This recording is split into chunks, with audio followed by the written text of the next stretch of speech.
Shenanigans at every corner. Sarcasm, my holy sermon in style. Dark chocolate, melted chaos warmer. Fighting this timeline with snark. Every soul welcome but no recorders. Baptized by laughter in the dark. We stand tall, scorning fake orders. In the church of law we rise.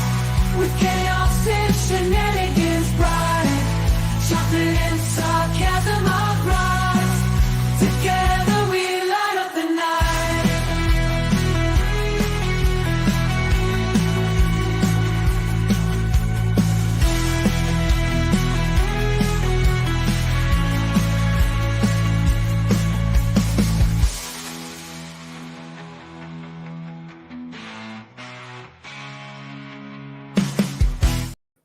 Hello, guys. Welcome back to Court and Cross Stitch. Get those projects that you've maybe not had on, well, you've had on your to be finished pile for forever. Get those out. Let's watch some court chaos and get into some shenanigans for this court trial. Let's see if full screen is being a pain in my behind. All right. Stop screen, present, share screen. No. Oh, I think I know what I did. Yes, I am smart enough to figure out what I messed up. Hey, that's a banner day in Mo's world when it comes to computers. Thank you, Wolfram, for doing all of the Modly Mod stuff. And welcome to anyone who's lingering or lurking. I am just working on my current project, which is, of course, as always, Sailor Moon, which, I mean, are we shocked? Although I do have a Freddie Mercury that I'm hoping to get started for the Sarah Boone trial. So here's hoping we get Freddie going for that one. And I can be on top of, being, well, on top of things, just for a change of pace. See how I like being an adult human that actually functions. It might be a shock. We are still on the ADT, gentleman.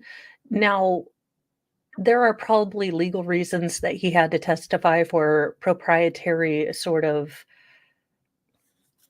things about the ADT system. So, how relatively far the mechanisms have to be away from each other in order for the front door to register as open, and what will cause the motion radars to go through. So I'm guessing they probably did need a sort of corporate spokesperson that knew those things, but otherwise we're not getting a whole lot of information other than covering kind of the parameters by which the alarm system would go off. But let's jump right back in and get going. I do have closed captions on, so What's been marked as proposed exhibits 37 and 38 are certified copies of records from ADT. I have. And is it fair to say you didn't actually pull those records yourself, but you've had an opportunity to review them? Correct. And who is responsible for pulling those records, if you know? Someone up or corporate, maybe legal. I don't know. Okay. Your Honor, I'm holding what's been marked as proposed exhibits 37 and 38. They're certified copies of records from ADT, and I would move for those to be admitted under Michigan Rule of Evidence 902, subsection 11. No objection. I'm sorry, which numbers are those? 37 and 38, Your Honor. Okay, so people's 37, 38 will be admitted. You may publish. Okay.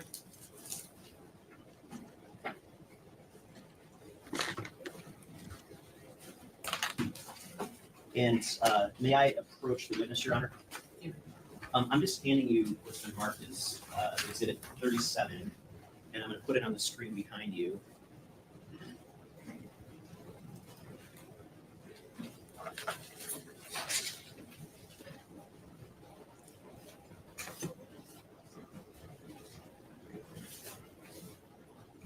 And I have some questions about some of the data on the the first page of the spreadsheet with respect to the date of October 21st of 2023.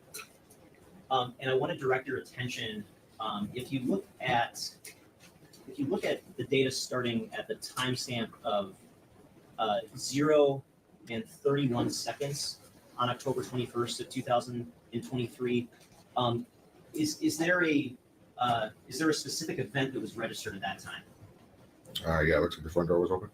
Okay, and now, do you see any sort of record in the data here that the system at this location was armed at that time? No, it was not armed. And in your experience, even when an ADT alarm system isn't armed, does this sort of data still get collected? Yes. Ooh, And I am all ears. so that 031, would that translate to 12?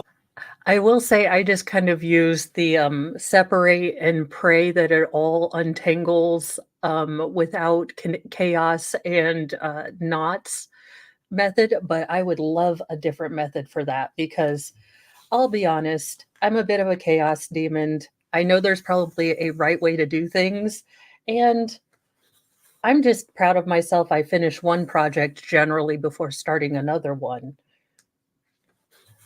which is, fairly a good streak for me. I think I only have one unfinished project that I'm waiting on some thread to I need to pick up some more thread for, but I'm actually, just one project at a timing it. It's very odd. 12:31 a.m. It would. Okay. And what's the next event that was registered based on the data? Looks like a living room motion detector. Okay, and what is that time of that specific event? 032. And can you read for the jury just what the description of that event is at Ooh. at 12:32? That is a great idea. The I motion didn't think of. detector, I would have never see thought of motion that. detection within the parameters that it's looking for. Okay, and so based on your understanding of the motion detector, what happens once the sensor detects motion? Once a wireless motion detector of that type senses motion, it talks to the control panel, which we saw earlier. It confirms that it had a communication with it, and then it goes to sleep as a battery saving option.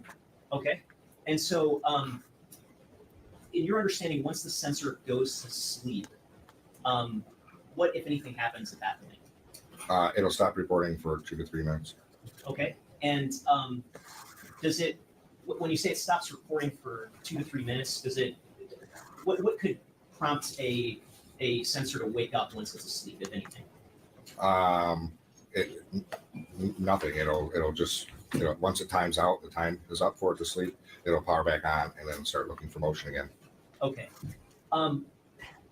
Thank you for the pointer, In Michelle. terms I of the appreciate next it. event after that, that area where it says living room motion detected, DBT activated, Mhm. what's the time of the next event? 035. And what is what's the description of the event at that point? Looks like the back door was open. Okay, and what's the next event reflected right after that? 038. And so that's 3 minutes later. Yes. And what is the event reflected at that point? It was probably closed at that point. Okay, and it looks like both events read open/close. Is that Correct. And just to be clear, is he speculating because he's indicated that it'll probably be closed? I'm not sure if he's guessing or not, or if he's able to read it and give us a definitive. I will have to look up That, that that would be the normal one. way it would read. And here's open and then close. If it was left open, it would let us know it was left open. okay? And do you see any indication in the data that the back door was left open? Not on this page. Okay. And after that 12:38 a.m. mark, what is the time of the next event? Looks like it notified that the front door was still open. Okay. And what was the time of that event?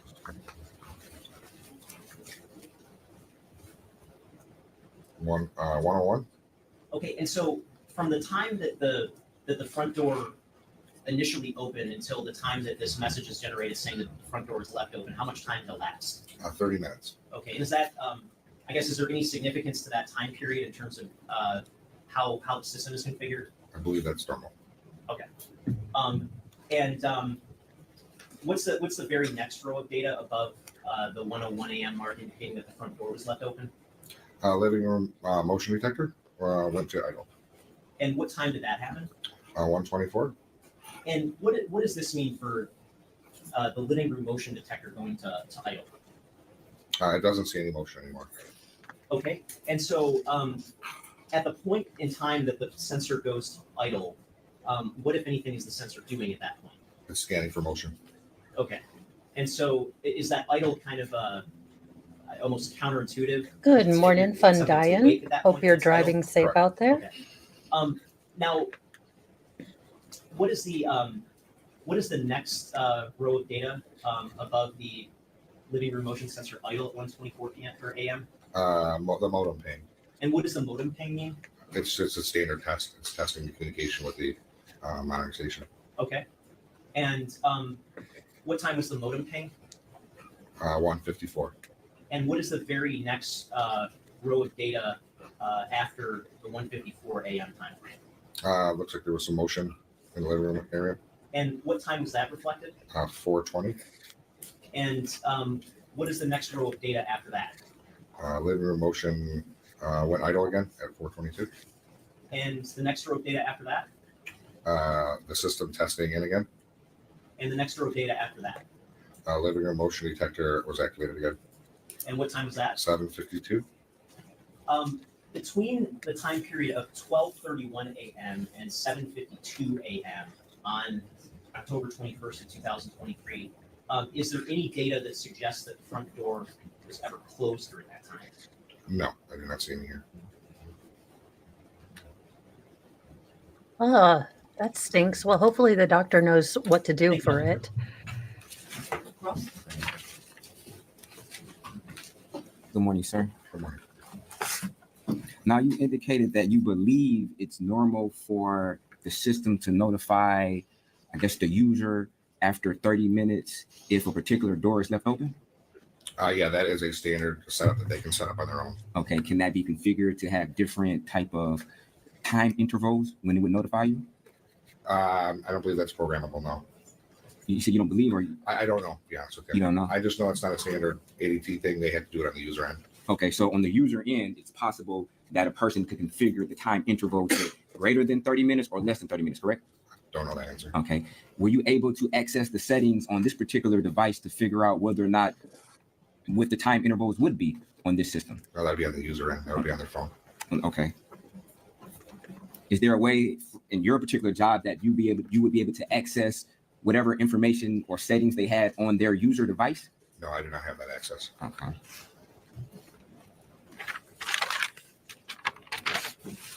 Now, it'd be fair to state that when the system is in idle mode, it's not detecting motion, correct? Can you repeat that? It'd be fair to say that when the system is depicting idle mode, that means there's no motion, correct? Correct. Okay.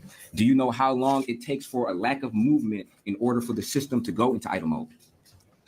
2 to 3 minutes. 2 to 3 minutes? Okay, so it had to be when the system doesn't detect motion for at least 2 to 3 minutes, it would then go into idle mode, correct? Correct. Idle mode is where it's looking for more motion. Michelle, that's how I felt last week when I knew Nicholas was coming in. I knew I had to move my office around, and it was just like, of all the week, of all the days to get sick. And might I explain, body, that I am trying to, have a protein smoothie. And can we talk about, look, this is total tangent engaged Mo right here. But I'm going to have a rant because, look, I don't eat a lot of fruit because I know there's a lot of natural sugars in there. I'm trying not to eat as many sugars, period. But is it possible? Could we have fruit where we don't try to hide kale or basil or any sort of weird green stuff in with my fruit? Because I thought that this was just going to be some mangoes, but no, they're like, and basil. And I'm like, ugh. again, as someone with the palate of a 12-year-old who doesn't like vegetables and would be happy if we would just come up with a pill for vegetables, I don't understand it. I'm like, look, I know no one likes kale, and that's why you're trying to put it in everything because y'all thought that the fitness craze was going to go through and everyone was going to love kale. But there's not enough amount of bacon to put into kale that makes it taste good. This is the truth. Let's stop with the kale. It hasn't seen any motion. Okay. If we can go to, I guess we can work down from 420 on October the 21st, 2023, and compare that to 422, you would agree that on 420, the system is indicating that it's depicting some type of motion, correct? Correct. Okay. And then at 422 is indicating that it is idle mode, correct? Correct. Okay. So, and you also indicated that it's at least 2 minutes in order for the system to not detect motion in order for it to go to idle mode, correct? Correct. Okay. So based upon your reading of that 420, would you agree that the motion it detected was a very brief amount of time in order for it to go to idle mode within 2 minutes? Correct. Yes. Okay. You also I did not indicated that even there know that was is a possible. 3-foot threshold as far as height-wise in order for the motion sensor to be able to detect motion. Yeah, standard motion that is a pet immunity item Okay. on that. A pet immunity. So if somebody was hypothetically crawling on the ground or on their knees, then they would possibly be under that 3-foot threshold and the motion would not be able to depict it, correct? Depending on their weight. Just depending on their weight? Yes. Okay. What weight would they have to have in order for somebody to be on their knees in order for the system to be able to detect them? We've been trained at ADT that anything under 3 foot, under 70 pounds, the motion will ignore. Okay. So if it's over 70 pounds, to what threshold does the motion detect to the ground? I mean, what's the lowest it would be able to detect if it's if the object is over 70 pounds? All the way to the floor. Are you guessing? I mean, we've seen, yes, it would go to the floor. Correct. okay. And have you personally field tested this theory? Oh, yeah. Yes. Okay. Absolutely. Were you able to test it at this particular residence? I did not crawl on the floor, no. Okay. Were you able to test any thresholds as far as the boundaries of this? He's like, no, I didn't, I didn't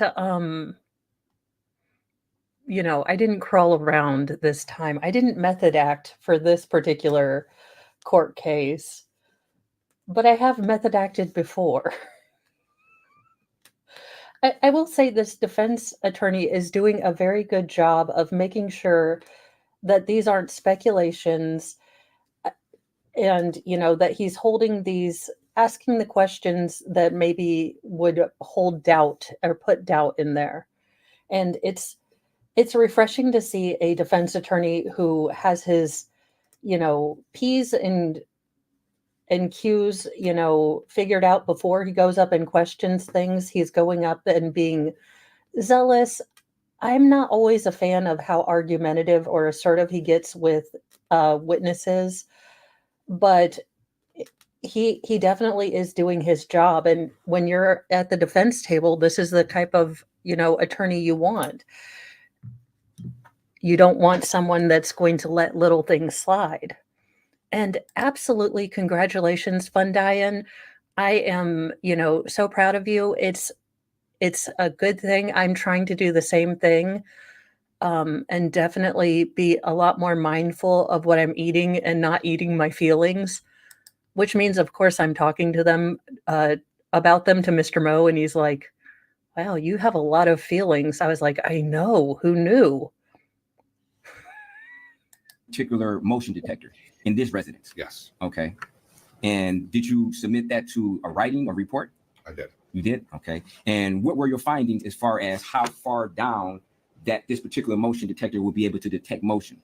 We did not crawl on the floor. I did a standard walkthrough.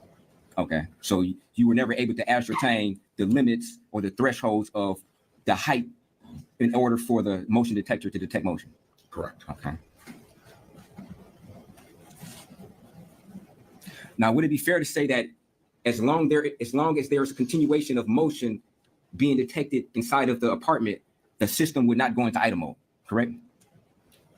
No, after it detects motion, it will wake up or it'll go to sleep to save the battery, so it's not transmitting. Once it stops, sees motion, then it goes into idle, which is actually looking for motion. Okay, so if somebody's moving about in a particular room that has a motion detector on there, the motion is being detected by the system. Would it be fair that that particular system would not go into idle mode if there was a continuous motion for say 30 minutes or 40 minutes? That system would never go into idle mode during that continuation of motion. That'd be fair, correct? No, he just explained that. Yes. Okay. I mean, when it wakes up, it's going to be continuing to look for motion. Okay, and if it detects motion, it would not go into idle mode. Fair, correct? Correct. Okay.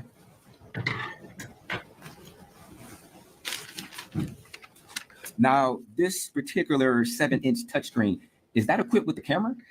No, It's not. not? It does have, no, that does not have a camera on it. It does does. not have a camera? Sometimes Okay, if YouTube we has just been could being really go weird to here lately. exhibit 36, picture number 12. And if we're looking at that black dot at the top of that sensor, what is that? That's a photo cell That's a photo cell? Okay, and because it'll raise and lower the screen brightness as a daytime or nighttime. okay, fair.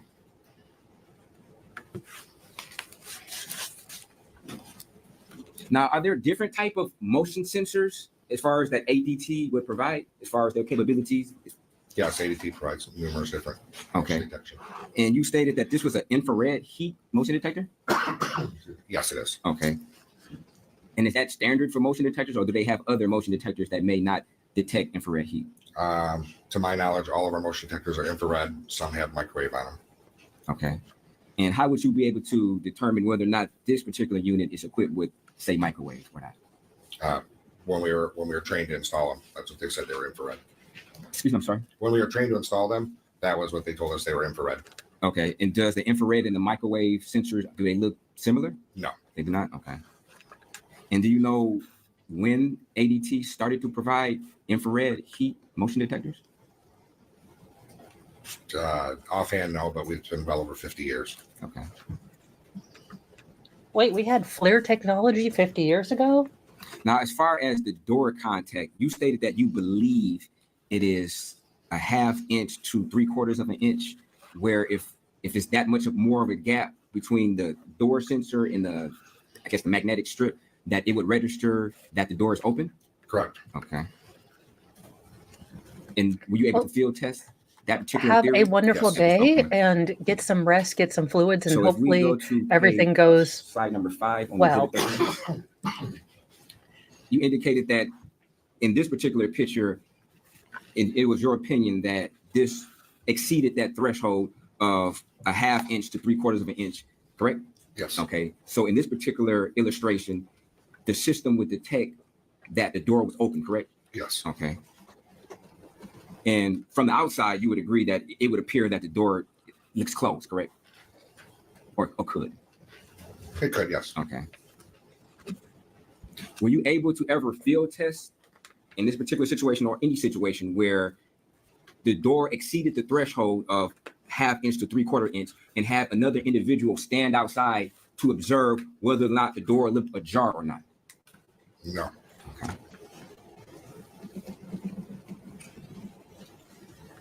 You stated that you tested the panel. What type of test did you do on the actual ADT panel? Excuse me. We walked around, opened and closed the doors, chimed the doors, went back and looked at the history on the actual panel itself Okay. to see the motion catch, motion go to idle. Okay. In the course of your employment, are you used to looking at the exhibits we have in your hand as far as the records being printed out like that? Yeah, I'm familiar with what it looks like. Yeah, it looks the same, and the technician has on their end during the installation. Okay. In the course of your employment, are you used to looking at these particular records? Yes. You are? Okay. And how often would you say you review records of this sort? This will be the first time since I've been in the field. So it'd be the first time since you've been in the field that you actually reviewed the records that you're reviewing in court today? Yeah, I would, for security purposes, we don't have access to the customer's personal information. Okay. That makes sense. So I guess you're not in a position to actually, I guess, verify that these particular times are actually correct. That'd be a fair statement? Yes. Okay. Did you do any type of calibration on the system to see what the actual time on the system that's depicted versus maybe real time to see if there was an offset? Yes, when we tested the system, we actually were watching the time, and then when we went back to the history while we were there, Okay. It was accurate. Accurate to the very second, or was it? It doesn't go by the second; it goes by the minute. Okay, so it could have been, I guess, 30 seconds off, correct? And it'll still at certain times depict what you believe to be an accurate time, correct? It could have been, yes. Okay, so you never did any type of test where you sat there for an extended amount of time to see when the ADT time progressed to the next minute versus when your watch, hopefully it's calibrated, progressed to the next minute to see if there was an offset between the time of the ADT and actual time, correct? I mean, these No, are we actually didn't good do that. questions.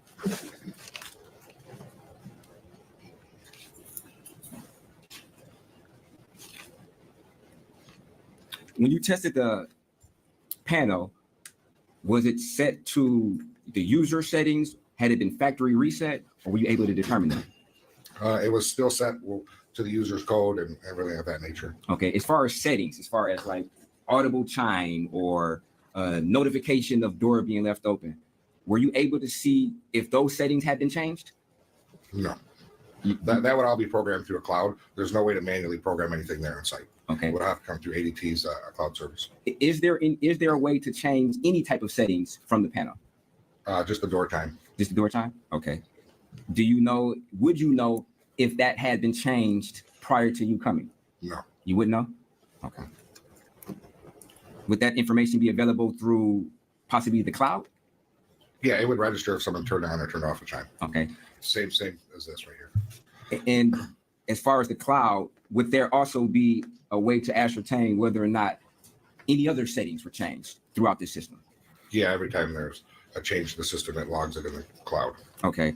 And your company would be able to have access to that. If requested that specific information, your company would be able to provide that, correct? Should be, yes. Okay.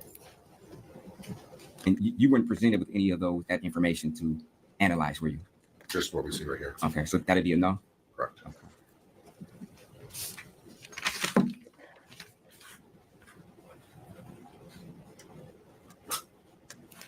Thank you, sir. No further questions. Just looking back at Exhibit 37, when it comes to the data at around the 420 and 422 mark, are you able to say with any certainty the exact moment that motion would have started to be present in the living room at around this time? Like with certainty? Yes, absolutely. At 420, we would have motion there. Okay, but just to be clear, would that be? It would, Thank there you, would have to be obscure sort of enough motion destination. to trigger the I'm system, sorry. Is that right? Yes, absolutely. Okay. And are you able to say with any certainty the No exact worries. motion or the I exact understand time that. the And motion welcome, ends Christy Marie. based on the data that we have? You're not no later helping than me with 4:22. cross stitch. Okay. And is that really kind of all that we can say about the motion from this data? Yes. Okay, thank you, sir. And just to be clear, sir, you indicated that based upon your reading of this particular exhibit, that it is your opinion that motion started at 420, correct? Correct. And you also It is indicated now a that it cat takes at least cam. 2 minutes in order for the system to go into idle mode, correct? Yes. Okay. It's sleeping, so it wouldn't see any motion from 420 to 422. Okay. At 422, it probably woke up and then said no motion when died a moment. Okay. So based upon your opinion, which you stated earlier, just to be clear, you would indicate that there was a brief amount of movement at 420 in order for the system to go into idle mode at 422, correct? That's your opinion? Yes. Okay. Thank you. No further questions.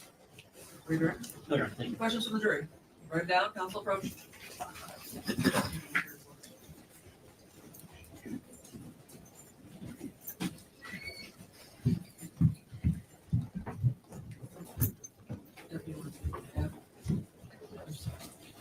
I am really digging the Beetlejuice vibes that I'm getting from the defense table. You've got, oh, okay, Dingus, if you're going to slide off, do not cliffhangers into my leg. Don't use my, don't hurt your mom to keep you awake or afloat. So in Michigan, juries are allowed to ask questions. What will happen is the jury will write down a question for a witness, The judge and the lawyers will discuss it to see if it's a question that can legally be asked of this particular witness, if it's within bounds of something that they can ask, and then the jury can ask follow-up question. Well, so then the state or the defense can ask follow-up questions in regard to that subject. Did the ADT system at 1366 Joliet appear to be properly installed and operate as expected or designed based on your knowledge of the ADT system? It was. Is the hallway included in the motion detector field of view? Based on what I saw, get the those stairwell will fish. probably block a portion of that hallway.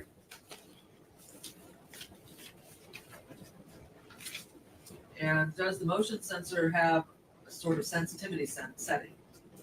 Does the customer have options on how sensitive the sensor is or how sensitive they want the sensor to be? That particular motion has no adjustable settings to my knowledge. If the motion sensor is in sleep mode, does it mean it will miss motion while it is in that mode? Yes. Anything further? Yes, Your Honor, just briefly, I guess when there was a question about sleep mode, is that different from idle mode? Yeah, sleep mode is prior to idle mode. Okay, and so once motion is activated, what mode goes into effect at that point? That's where we go to sleep mode. Welcome Okay, and then back. once it wakes up and goes into idle mode after not detecting any further motion, what happens at that point? It just remains idle until it sees further motion. Okay, and so sleep mode is just between the time motion is activated and the next time that the system says idle, is that correct? Correct. Okay. Yes. And from your opinion, how long would it take in order for the system to go into sleep mode? Once it confirms with the panel, so right at that 420 mark, when it confirmed with the panel, it's a two-way sensor, so it talks back and forth. And as soon as it does that, it'll go into sleep mode. Okay. And how long does it take? 2 minutes. 2 minutes before it goes to sleep mode? No. It'll go to sleep mode right away, as far as I know. As far as you know? Correct. Okay. Are you guessing? Because you said as far as Well, you know. I can say for certainty when I installed them that once they saw motion and went to sleep, they wouldn't see me move. So if I was to take 2 or 3 steps and saw me and take 3 or 4, they would never see me again until it woke back up. So you're saying is that this system would detect motion, it'll go into sleep mode for at least a minute, or how long would it be in sleep mode? Minimum of 2 minutes. So you're saying that the system would detect motion, and then somebody could just be moving all about this apartment Bless for 2 you, minutes Dingus. without the system ever detecting that? Correct. Once it's confirmed with the keypad that you saw on the display that it confirms back and forth that it talked to it. Yes, that's called a battery saving option. With everything being battery operated nowadays, if it was to continually transmit over and over and over every time it saw motion every couple seconds, it would drain the battery too fast. So that's an option that they came up with over 15 years ago. Okay, is that a particular setting that could be possibly changed from the user? Not to my knowledge. Not to your knowledge, but so it's possible that you just don't know. No, the user cannot change that because that's how it comes programmed from the company. Okay, and you stated that to your knowledge, you don't know whether or not a user could change the sensitivity. There's no sensitivity on the user end that I'm aware of. Okay. But there, I guess, it could be a setting where a user could detect the level of sensitivity that the motion detector will be able to detect motion. Not that I've ever seen. Okay. Thank you. No further questions. Any further, Mr. Wilson? No, Your Honor, thank you. Any further questions from the jury? Thank you, sir. You may step down. Oh, are those records? Thank you, Your Honor. Thank you. Do we need to take a break, or are we ready for lunch, or what do we want to do? I mean, it's 11:45 right now. We haven't had our morning break, so Dingus, should we seriously. have a short witness? Or I don't have a particularly short one right now. Maybe we should break the lunch right now then. And- All right, we will be speeding through lunch break. Dingus, that is my smoothie. During the lunch break here, so Ah. we'll come back.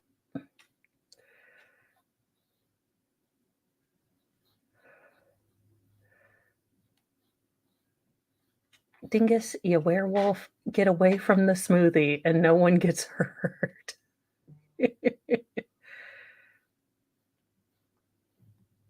Okay.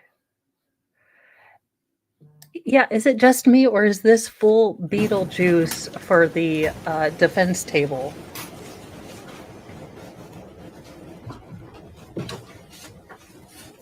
Because we've got green, purple, and stripedy.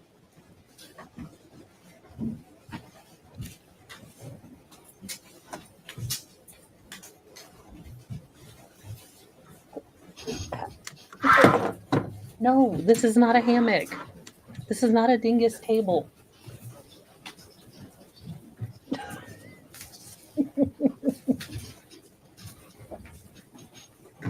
Just when you thought it was safe to craft, dingus is in the room.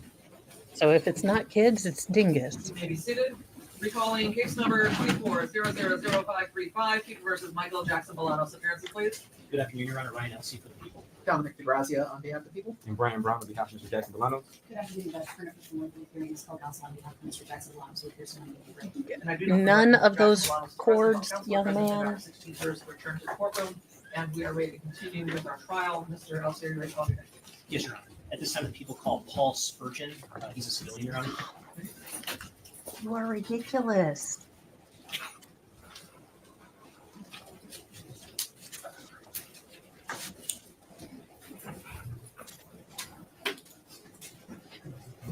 You swear affirm the testimony you're about to give will be the truth, the whole truth, nothing but the truth? I do. Have a seat here and- I will say, despite being a were-kitten, he's a good boy in theory, slowly, shortly. My name is Paul Spurgeon, Paulspurgeon. S-P-U-R-G-E-O-N. Geon, correct. And Thank you, Your Honor. Sir, did you know someone by the name of Samantha Wall? Yes, Sam and I went to college together. We met at the University of Michigan just over 20 years ago. And what was sort of the nature of your relationship with Miss Wall? We were close friends, dear friends, and until she died in October. We were very close. And throughout the 20 or so years that you knew her, were you close with her that entire time? Yeah, I mean, there were certain points where our friendship kind of ebbed and flowed, but certainly in the last 12 to 15 years, we've been, best friends. And was there ever a period of time where the two of you were roommates together? Yes, we lived together in Woodbridge at the corner of Forest and Avery. And how long ago was that you lived together? We lived together about 2010, 2011, and 2012-ish. Okay. And at around the time of her death, leading up until that time, how often would you say you were in touch with Miss Wool? I'd say 2 to 3 times a week. Okay, and what was sort of the nature of your contact or communications with her? Was it in person? Was it over text or other forms of communication? Yep, text, in-person, phone calls. Okay, and when was Dingus, the last not time the that you monitor. saw Miss Wool? On the Saturday before, we hung out on the Saturday before. It was like a week before she was murdered. Okay, and during your relationship and your friendship with her, were you sort of in tune with Miss Wool's romantic life? Yes. Okay, and how sort of in tune were you with what was going on in her romantic life? Just like close friends, we talked about that just as anyone would normally talk with those types of things with their close friends about. I knew the guys she was talking to. I knew her thoughts on them. Spill the tea, Thanks. spill the With your tea. And based on your friendship with Miss Wool, were you also in tune with what was going on in her professional life? Yes. And what did Miss Wool do professionally? Well, she worked in politics and organizing. She was about to start a job at America Votes. I think she officially had started working at America Votes just before she was murdered. Okay, and did she also have a role with the downtown synagogue? Yes. So it wasn't a paid position, but she was the president of the synagogue at the time she was murdered. Okay, and I'm holding what's been marked as People's Proposed Exhibit 26. May I approach her? Who's depicted in the photo that's been marked as Proposed Exhibit 26? That's Sam.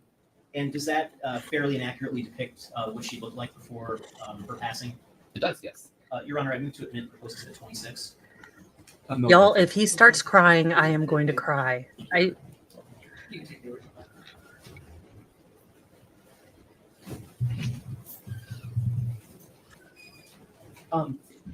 When and how did you learn of Miss Wool's death? The place where she lives, or where she lived, because of the police activity that night, sent out an email very, very early in the morning, and a friend of a friend saw it and shared it with me. It wasn't explicit, the message that I received from the place where she lived. It just said something tragic had occurred and then it gave her apartment number. So, but there was a phone number on this notice. So I called the phone number and I said, "That's my friend's apartment. Which hospital is she at? Which hospital is she at?" And the woman said, "I'm so sorry. There's no hospital for you to go to." And this would have Oh. been the same day that the sort of news broke about her passing. Yeah. So that was early Saturday morning. That day, did you go to the Detroit Police Public Safety Headquarters? Yes, And when you were there, did you talk with some police officers? I did. Yes. And when you spoke with those police officers, did you talk about some people that were in Miss Wool's life? I did. And what was your purpose for talking about sort of those specific people with the police? From where I was sitting, I wanted the police to look at those people and rule them out. I didn't think any of the people the names I provided did any harm to Sam, but I wanted those people to just be dealt with. Okay, and was one of the names that you discussed with the police Jeffrey Herbstman? Yes. And are you familiar with Mr. Herbstman personally? Yes. And who is Mr. Herbstman to Miss Wool? Okay. We just need the jury to ask, spill all the tea. We know that she told you everything, okay? You were her best pal. I'm going to need you to tell us all the dirt, because my money speculatively and as not Dr. Sherlock Holmes is that ex-boyfriend is way sus in this. So, best friendo, come on over here to Auntie Mo, and if you don't have anything nice to say, sit next to me and we will talk. Sam and Jeff met each other at the downtown synagogue. They dated for a long time, but for like a year. Before. Okay. And do you know approximately when Mr. Herbstman came into Miss Wool's life? I mean, she probably would have met him like right when she moved down to Woodbridge and she started going to the downtown synagogue. He may have been around back then. But when did Objection is called for speculation. He doesn't know. He's speculating. So you can't guess, but if you know for sure when they started dating, or around the time they started dating. Yeah, and if I could just, I guess, pinpoint my question specific to if you know around when they started dating, not necessarily when he came into her life in general. They dated for about a year. Okay. Okay. And to your knowledge, were they still dating at the time of Miss Wool's death? They were not, no. And do you remember how long it was before her death that they stopped dating? Yes, about a month. Okay. And can you describe just to the extent that you personally know about it, what was the breakup like? Is this a messy breakup? The breakup, I wouldn't say it was messy. I thought Jeff was a great guy, and I thought Sam was great too. That they were both wonderful people. I just didn't feel that they were a good match. I just couldn't help but think that there were better people for Sam out there. I thought Jeff deserved somebody that would match him better, and I thought Sam deserved somebody who would match her better. There were some things about Sam's personality that I thought she could find somebody more complimentary to her personality out there. What was Sam's personality like? If you could describe it. Sam was talkative, outgoing. She liked to build community, bring more people in and together. Jeff was more reserved, very quiet. Okay, but she had opposites shared, attract. they would go on walks, and he wouldn't talk during those walks. And again, Okay, there that are would some annoy people me. who can build relationships like that, and I didn't think Sam was somebody. I think she would be in a relationship with somebody that would just be chatty all the time like that. they broke up, and the relationship wasn't going to work for these personality issues.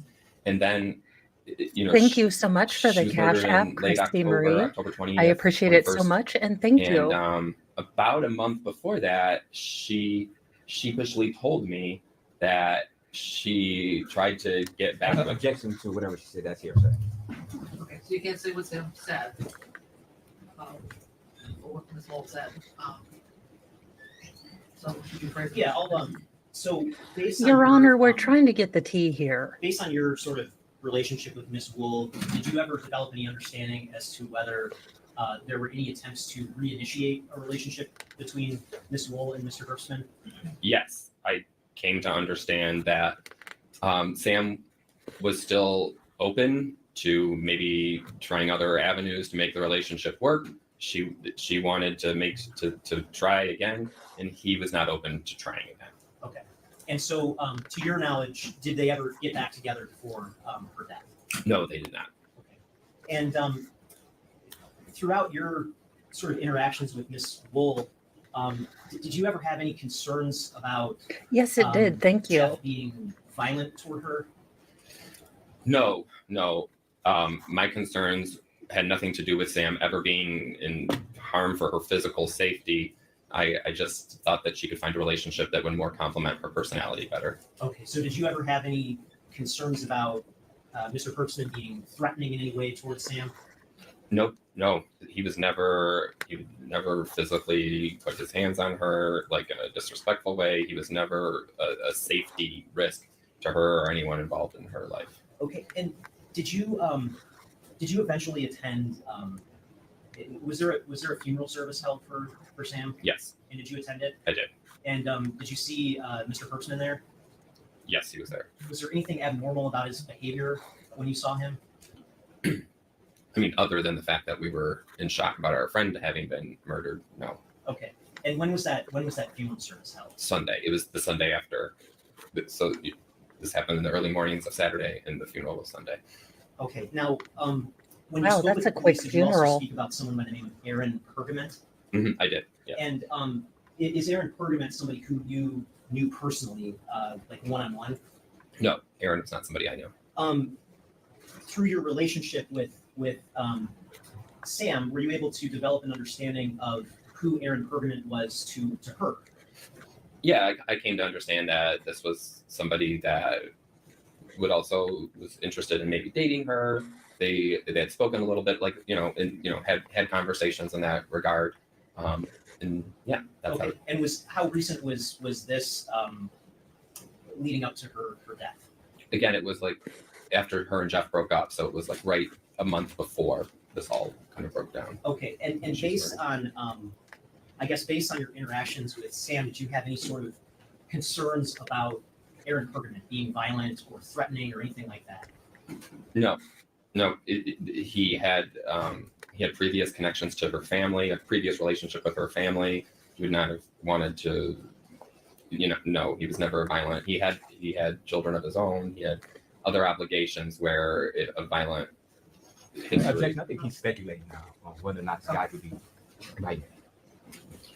Oh, And I guess if well, could thank limit, you again, sort of Christy. your Sorry, testimony to things you understand. With my firsthand multitasking sort of- was a bit off. Did Sam ever express any concerns about Aaron Pergament toward you? She said that he was very aggressive in his communication with text messages and reaching out and phone calls. And she described that, or I came to understand that she saw that as part of him being in sales as his job. So that sort of behavior spilled over into his social life too, where he would be more aggressive and like trying to see, hey, how you doing? What's going on?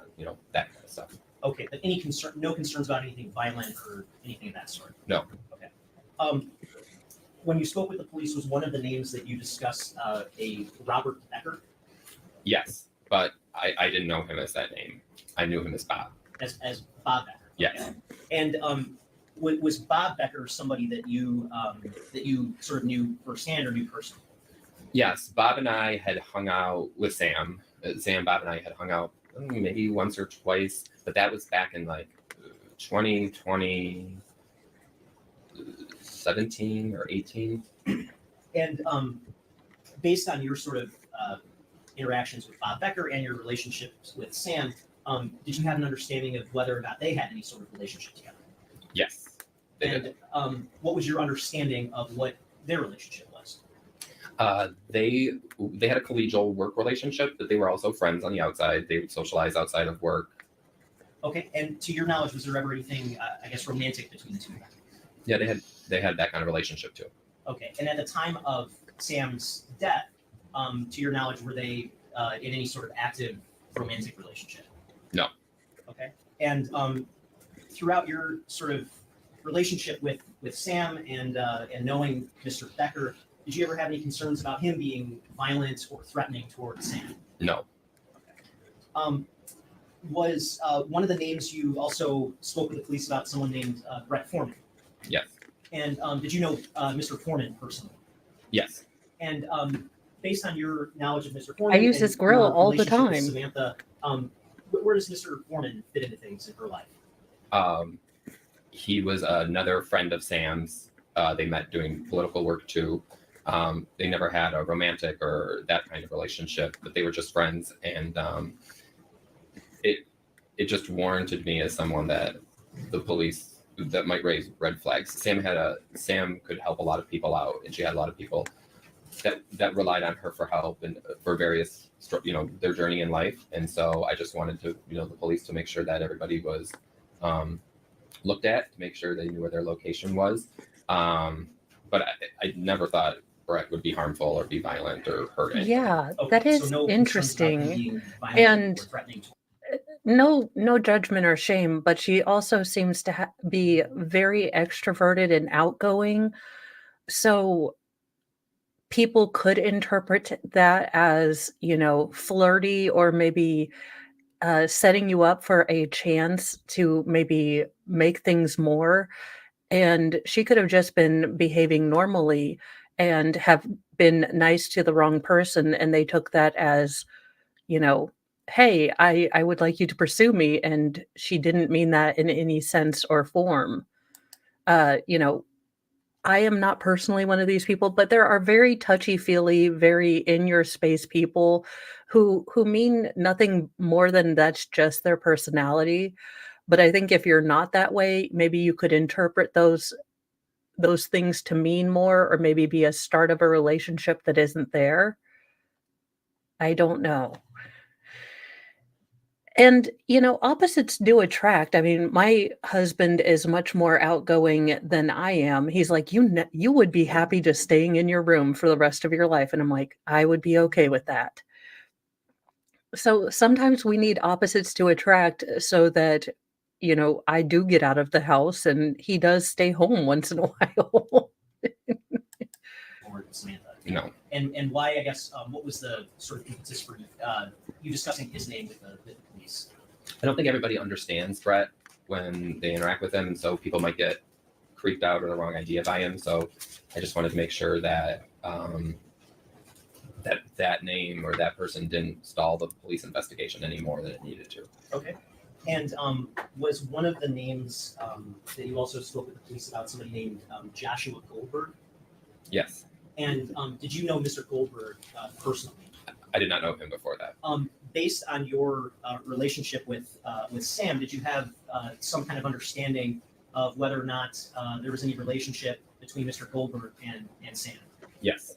And what was this like a serious relationship? Can you, I guess, describe your understanding of what the relationship was?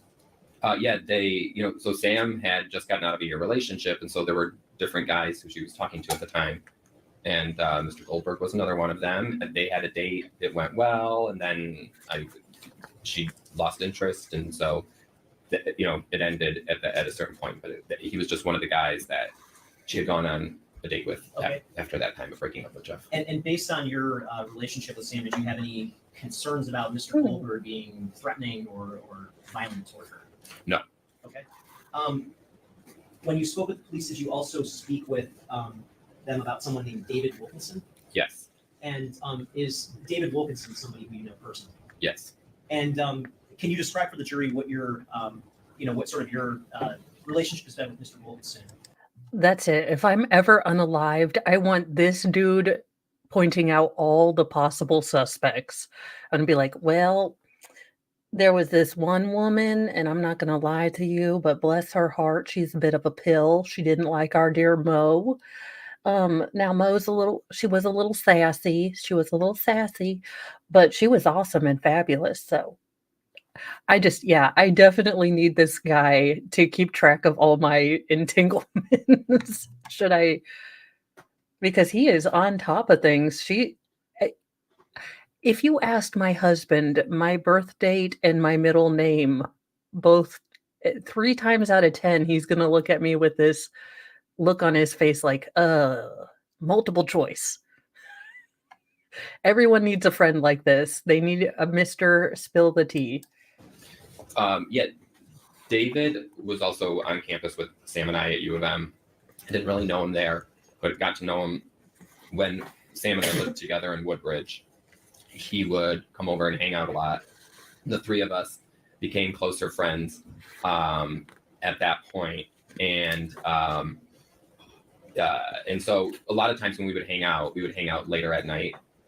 And because of like Sam coming home from a wedding, and I just thought David would be another person that the police should just, again, look into, rule out, and go along their investigation. Okay, and to your knowledge, based on your friendship with Mr. Wilkinson and your friendship with Sam, were the two of them ever romantic? No. Sam met David when David was dating her sister, so they didn't have it like that at all. Yeah, at that any would be level weird. whatsoever. They were never ever like that. And, Although did you ever could have sing any concerns about David Wilkinson being violent or threatening toward Sam? No. And do you know whether Sam had Mr. Wilkinson as a contact in her phone? She did. And do you know what name that contact would have been stored under? She stored him as Barry Stinson, who's a character from How I Met Your Mother, Neil Patrick Harris's character from How I Met Your Mother. She had him saved in her phone as the character's name. They both like that show. And so his contact would not Well, that's much better than me, and I have my mother saved as warning.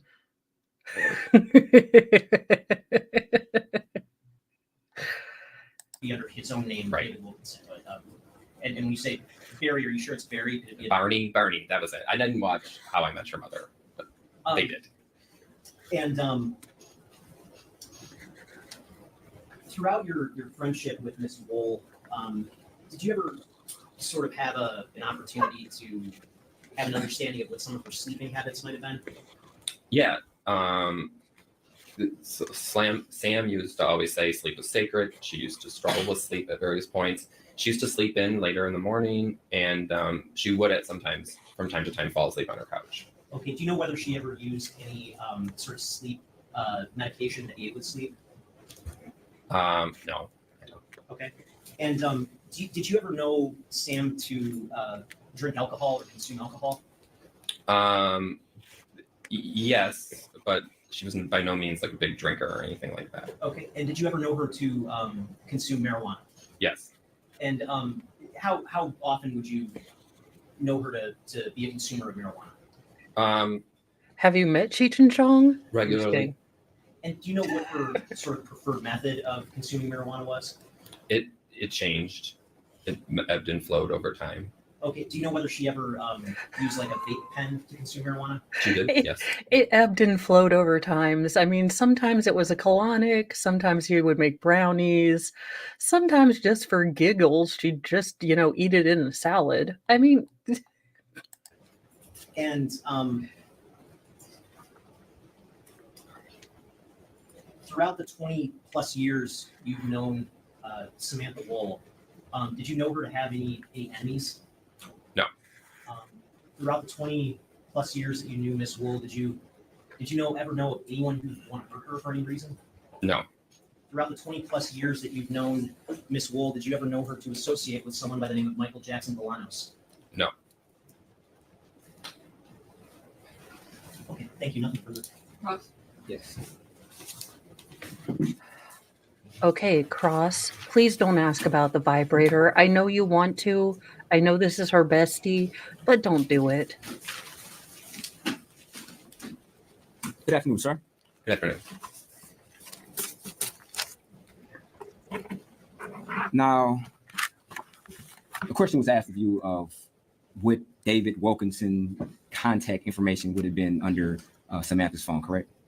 Yes. Okay, and you indicated that it was So great success. The defense has, belabored the point that there was a vibrator in the upstairs bathroom that was not fingerprinted or dusted for latent prints, and that it could have been used by the assailant. Now, there was no sign on her body of any sort of activities of an extracurricular, consensual or non-consensual sort going on. But the defense has been very vocal about the fact that no one dusted the vibrator for prints. And I'm hoping that they don't put this man through having to, talk about that. alias. Yes. Okay. Did you frequently look through her phone and her phone contacts? No. I'm not dating Okay. her. Did she ever share certain bookmarks from her phone, like or articles she might have saved? Yeah. Okay. Did she ever share with you the article that she bookmarked, why you need to date someone who scares you? Not that I recall. So you're not familiar with that particular article that was saved on her phone? Not that I recall. Okay. Has she ever spoke to you about dating someone or wanting to date someone who potentially scares her? No. Okay. You indicated to the police, or you felt this way, that Sam had her own mental issues like depression she was going through, correct? Yes. Okay. And you also indicated and felt that the people that she was attracted to or she associated with had some type of mental issues also, correct? You stated that, right? I'm sorry, what is the question? You felt that, just to be clear, you felt that Samantha had her own mental issues, correct? Yes. Okay. And that some of the individuals that she was... Yeah, I will say my guess is this sounds like, and I am speculating grossly here, but she does sound like someone who likes a good Huffington Post or Jezebel article. And so maybe scares you was in the context of pushing you to actualize your personality and push your limitations on yourself. Because there's a lot of scared. I mean, Mr. Mo scares me, but in the sense that he pushes me to do better, that, not scared so much as I now realize the amount of work I have to do in order to maintain a relationship with him. So it is scary in the sense that you can become complacent and, maybe not appreciate the person that you're with. But, these are it's normal to be afraid of, abandonment and things like that. But if it's the other way, then Jezebel or whichever article that you wrote these from, no, holy God, don't do that. Do not go towards the waving red flags and flares being shot off in warning. That's a negative. And don't tell people to do that. What is wrong with people? attracted to, they would also have mental issues, sort of like a tie that binds or some type of connection on that particular front. That'd be fair? People in her life. Okay. And you also felt some of these people were self-loathing and depression, correct? You used those words, right? Some of the people in Sam's life? Yes. Oh, yeah. Okay. And you felt that they could possibly harm themselves, the people in her life. Yes. Okay. Every day, Super- like yeah. outside of my room. Now, Jeff Hertzman, you indicated that you're familiar with him on a personal level? Yes. Okay. And you were under the understanding that you and yourself and others were consistently telling Samantha to get rid of him. Your words, correct? Yes. Okay. And there was a period of time when she went to Utah, and it was your understanding the reason she went to Utah is to basically get Jeff Hertzman out of her system, right? That is Okay. correct. Yes. And she came back from Utah and she continued to speak with Mr. Hersman after going on that trip to Utah, correct? Correct. And you felt that You're welcome, Heidi. I basically, think what that was the point of going to Utah to get rid of him if you're continually pre- trying to speak with him, correct? or care. Correct. Okay. And you expressed that opinion you had about that to Samantha. Yes. Okay. And you basically got, she's going to basically do what she wants to do, so to speak, correct? Correct. Okay. And to be honest, she didn't really like you criticizing her about whether or not she was going to continue to date Mr. Hersman, correct? I don't know. Okay. But you do know that Samantha had a particular, I guess, personality. If she could be potentially criticized, she may hide that information from people who may criticize her, correct? She was very frank with me about her relationship with Jeff, despite. Okay. Okay, so what I will say is that, let's say, me personally, and I'm only speaking for myself, when I was in my first marriage and it was not so great a relationship, yes, I would heavily edit what I would tell everyone around me, because I kind of already knew that what I was dealing with, in my relationship were things that other people had seen millions of miles coming. And, love makes you blind, dumb, and stupid. So, I ignored a lot of those. And there is nothing more that anyone likes to hear than a big old heaping helping of "I told you so." So yes, I would absolutely not tell the people that I felt were going to be judgmental about my struggles and my fears and what was going on, because I honestly could not handle one more person feeling disappointed in me, or just kind of judgment. So I totally get that. And I think it would be even doubly more if you are a go girl power lady boss community activist.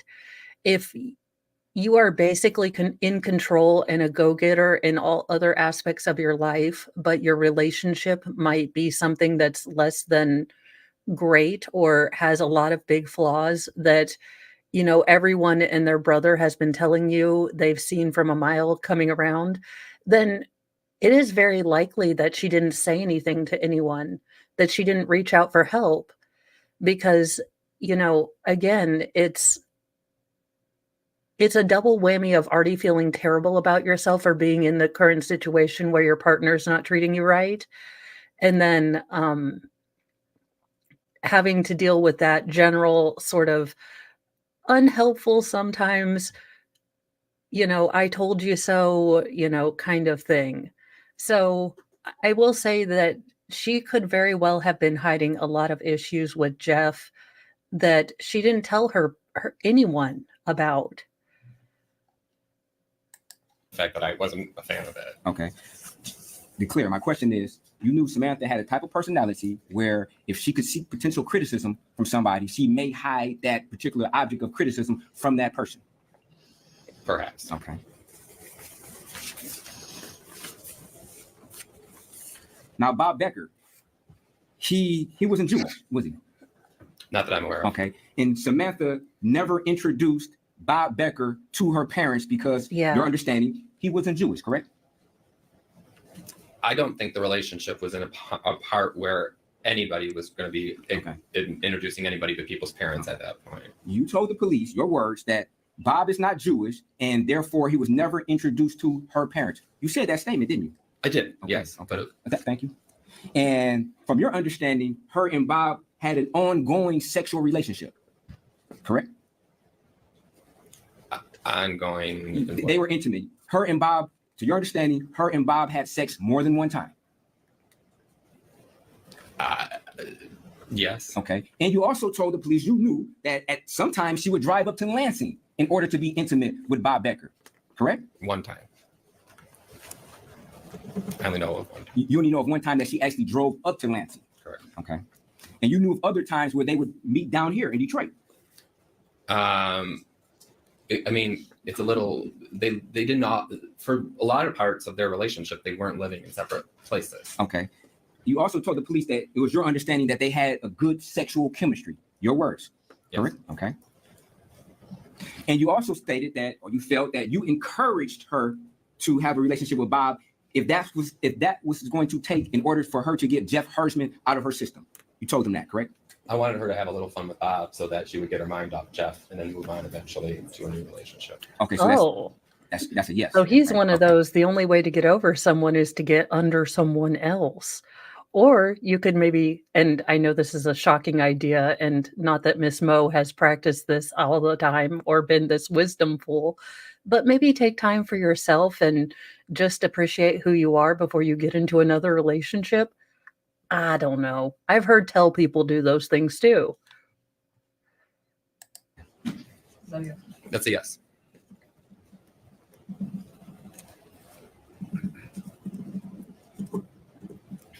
And at some point in time, that during her relationship with Bob, he got married and had children, correct? Yes. And I mean, I don't know. or you came to the understanding or realization that he had children and was married, correct? Correct. And Samantha felt rejected because of that, didn't she? No. You didn't tell the police that you felt that Samantha felt rejected after learning about his marriage situation and his children? You didn't say that? Yes or no? Rejected. She was rejected by Bob before. Like he was rejecting her before he Okay. married them. My question was, after she found out, there was a point in time that she found out, you two, that Bob was married and had children, correct? Correct. And after that realization, she felt rejected. You told the police that, didn't you? Yes. Okay. You also told them that sometimes they participated in phone sex together, correct? One time. Okay. When he was married or not? I'm And you also confused. told I the need a police that you felt that the timeline. relationship got so bad with Jeff that you told Samantha, do anything you need to do to get over Jeff, to get Jeff out of your mind. Told that. Yes. Okay. Look, sir, I know you're trying to be the best bestie you can be, but no, you do not do anything you need to do to get over a man by cheating with a married man who has children.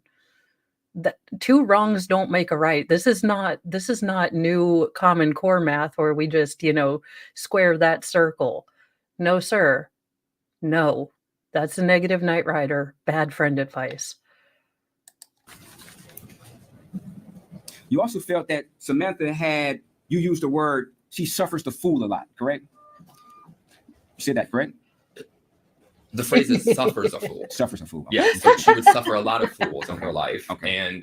but Okay. she would never suffer anybody that was violent Okay, thank you. or that would be harmful physically. Okay, thank you.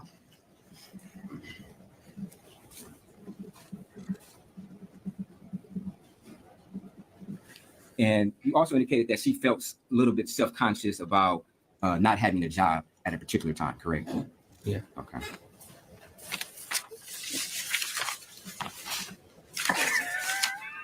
This face, like, why'd you ask that?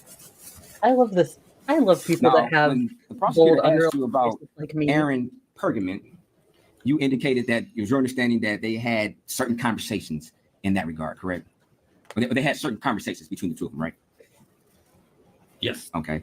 You didn't mention during direct examination that you knew that Aaron Pergament and Samantha Wall had a sexual relationship, did you? No. Okay. But in fact, you do know that Aaron Pergament and Samantha Wall had a sexual relationship, correct? Correct. And you felt that Aaron Pergament, Samantha Wall was out of his league. I did think that. Yes. And he would call all the time, correct? Correct. Okay. And is your understanding they had sex more than once, correct? Correct. Okay. And it was your understanding that Aaron Pergament would have wanted a relationship with Samantha, correct? Correct. Okay. Well, either that or he was going to sell her some You also life stated that insurance. you wouldn't be surprised if Samantha hooked up with Aaron after the wedding, correct? Which wedding? After the wedding that she went to on October the 20th. But she was murdered after that. Okay. So I would be very surprised if she was hooking up. with Okay, so anyone. that's my question. My question is, isn't it true that you told the police that you would not be surprised if Samantha hooked up with Aaron after that wedding? You told him that, correct? Judge, I'm going to object. Just when it calls for speculation, too, we're talking about a prior statement. I'm not sure. Is this impeachment? What was? You can't just put in the entire prior statement. No. If he made that statement, if it was his, if he said this particular statement, he's saying he didn't, I can impeach him on that. That's for sure. Well, then impeach him. Okay.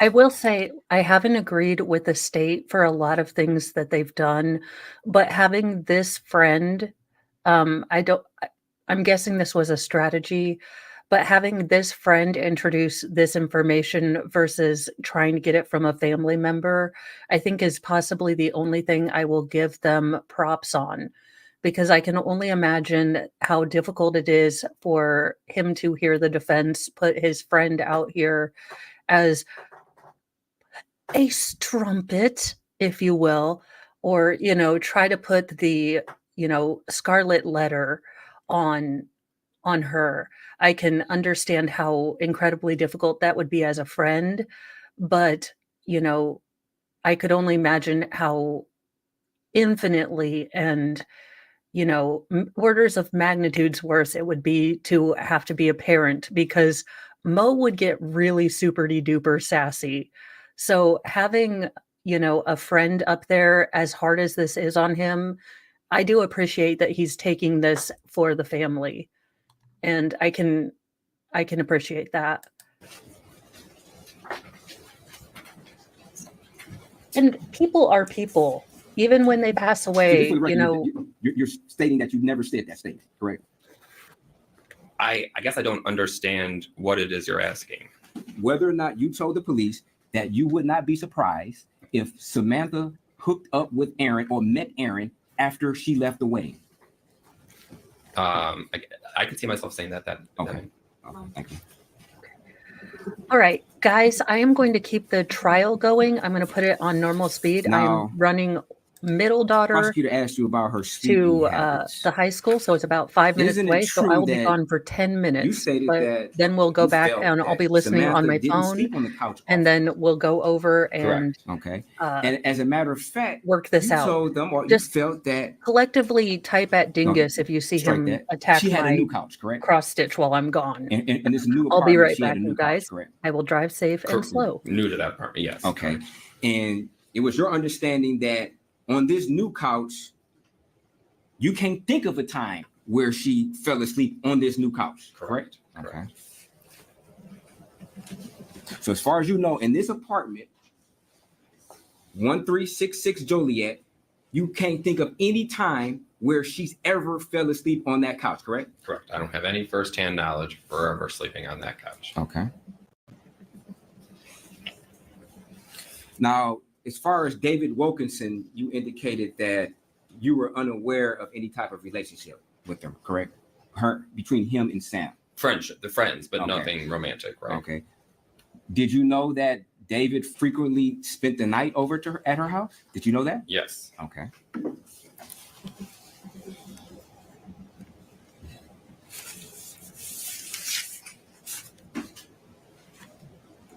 And you also knew that that particular night that she left the wedding at 1:00 in the morning, she texted a heart emoji to David Wilkinson, correct? You knew that, right? I did know that. Okay.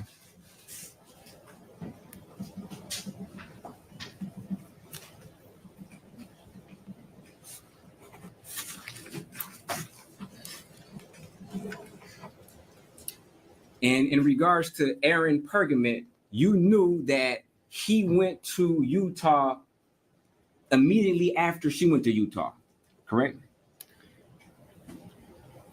I don't have any firsthand knowledge of his Utah trip. Okay. Of Aaron's Utah. But it was your understanding that he went to Utah after her, correct? Yes. And you thought that was odd, didn't you? Yes. Okay.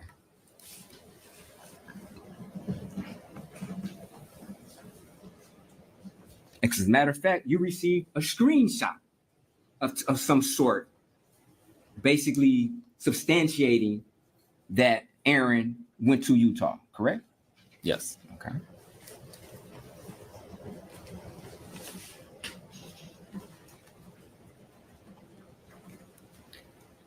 Now, you indicated that Samantha smoked a lot of marijuana, correct? Mhm. Okay. And you felt Yes. Can't have it on house.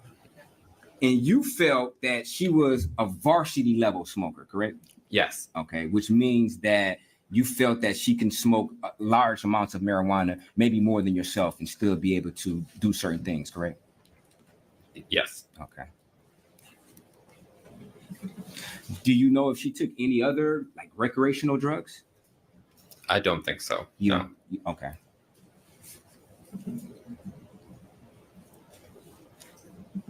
Do you know if she took any like psychedelics, any mushrooms, or anything like that? No, she Okay. didn't.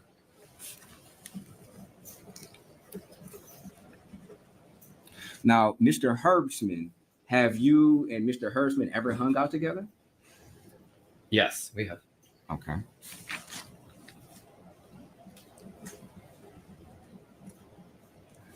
Have you ever been to his house?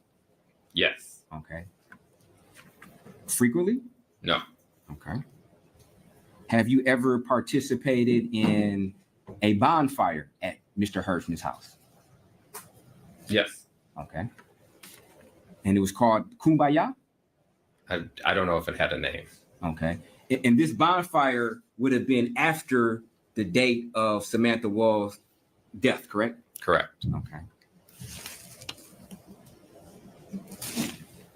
Do you know what was being burnt at that bonfire?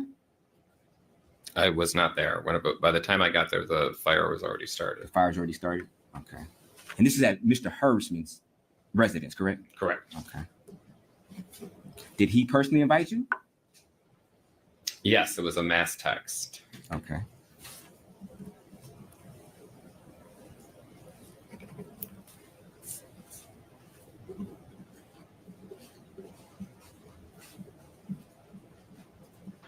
And you were aware of certain, I guess, mental issues that Mr. Herbstream was dealing with, correct?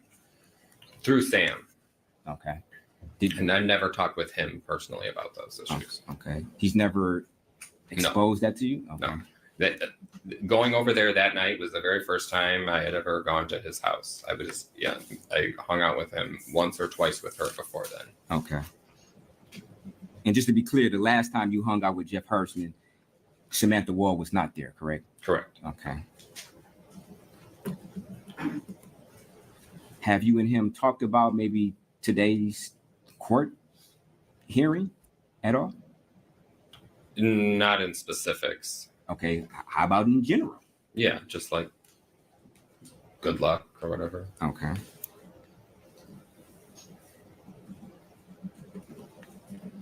Did you ask him any questions about what you should say or not say?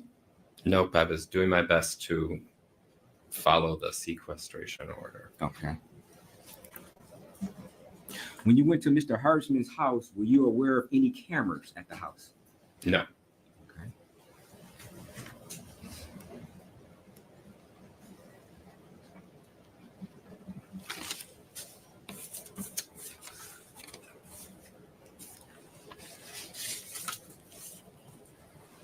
Did Samantha ever offer you a spare key?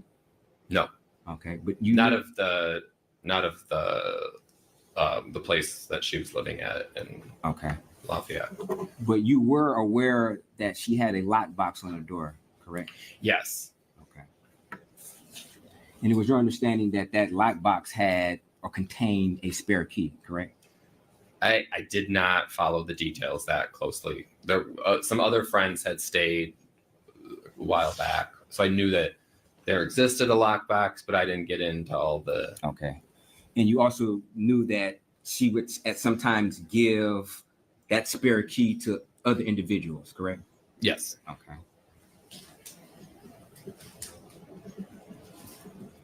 Did you know her alarm code? No. Okay. You were aware that it was your understanding that she would give that alarm code to different people, correct?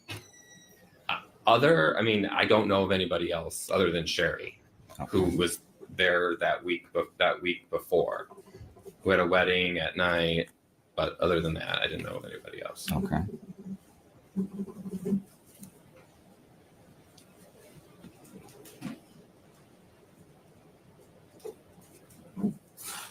You also felt that Samantha was, well, you stated, or you felt that way, that Samantha was miserable trying to make it work with Jeff. Yes. Okay.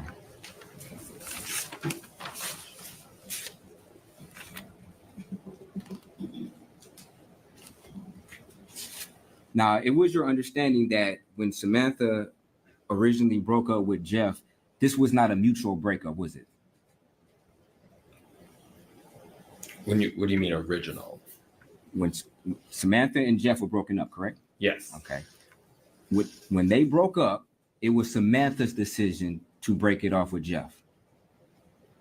Correct? Initially, maybe, Okay. but like I was Okay, saying, thank you. she eventually went. Thank you, sir. Thank you.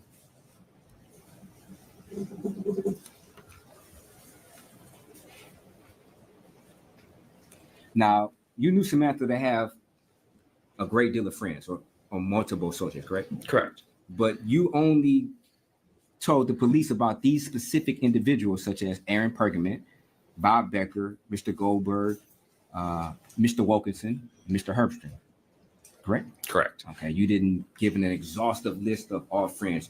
There was a particular reason why you felt in your mind that you should offer this information to the police, correct? Correct. Okay. And the reason is because you may have felt that they may have known something or maybe possibly done something. Yeah, correct? Well, I wanted the police to get rid of the perfunctory people in her life that they were going to need to just deal with alibis for so that they could get to the matter of the true investigation before them. Okay.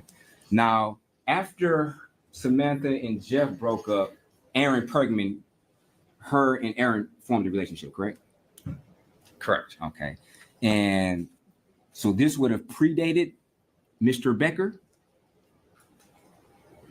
No.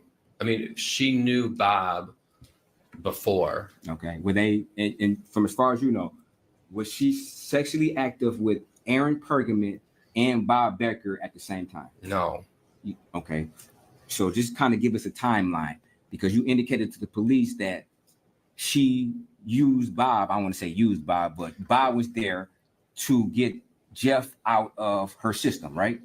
Correct. Okay. But Bob and her didn't have any physical type of relationship after her and Jeff broke up. Okay.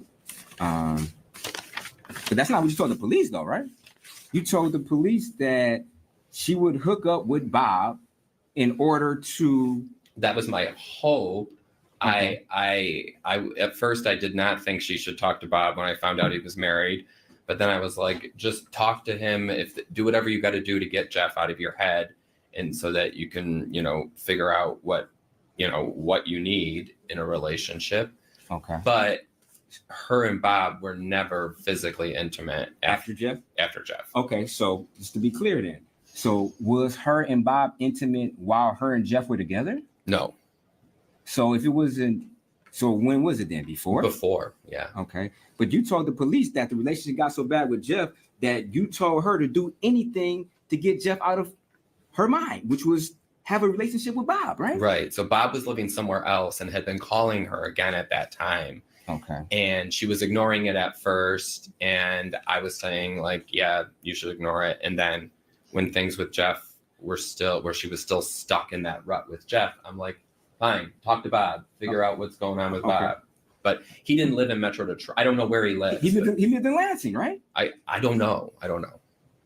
But he didn't live a place where she could drive to in a matter of. Okay, but you didn't know. So as of right now, you don't know any other place other than Metro Detroit and Lansing that Bob Becker lived at, right? Correct. Okay. Correct. That's the only two places. Yeah. And you knew that she went up to Lansing at certain times to be intimate with Bob, correct? But not when she was with Jeff. That was years before. That was before. Okay, but you didn't tell the police. You didn't illustrate to the police that this particular dating relationship with Bob was years before Jeff. You never said that, did you?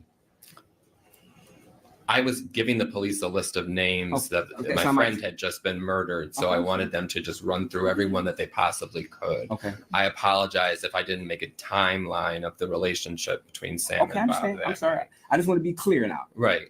You never told the police or indicated to the police that this relationship between Samantha and Bob. Objection is. I don't think you answered it. Well, he did answer you already, so. Okay. But you were trying to be helpful, correct? Yeah. Okay. And if a friend of yours is murdered, don't you think it would be important for you to at least narrow down the dates of when they had a sexual relationship with somebody else, and not let the police guess? You think that'd have been important? Yeah, that would have been important. Okay.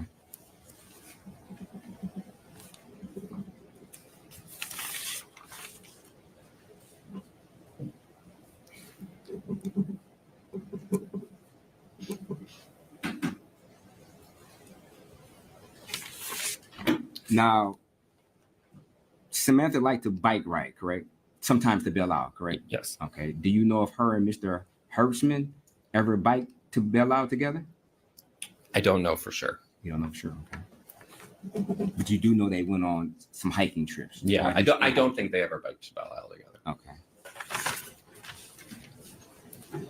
Do you know if Mr. Hertzman likes to bike independently? He does, yes. He does? Okay.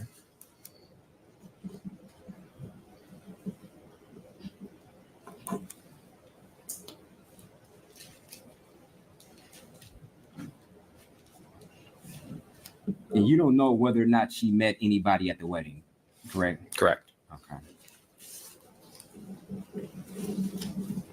Are you and Samantha friends on social media?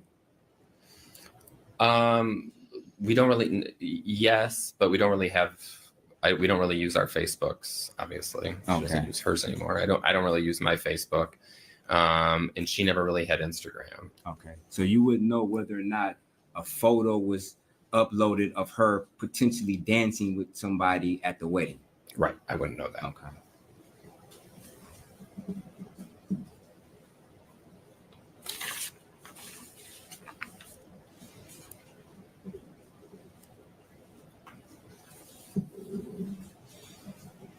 If Samantha was going to meet somebody after the wedding, it wouldn't be customary for her to tell you every, step she's making, right? Correct.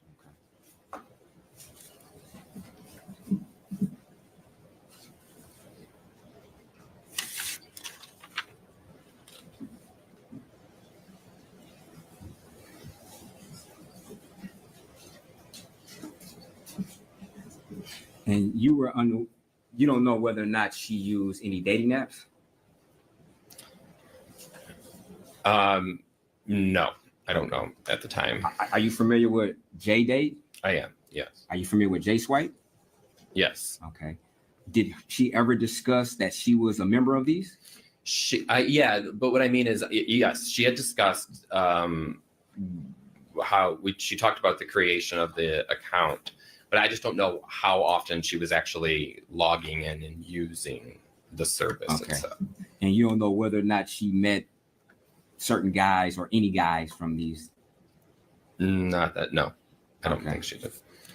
Were you aware that David Wilkinson was supposed to spend the night when she came home from the wedding? I mean, I've made plans with David Wilkinson in the past, yes or and no? so what's supposed to spend the night could mean Okay. he doesn't always matriculate to the That's not my social question. engagements he's supposed Right. to attend to. That's not my question. My question is, did you know that David Wilkinson told Sam that he was going to spend the night? Judge, objection. First of all, foundation. Second of all, hearsay. I'm not sure where this. I'll rephrase it. Were you under the understanding that David Wilkinson intended to spend the night at Samantha Wall's house after she left the wedding? Was I aware when I spoke to the police that Saturday? Were you aware at any time up until now? So David Wilkinson. Yes or no? Yes or no? I can't answer this question with a simple yes or no for you to properly understand what you need to know about David Wilkinson. Well, if it's something somebody else said to him, it's hearsay, and you're asking for a hearsay. No, I'm just asking if he was ever under understanding that David Wilkerson was supposed to, or maybe stated that he was going to go there or supposed to go there. And if he knows, I mean, he can say, I believe. No, I'm not gonna allow it. It's hearsay. Let's move on.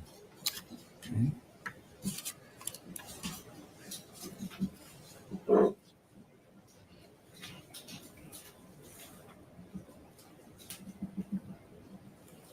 You were also under the understanding that Samantha would call like Uber Eats late at night. Yes. Okay.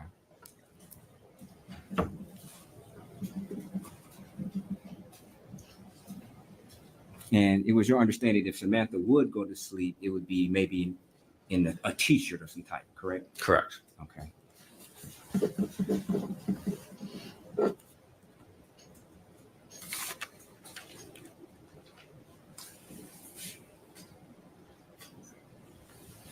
Thank you, sir. No further questions.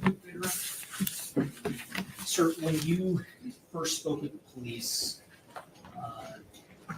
the back in October, what's kind of going through your head? What was your frame of mind at that point in time?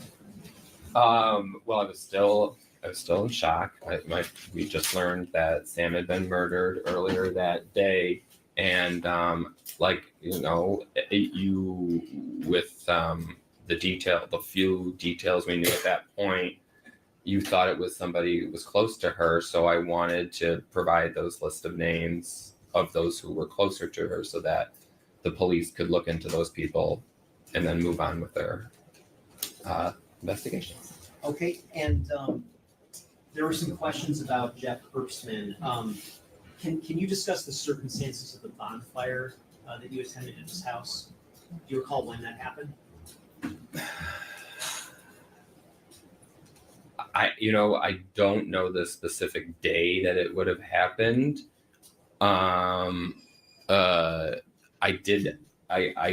It was a little awkward for myself. This was a guy I didn't think my friend should have been dating, but now she had been murdered. So now he was having a bonfire to remember her. And another friend of ours was going to be, and she did, she wrote a poetry piece about her. So I wanted to go be with other friends of Sam that night. But it was my first time going to Jeff's, and I went with a group of other people that I knew. Okay, and approximately how many people were there, if you remember?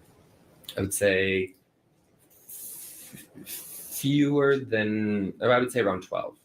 Okay, and was there anything out of the ordinary about Jeff's behavior that you observed that night? We were all pretty in shock and grief. Why was it, I guess if you could articulate this as clearly as possible, why was it that you didn't want Sam to be dating Jeff Herbstman anymore? I felt like she could find somebody that was more complementary to her personality, to her skill set. Jeff and her didn't have a relationship that I felt best reflected what she needed, what she wanted. I don't think Jeff wanted to have kids, and she wanted to have kids. Objection, that's speculation. It's the same. That'll be stricken. You have to consider that. But I guess is it fair to say that they just weren't the right fit for each other? Yeah, they weren't. Objection leading. I think I can ask a clarifying question. It's leading. Okay, I will move on. When it comes to Bob Becker, again, just to clarify, based on your understanding, how long ago was it that Sam and Mr. Becker had any kind of direct relationship with one another, physical relationship with one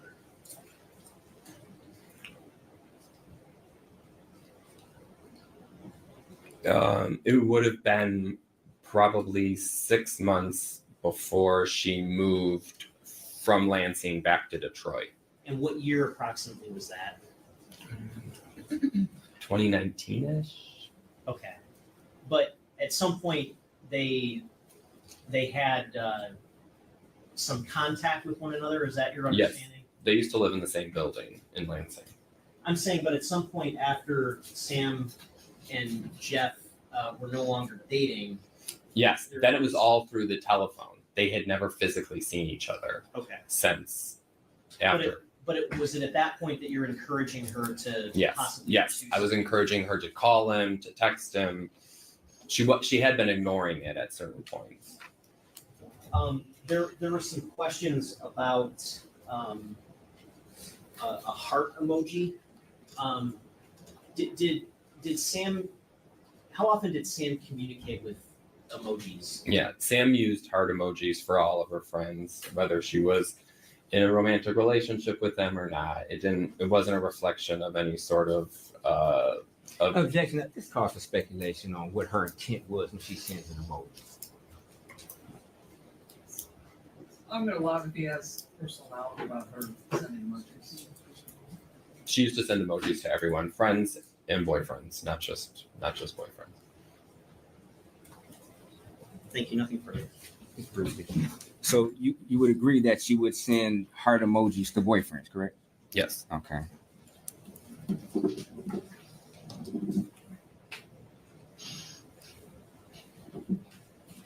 And you would also agree that you don't know definitively whether or not Samantha actually hooked back up with Bob after you, I guess, gave her the stamp of approval, for lack of a better term. I don't understand that question. Okay.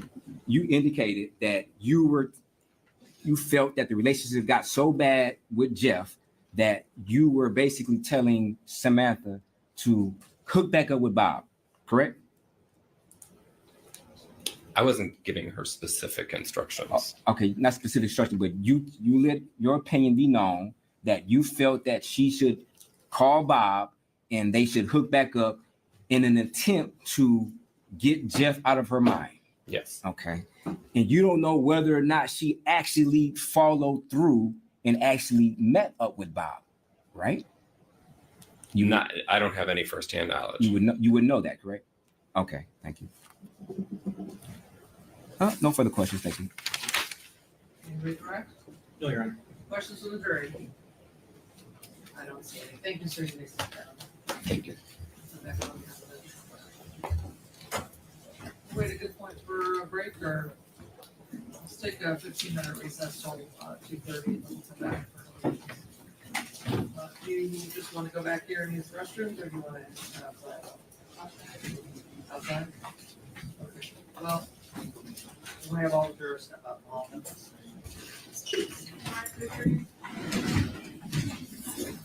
Well,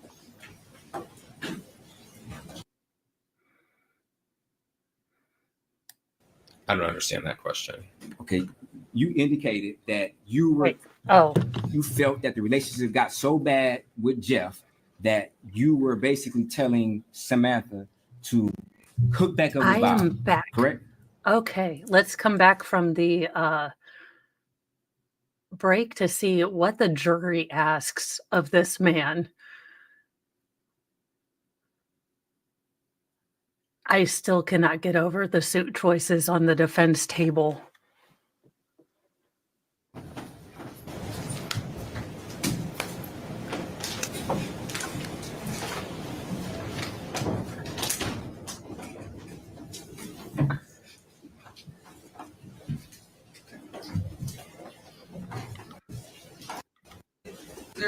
Zero 535. People versus Michael Jackson-Bolanos. Appearances, please. Good afternoon, Your Honor. Ryan Elsey for the people. Dominic DeGrazia on behalf of the people. And Brian Brown on behalf of Mr. Jackson-Bolanos. Good afternoon, Judge Senator Christian Murphy, appearing as co-counsel on behalf of Mr. Jackson-Bolanos, who appears tonight. And then for the record, Mr. Jackson-Bolanos is present, and our all counsel are present. Our 16 jurors have returned to the courtroom. Juror number 1, you said you're not feeling very well. Do you need some water, or do you have water? Are you gonna be able to make it through the next hour, or? Okay. Well, if you need to run to the restroom or something, just raise your hand, say I gotta go, and you can run right into the jury room. Okay, if something happens. Okay. Are we ready to continue with your next witness? Yes, Your Honor. People call Aaron Pergamon.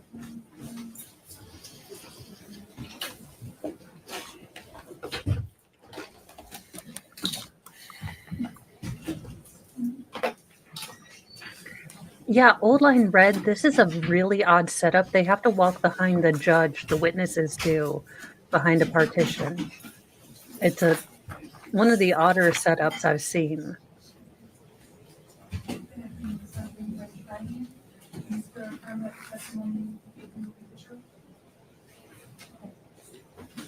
Slide that microphone out.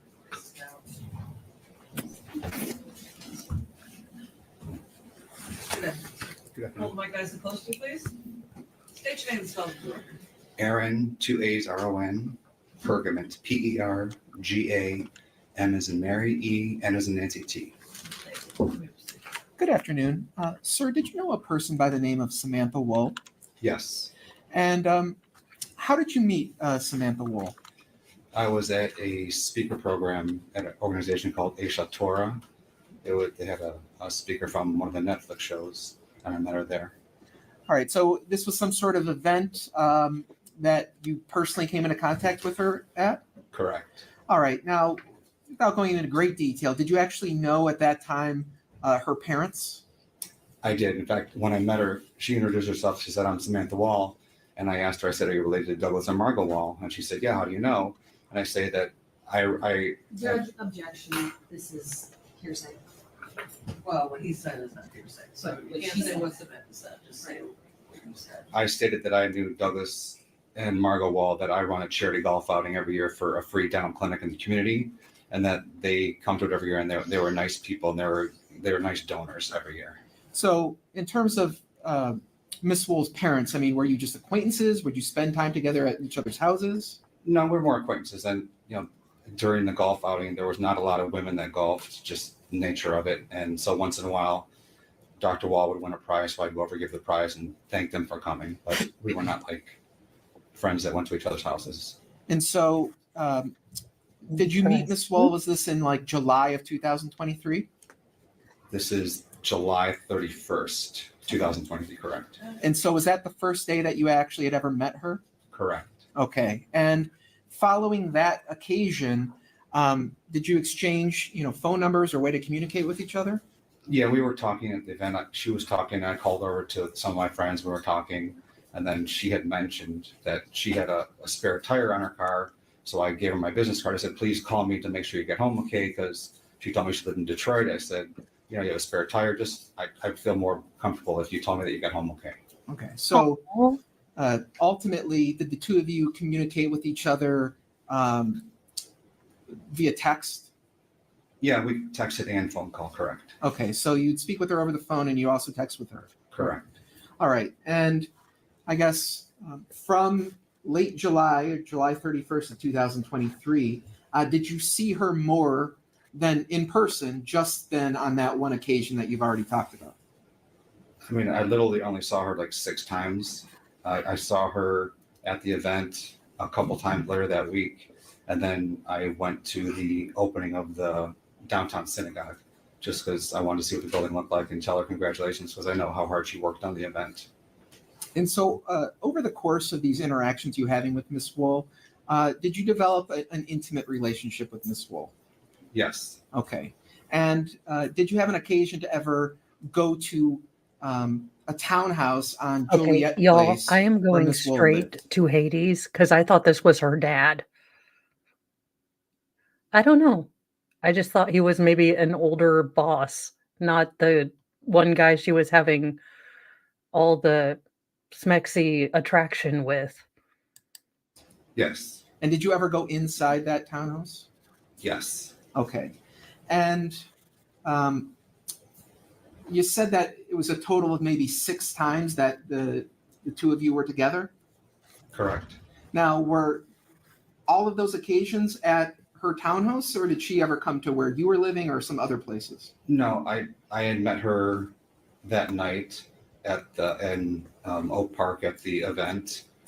I went down to her place 2 or 3 times. We met for coffee once in downtown Detroit, and then I also saw her downtown at the synagogue that one Sunday morning for the event. Okay. And so I'm fighting back my attraction right now.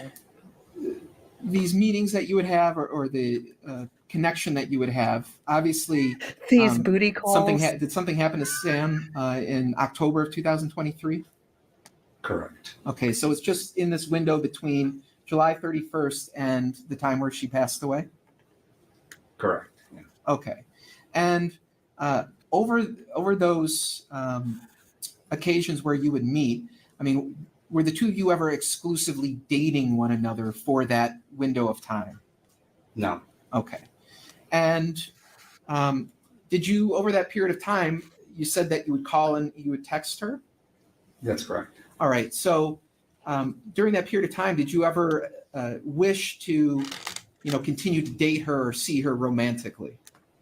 And when we had talked about it, I have 4 kids. I'm very busy. I have my own business. I know she was extremely busy with, getting the synagogue off the ground, and our schedules weren't corresponding. So we had talked about, hopefully our schedules would clear up in the future, and we would, maybe in the future make time for each other again. Okay. So at least around the time of her death, that was kind of is that the status of your relationship? Yeah. I mean, I hadn't seen her or basically talked to her since the grand opening at the synagogue. That was sometime, I believe. I'm blanking on the date. I'm sorry. Do you think it was in September or October? Does that ring any bells for you? I think it was September because it was before the high holidays of the Jewish year, so it's before Rosh Hashanah. And around that time, did you ever speak with Samantha Wool about any vacations that she went on? When I went down to her place, I had told her I do photography, and one of my passions is doing like nighttime and landscapes. And I told her that I was going to go on a trip to Utah. One of my cousins in Arizona has a big RV, and he wanted me to come with him, but I wanted to do like a professional photography tour. So I had asked her. She said she had just gone out to Utah. Objection, Judge, here's that. You can't say what she said, sir. Okay. So What you said. Yeah. Ultimately, Great. did it come to success. your Come on. knowledge that she had spent time in Utah? Correct. All right. And so did you go to Utah after you spoke with her about that? I did, but it wasn't. I was already planning on going before I spoke to her about it. I more asked her how this is okay, but I just said if I only have 4 days, which parks are the best? If I have limited time, so she kind of said, Objection. Okay. Just what you said. Yeah. oh, So sorry. you basically, you're having a discussion about different places to go in Utah? Correct. Okay. Now, did you ever send her any pictures or messages from your trip to Utah? Yeah, I sent her a couple of my shots I took when I went on a pro photography tour. So I sent her a couple of the sunrise and Ooh. sunset and astrophotography shots. And what was your intention in sending her those pictures? Just to try to brighten her day. Seduction.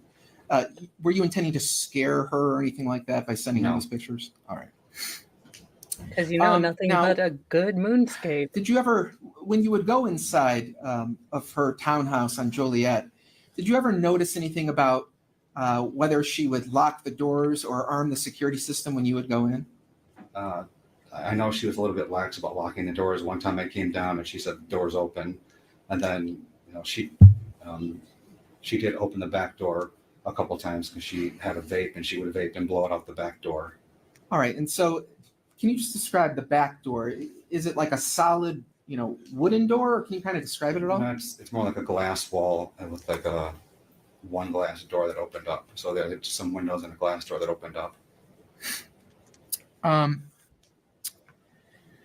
Now, on October 20th of 2023, and I'm talking kind of in the night throughout the morning, starting around, let's say, dinner time, do you remember what you were doing on October 20th of 2023? Yeah, so it was a Friday night. So Friday night we had Shabbos dinner at my house. I had my kids that weekend, and I had an additional 4 or 5 kids over that slept over because there was a bar mitzvah in town. So I had 7 kids at my house that night. Now, I don't want you to tell me what your address is, but just generally, what city were you located in that night? Oak Park. Okay. And so you were at the home with a number of children in the home? Correct. after that point, did you ever leave your home? We went across the street at approximately 10:30 because one of my son's teachers was across the street. So me and 5 or 6 of the kids went across the street. We came back. I cleaned up the kitchen when they were playing basketball. There's a kitchen basketball hoop. And then I didn't leave the house after that. All right. So do you recall at all what time you might have gone to bed on the 20th? Around 12 or 12:30 at night. And throughout that night and into the morning, did you ever wake up and leave your home? No. Okay. Do you recall whether or not, I'll strike that question. He's like, I had 7 children in my house. Your Honor, I Did was you become tempted. aware? I was tempted, but I stayed in my house. At some point after you woke up on the 21st, that something had happened to Miss Wool. No, I didn't find out. So if the jury doesn't understand, can I explain Orthodox Jew what that means a little bit or no? Well, What did you why say? don't you just try and So- answer? For Shabbos, between Friday night sundown and Saturday night sundown, we don't do any work. So we don't drive, we don't use electricity, we don't go on computers, we don't go on phones, we don't do anything. We just stay at our home, we go to shul, synagogue, and then we come back. And I usually play games with the kids. So when Shabbos was over on Saturday night after sundown, I went on my computer because this is right around the time of the war in Gaza that had just started. And Judge, I'm going to object. This is way off the scope of what was just asked. I can try and. so I didn't Let's find focus. out until after sundown on I'm guessing that he has maybe a driveway basketball hoop that he can see from his kitchen. So I believe he's Orthodox Jewish. Great success. I don't know if Samantha was Orthodox because, look, as the world's worst Christian, I know even less about Judaism, but I do know that Orthodox Jews follow Mosaic law to the letter. So he probably would not have looked up his phone or anything like that during the holy days. But that's about all I know about that. Saturday night when I opened my computer and I don't remember whether I saw a Yahoo story or I got an email from the Detroit Federation that stated that Samantha Wall had been murdered. All right. So the bottom line is you found out like over the internet, basically. Correct. Okay. And did you ever have an occasion, at least after that day, to have any conversations with the Detroit Police Department? A Detroit police officer and I believe a Michigan State police officer came to my good deal. door after the funeral on Sunday, October 22nd, and they said, Objection to hearsay. Without, Say what someone else said, so. without telling me what they said, after you saw them, did you ultimately end up going to police Zach does point out a headquarters? good correct, I voluntarily went down that next Monday, the 23rd. And did you give a statement to them about what you knew? Yes. And as part of that, did they also take like a swab from your mouth? Yeah, I voluntarily gave them a cheek swab. I voluntarily gave them my phone and I let them check my car. Okay, so with your phone, at least around that time, did your phone number begin with 248 and end with 3073? Correct. Okay, and so they asked you for certain information and you provided all of that to them? Correct.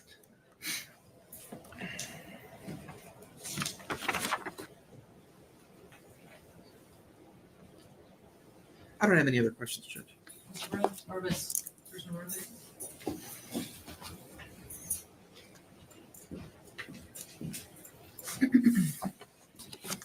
Good afternoon. Good afternoon.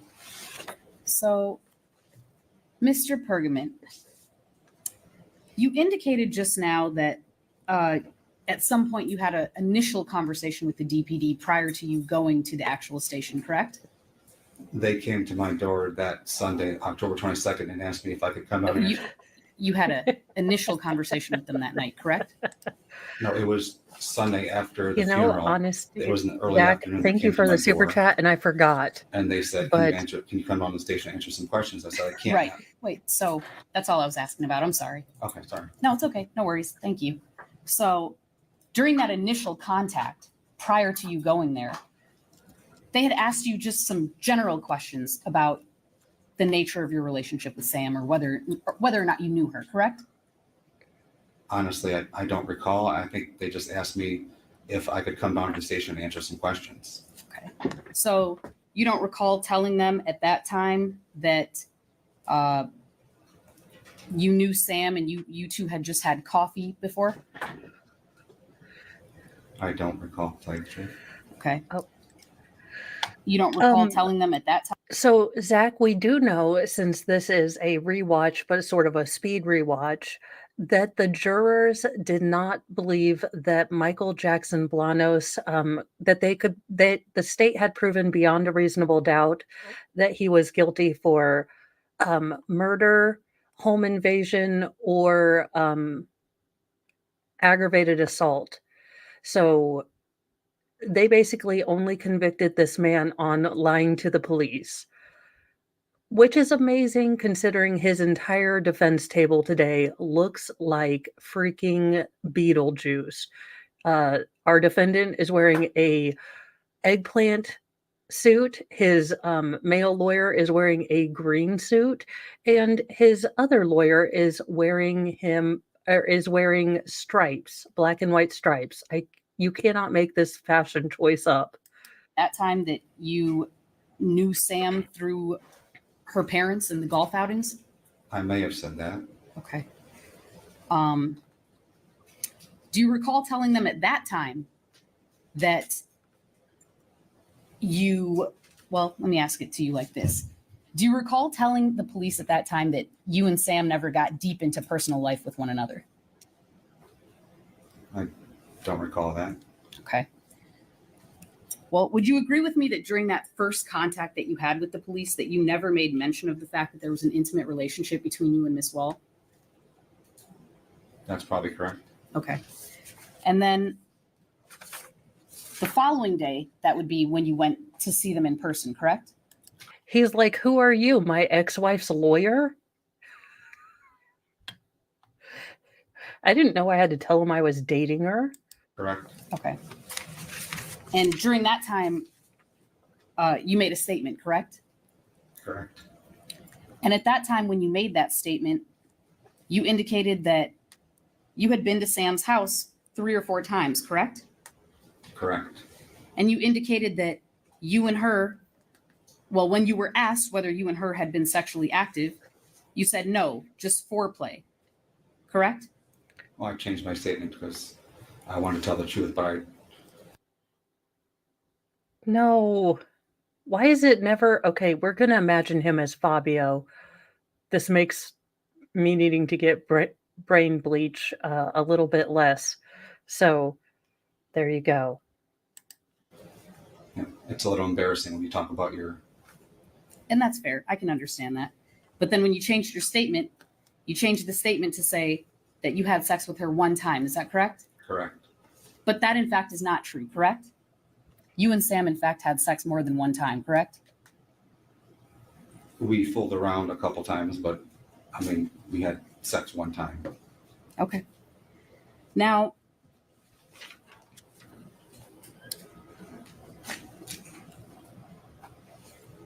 you have been to Sam's house more than once, correct? Correct. And you, in fact, did notice that she kept her doors unlocked, correct? Well, I believe she texted me that said the door's open. Okay, but you noticed that she kept her doors unlocked. In fact, you told the police when you went to go see them that on your first encounter to her home, you were actually able to open the door and just walk right in, correct? I don't believe I said that. You don't believe you said that? No. Okay, well, maybe when I said that no adult human female living in Detroit would leave their front door unlocked, I may be wrong. Apparently, this chick is like, YOLO, let's leave the door open in downtown Detroit. 1 second.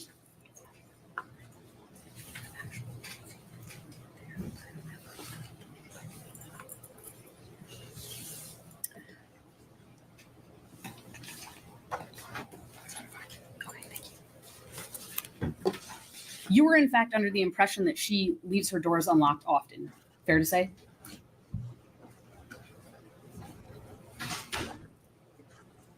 I'm not sure, but You had made mention of the fact you felt she was crazy for leaving her doors unlocked. I never said the word crazy. Oh, I'm pretty sure you did, sir. Don't fight these people so hard on this. Sir, this chick that you knew that just got unalived lived in downtown GD Detroit and was lax about shutting and locking her front door. I, from not Detroit, think that's insanity. Okay, so yeah, just say yes. As anyone who's ever heard of the city Detroit, we find this a little confusing and against, personal preservation. 1 second.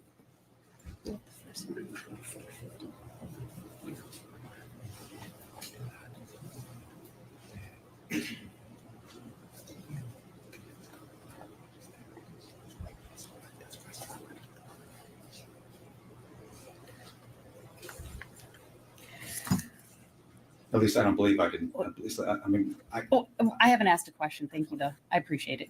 Thanks. Just 1 second. We're just pulling something up. Oh, he's getting that line of sweat crawling down his back like, I'd like to change my answer. Look, I may have called her crazy, but I want her parents to still donate to me during my golf outing. So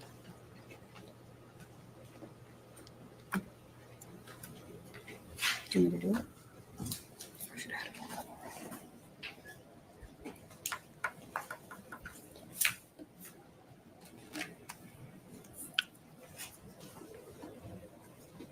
It's at 4:50. I know where it is.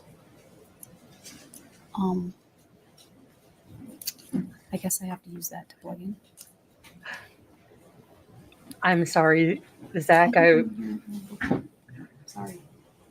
Okay, can we just freeze frame this? Purple, green, stripedy. I am not as excited about the new release of Beetlejuice, the redo, as much as this entire defense team. Also, are you wearing an evergreen suit with red shirt? Is it Christmas time? What is going on here?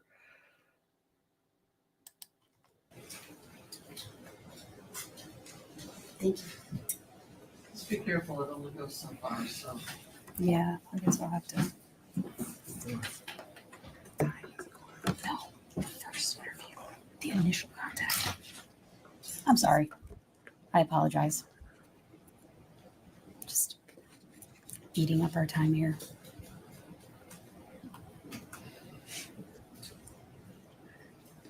Mass, you are right. He could be Irish.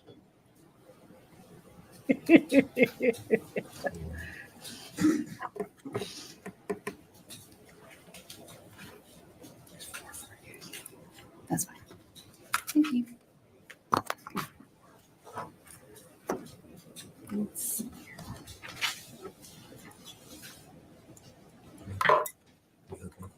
I think I can do it. There we go. Okay. So if you could turn around, we'll get straight again. Sir, would you agree that that's you in that clip? correct. Do you by any chance recall this being the time that the DPD came to your home to speak to you? I can't tell from the picture. Okay. Well,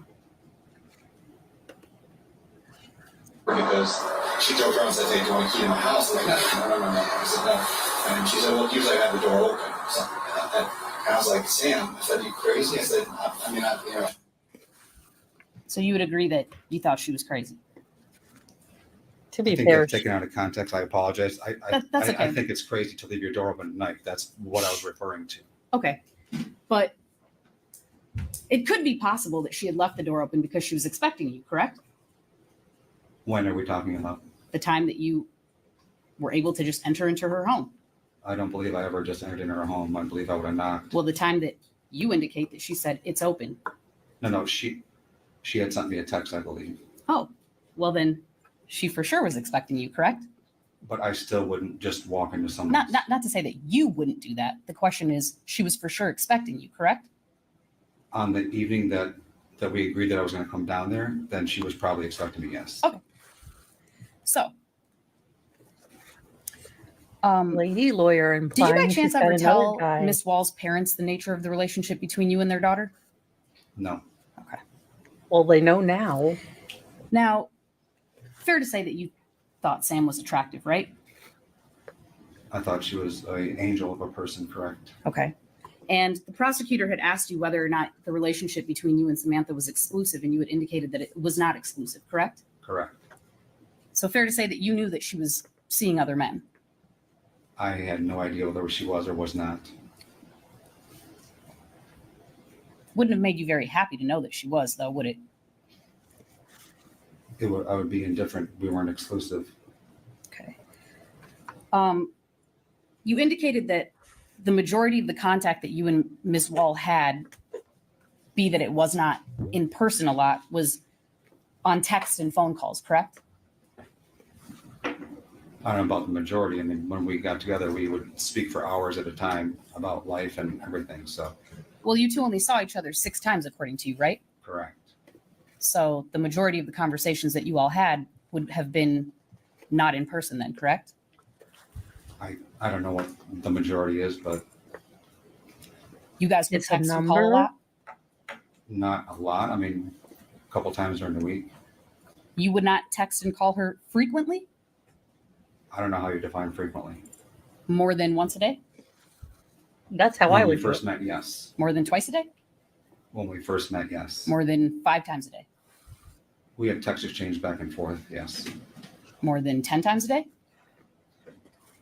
On the first week that we met, yes. So frequently. Now, when was it that you took this trip to Utah? The middle of October. Do you remember the dates? I don't have a calendar in front of me, but I could probably guesstimate. No need to do I that. think it's around the second week of October. No need to guesstimate. Would you agree with me if I told you it was the 9th through the 15th? Yes. Okay. Do you have any idea when it was that Sam went to Utah? I do not. Okay. Now, did you speak with the prosecution in preparation for your testimony today? A little bit. I just asked them, I've never been here before, so I just asked, what can I expect? That's fair. And the reason I asked you that is because previously, in all the times that you spoke with the police, you had never mentioned this particular statement that you made today about Sam opening and closing her back door when she was vaping. Is that fair to say that you never mentioned that before? I don't recall, but Okay.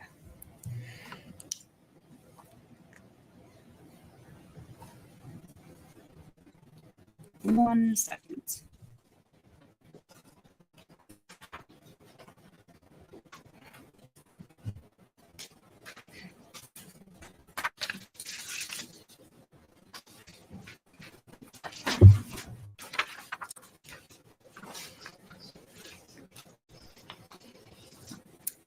There have been times that you have went to Miss Wall's home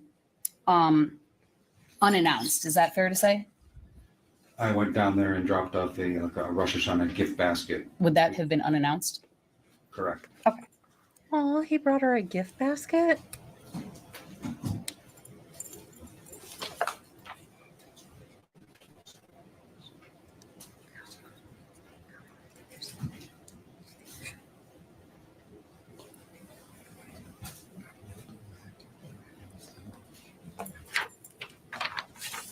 What a dumpster fire human.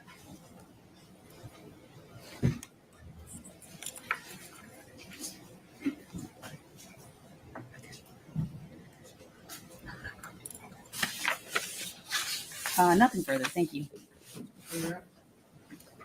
I don't have any questions. Questions to the jury? I'm down, council approach. So if you're new to this trial in Michigan, the jury can ask questions of the witnesses as well. The lawyers review them with the judge. If they're appropriate questions legally or things that they feel are appropriate, then they will ask the jury, and then the state and defense can question them as far as what that question would mean or further clarify it.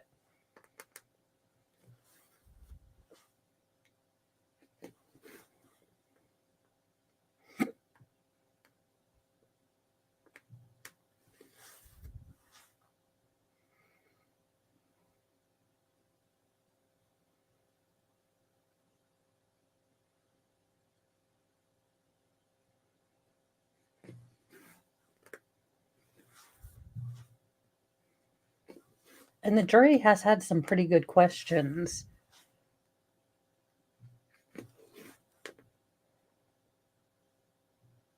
Evidence, this was just offered as impeachment to refresh his memory to what he said. So, I don't have anything else, Judge. anything further? No. Are you satisfied with my explanation? Yes, Judge. Okay, any other questions from the jury? I don't think you missed that. Thank you.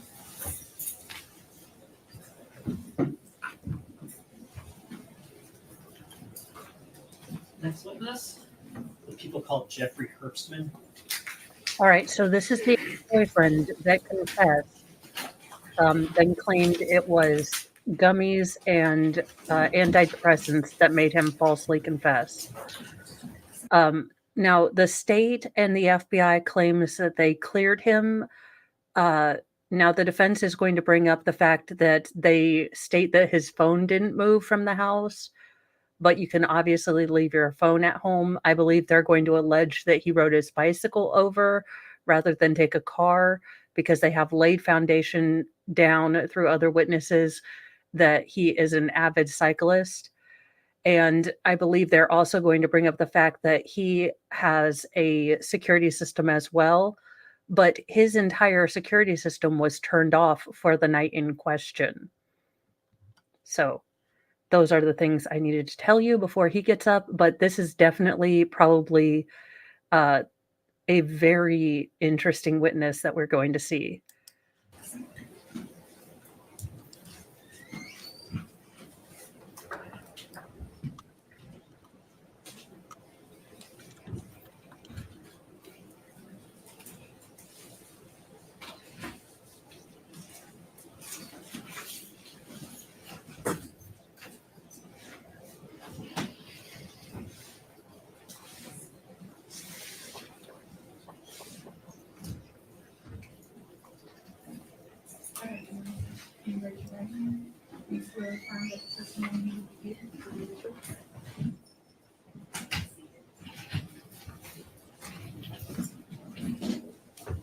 Oh, and he's also been given immunity for his statement today. Please pull the microphone directly in front of your mouth.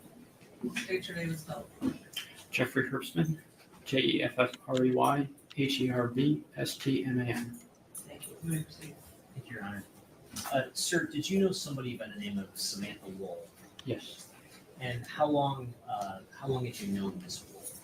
for years. Can you approximate the number of years that you knew of her? At least 5, maybe perhaps longer than that. We met through the synagogue. A long time ago. Yeah, Okay. And was this the downtown synagogue in Detroit? that's correct. And at some point, did your relationship with Miss Wool become romantic? Yes, And approximately when did that happen? in August of 2022, we started a romantic relationship. Okay. And how long did your romantic relationship with Miss Wool last? Until July of 2023. Okay. And during the time that the two of you were together, did you live together or live separately? We lived separately. And what precipitated the ending of your relationship in July of We had difficulty communicating. I feelings, and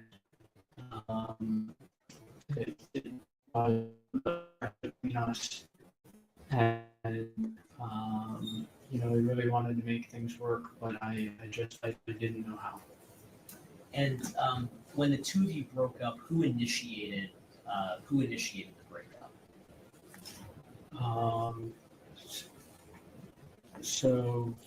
Samantha initiated the breakup. Okay. And after the two of you broke up,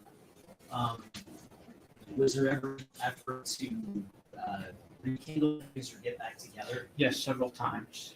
And did you ever end up getting back together and getting back into a relationship with Samantha? Yes. And when did that happen? Initially the breakup was just a conversation where she came to me and said that she wanted to end things. We had a long conversation and got back together that day. Subsequently, it lasted for a few hours until I came and brought flowers and apologized and trying to figure things out.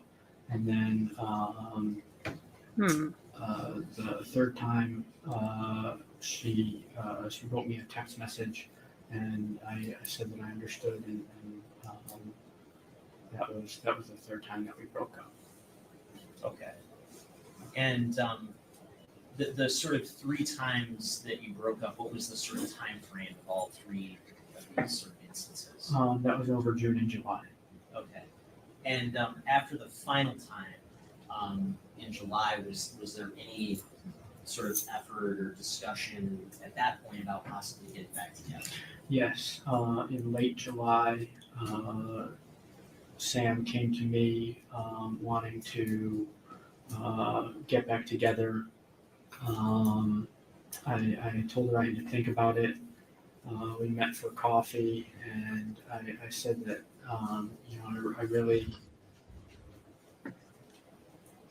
I cared deeply for her, but I wasn't sure how to give her what she wanted in the relationship, and so I really needed to figure that out before we could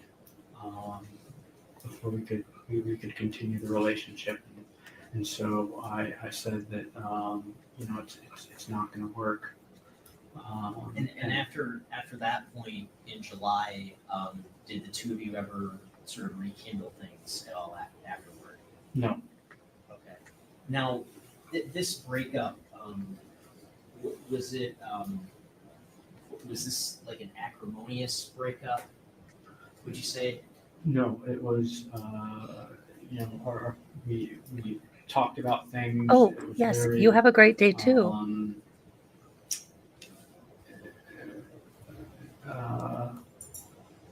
What's the opposite of acrimonious? It was we Friendly talked over things awesomeness. and agreed that things weren't working very well, that our communication wasn't great, and we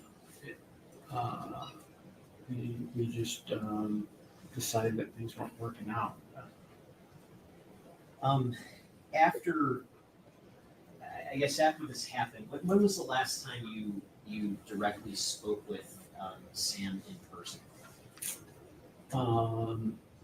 The last time was at there was a holiday called Simchat Torah on October 7th, and we exchanged hellos at that holiday. But that's the last time that we saw each other. Okay, and where was that? Was this That was at the downtown synagogue. At the synagogue? Yes. Okay, and other than exchanging hellos, was there any sort of discussion or conversation? No. And between July, when the two of you broke up, and the holiday in October, was there sort of any direct in-person interaction between the two of you during that sort of interim time? We saw each other several times at synagogue. I remember that I saw her at the grand reopening party that we had, the block party that we had on, I believe it was August 25th, and she came over and gave me a hug. And we exchanged hellos at, I think we saw each other at services other than that, but that was our, we didn't really speak outside of those situations. Okay, and during this time, after you broke up, were the two of you ever still in communication with each other over text or phone? I believe that very, very minimally. I texted her when I brought her her things back to her apartment, and I texted her. She brought over a book and cupcakes for my birthday. Aw. And when was that? That was August 12th. Okay. And the book was so I She's thanked Just her Not for At It that. Into You. And when was the very last time that you saw Samantha alive? That would have been on October 7th at the Simchat Torah service. Okay, at the synagogue? Yes. Okay. And at some point, did you find out that something happened to Samantha? Yes, I received an email from the synagogue. And when did you receive that email? On, I believe, October 22nd. Okay, do you remember what time you received that email and found out? Sometime in the afternoon. Okay, and what did you do in response to getting that email? The first thing I did was I looked at the news to try to understand what had happened. I was devastated. I wanted to know what went on. I called my parents. Hey, and Tammy. then I reached out, or I can't remember if I reached out to some friends, but their friends reached out to me. But I spoke with Ruby Robinson, Zach Rosen, about what had happened. And are those two individuals, are those friends of yours? Yes. Okay. And did those individuals know Samantha? Yes. Now, was there a funeral service held for Samantha? Yes. And when was that funeral service held? That was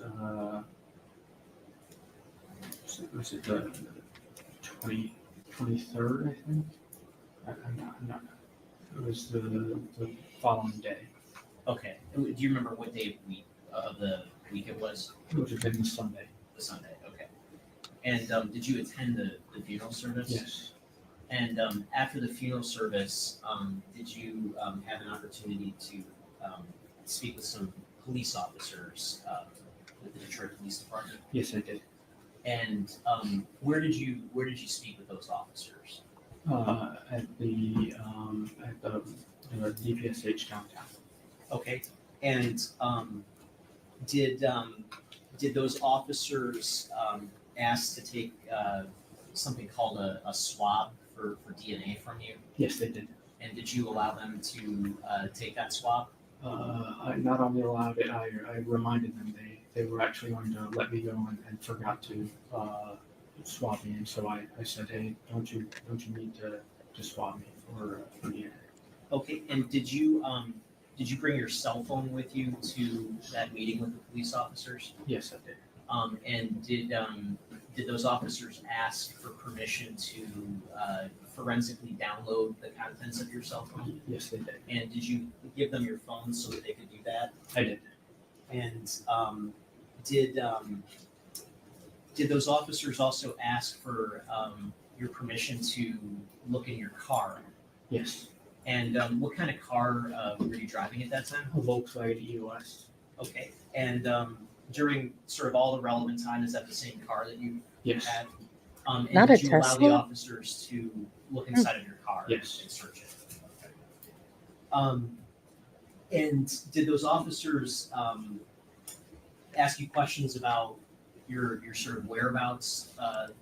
Okay, I'm going super duper straight to double Hades, but the irony of this gentleman owning a Volkswagen, it's just tickling me right now, and that's a terrible, terrible thing to sort of be giggling about. So I will be quiet. The night of Samantha's death? Yes, they did. and looking back at the night of October 20th of 2023, a Friday night, can you help us understand what were your activities that specific night? So on that night, I went to the synagogue, and I stayed at the synagogue. We prayed. I stayed at the synagogue until around 8 o'clock p.m. And then I went directly home. And what where's home for you without I guess giving us your specific address? What neighborhoods and what street do you live on? Sure, Southwest Detroit. I live on Grand Boulevard. Okay. And so you said you went from synagogue to home. Let me ask, is Friday night as a general matter, is that a significant night for in terms of like activities at the synagogue? Yes, so typically we have services on Friday nights and Saturday mornings. Okay. And do you observe the sort of religious custom generally known as Shabbat in terms of activities that you might take a rest from sundown on Friday until sundown on Saturday? Yes, I try not to do work or labor during that time. Are you do you take your observance to the level that Okay. you don't use any electric? Y'all, not to be joking or anything, but as a person that deeply feels that I deserve at least 48 hours of rest a week, I might start adopting this. Like, no, dear, it's against my religion. From sundown on Friday to sundown on Saturday, I can't do any work. I'll let y'all know how that works. I think I'm still going to be folding laundry tomorrow. Dang it. Electronic devices during that time? No. Okay, and so do you still use things like phone, computer during that time? Yes, I do. Okay. And so when you got home on the night of October 20th of 2021, what did you do after you got home? After I got home, I would have let my dog out. I lay down on the couch. I listened to a podcast. I put on some records, and I went to bed around 10 o'clock. And during the course of that night, did you leave your home at all? No. Do you remember waking up at all during the course of that night? I believe that I woke up at some point during the night. I'm a light sleeper. Okay. But did you leave your home? Did you go anywhere else other than No. at home? Do you remember what you did the next morning? Yes. The next morning, I woke up around 8 o'clock in the morning. I went to Eastern Market, picked up some groceries and some food. I drove back home, and then I got my yoga equipment, and I actually went to the credit union. I tried to go to the credit union, which was closed, and so instead I just drove straight to yoga and did yoga at 10:30 to 11:30. Okay. And Mr. Herbson, can I ask, do you have a history of suffering from any sort of mental health issues? Yes, I had depression. And how long have you been dealing with depression?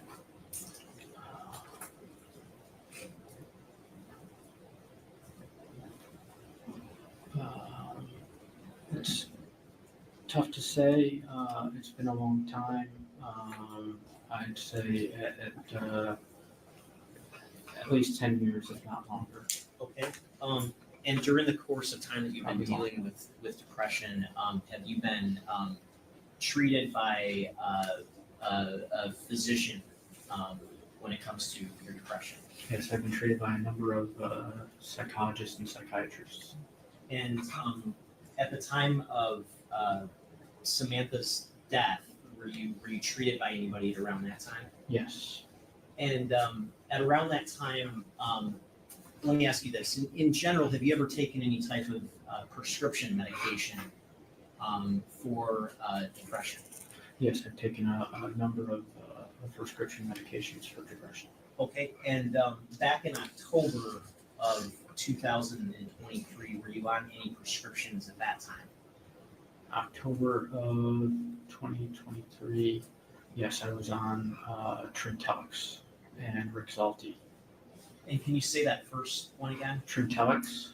Trintellix? Yes. And could you spell that for the record? Trintellix. And how long have you been I've not taking heard of that one. particular medicine? I've been taking that for years. And was that something that was prescribed to you? Yes. Okay. And at around the time of October of 2023, were there any sort of changes in your prescription or the amount of, is it Trintellix that you were taking? Yeah, so I wasn't really getting any relief from the Trintellix, so my psychiatrist recommended that I try a new medication. Okay, and what was the new medication that you were taking or that recommended to take? A medication called Auvelity. Auvelity? Auvelity, Auvelity. And so at around the period of October 21st of 2023, were you on one medication or both medications? I believe I was only on the Trintellix at that time. And is that something that you're able just to quit cold turkey, or did you have to kind of wean yourself off of that before changing medications? No, there was a specific regimen that I was following to wean myself off of the Trintellix and to ramp up the Auvelity.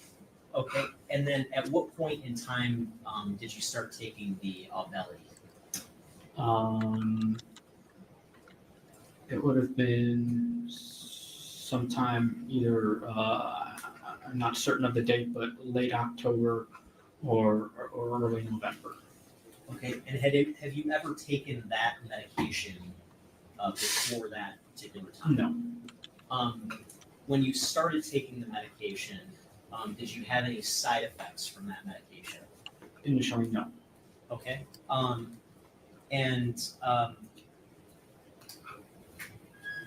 I want to ask you about a particular date, November 7th of 2023. Do you remember that date? Yes. And where were you on that specific day? On that day, I was in Kalamazoo, Michigan. And what brought you to Kalamazoo? So typically, I work remotely from home. However, because of what had been going on in my life,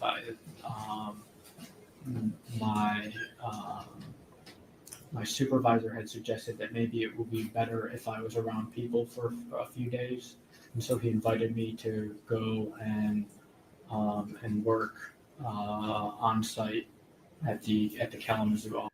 Okay, I am not a doctorologist, you guys, but having been someone that for medical health purposes has had to go through 22 different medications since getting diagnosed with CRPS,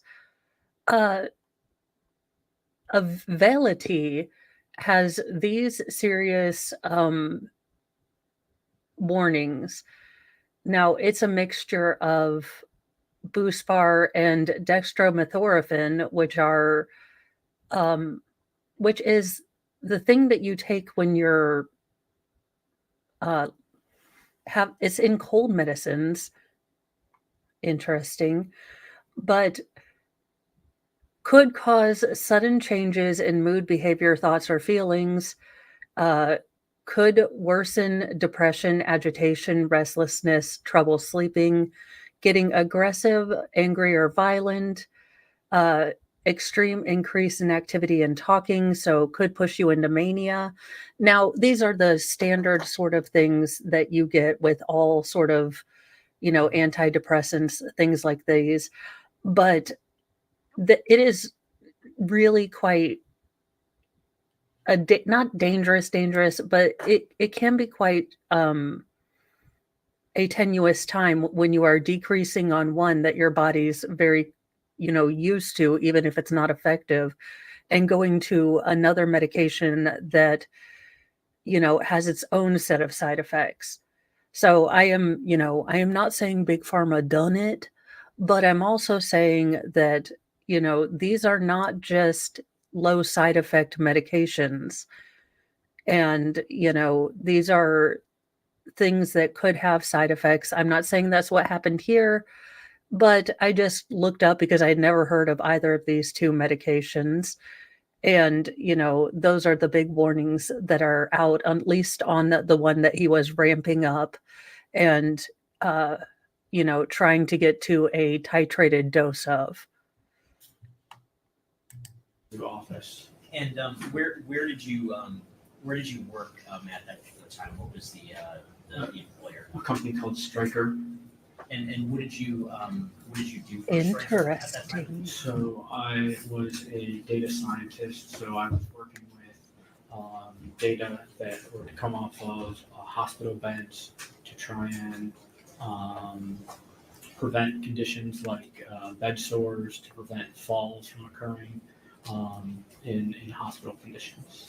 Okay. And where were you staying on November 7th when you were at Calix? I was staying at a hotel, the Four Points Sheraton. And when you were at the Sheraton on the night of November 7th, can you explain to the jury what happened that night? Sure. So I finished work that day. I checked into the hotel. So at that point, that was the second day that I was instructed to double the dosage of Auvelity. So I increased from one pill to 2 pills. I went out to dinner, and then I came back to the hotel. I sat in my car. I smoked 4 hits off of a vape pen. And when you say you smoked, what substance were you smoking? Cannabis. So would that be marijuana? Yes. Okay. And so The devil's lettuce. after you smoked the cannabis, did something happen at that point? No, not initially. I felt fine. I went inside. I bought a sparkling water and went to my hotel room and began listening to a podcast. You only got a sparkling water and no chips or snacks for the munchies? I can see how you got stressed out. Although you bought it from the mini bar, so I too am too cheap to buy snacks from the mini bar. I began to feel abnormal while listening to the podcast. My thoughts began racing. They soon became what I would describe as uncontrollable, that I couldn't stop worrying about things. Initially it was work related. I couldn't stop worrying about that I had brought the wrong clothes to work, that I wasn't going to make a good impression.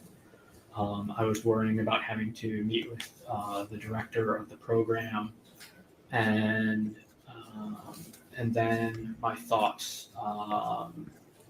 began to focus around Sam's death. And what specifically, what sort of direction did your thoughts go in at that point with regard to Sam's death? I began to believe that I was that I was responsible for her death, that I had somehow killed her and didn't remember doing it. And I couldn't shake that feeling, and it was disturbing to the extreme. I began to text. I texted a few friends. I texted an ER doctor friend about seeing a psychiatrist. I texted another friend with whom I had spoken about psychiatry treatment. I texted my psychologist saying that I was freaking out, and I came to the conclusion that that I was having a panic attack and needed to seek medical treatment. And once you reached that conclusion, did you call the police? Did you call 911? So actually, I took all of my stuff and recognized that that I didn't want my things in the hotel, and so I took all my stuff, put it in the car, went out to the car, and I called 911. Okay, and after you called 911, did you have some interaction? Everyone is different, so I will tell you that when I'm having and they don't happen very often, but if I'm having a true panic attack, I could care absolutely less what happens to my luggage. Um, that is so far beyond anything that I can actually focus on. Uh, so he could be different in that he knew one was coming, maybe, and just knew that, it was not going to be a good environment for him to have a panic attack.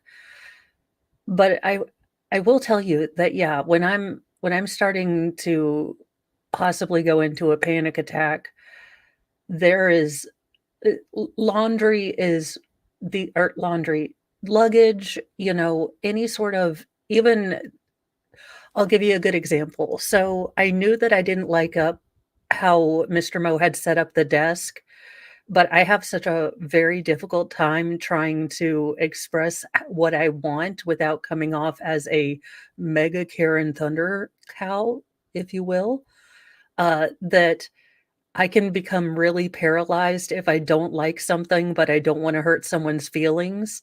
But I'm going to get anxious because I know it's not going to work out for me.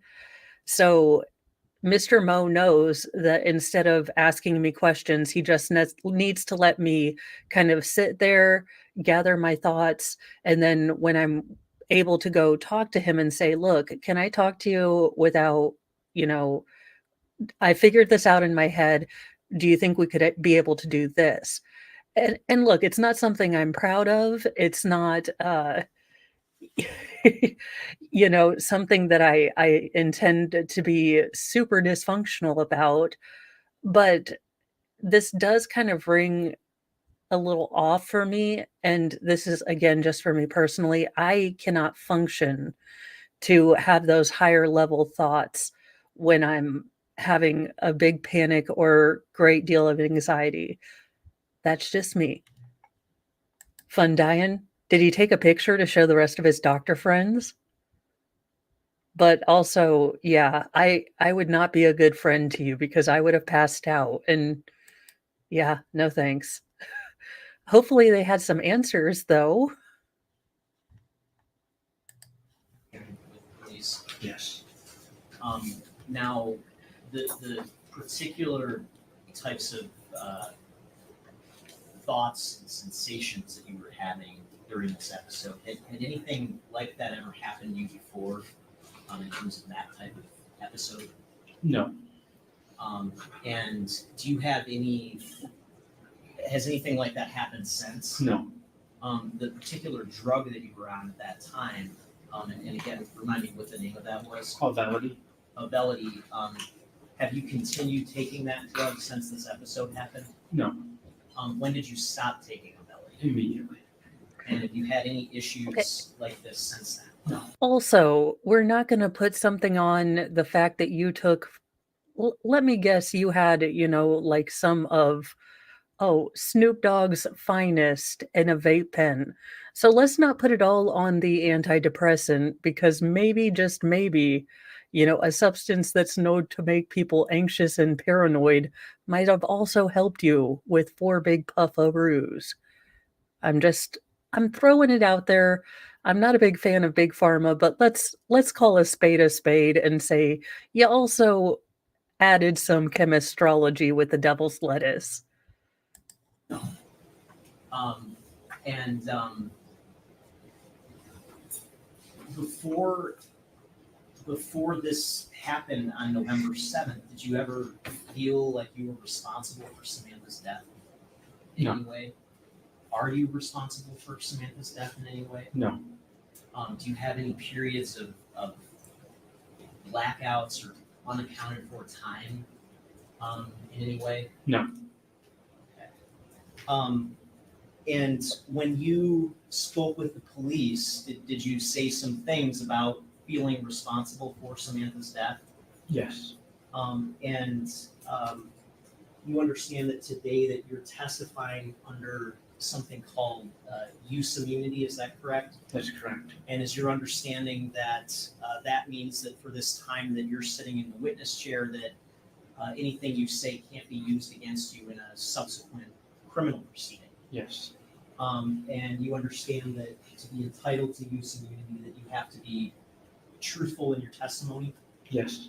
Have you been truthful in your testimony today? Yes. Have you had an opportunity to review a recording of the 911 call that you made on November 7th? Yes.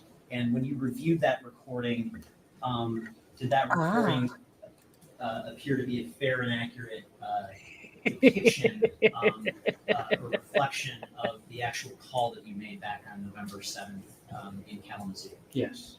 And I'm holding what's been marked as proposed exhibit 27. Is it your understanding that that recording is on this disc? Yes. Your Honor, I move to admit proposed exhibit 27. No objection. 27 will be admitted. No questions. Is it more than 15 minutes long? No, Your Honor, the call is approximately 7 minutes, and so perhaps we could maybe break after that. The next portion would be the body worn camera video of what he said to the police, and that's going to be a little bit longer. Okay, That that makes might be a sense. good, unless you have questions for him about that call, but.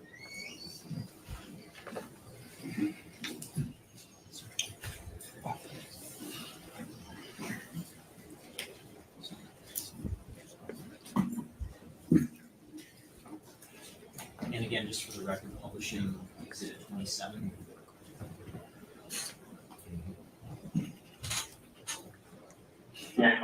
What's the location of your emergency? One Sheridan Kalamazoo reported their Illinois religion. The 4 Points Hotel on Eastport? Yeah. Okay. Is it a room number you're talking about? No, I'm in the parking lot. Okay. What's going on there?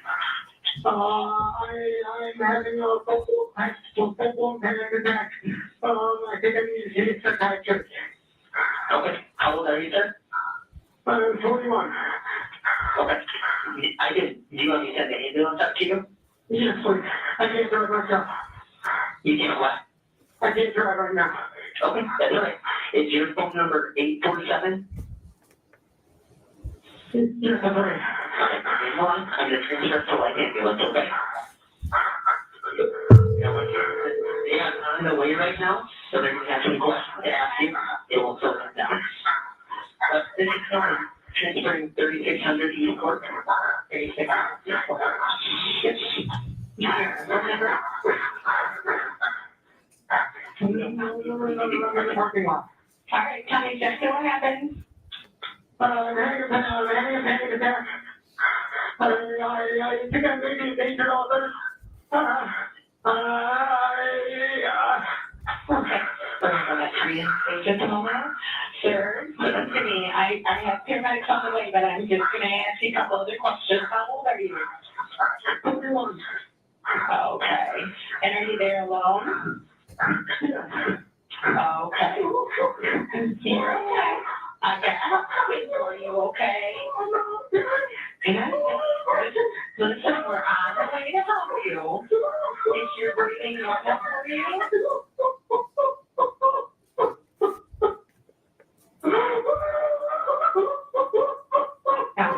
on the line? Yeah, we are. We can take it from here if you'd like to.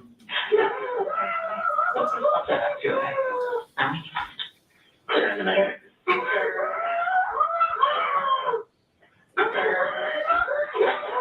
Maybe a minute and then. Okay. We have it coming. Are you by your vehicle? Okay, what kind of car are you in? A black. Okay, can you turn the four-way hazards on for us? Okay, good. Try to slow your breathing down. Try breathing in through your nose and out through your mouth. Slow. Okay. Well, yeah, JKD Buck, so I will say that this is not who I had speculated her ex being. I am wondering now from the testimony that we got today, if anyone checked on Mr. Married Ben to see if he and Samantha maybe got into any marathon sort or any sort of extracurricular activities after he was married and wifey found out. He seems so very broken. And I know people can present one way on the outside and be terribly controlling and domineering behind closed doors. He just isn't reading like that to me. And I'm no, body languageologist, but he does sound like he's genuinely having a panic attack. If this was relatively close to when Samantha passed away, look, there are some of us who do not deal with grief well, and it just happens to spill out, and we don't have any sort of coping skills. When it all hits all at once. So I don't know. I'm up in the air on this one. I'm on the fence. Easy. Hold it in for a second and release it. Breathe into your nose, hold it, now blow it out. Into your nose, and then blow it out. Alright. And then are you bleeding? Are you bleeding or vomiting blood? Okay, do you have any pain? But I will say that, so he was going up on a medication that changes in mood, almost going into a manic state could be a side effect. It looks like it was a different formulation. And I mean, it's very possible that changes in medication can have really bad side effects when you mix them with a devil's lettuce, which, has relative shades of legality. But when you are giving yourself different mental health drugs and then also adding that, there could be a whole cavalcade of side effects that just didn't interact well. He's definitely not what I assumed I would be seeing as far as the ex-boyfriend.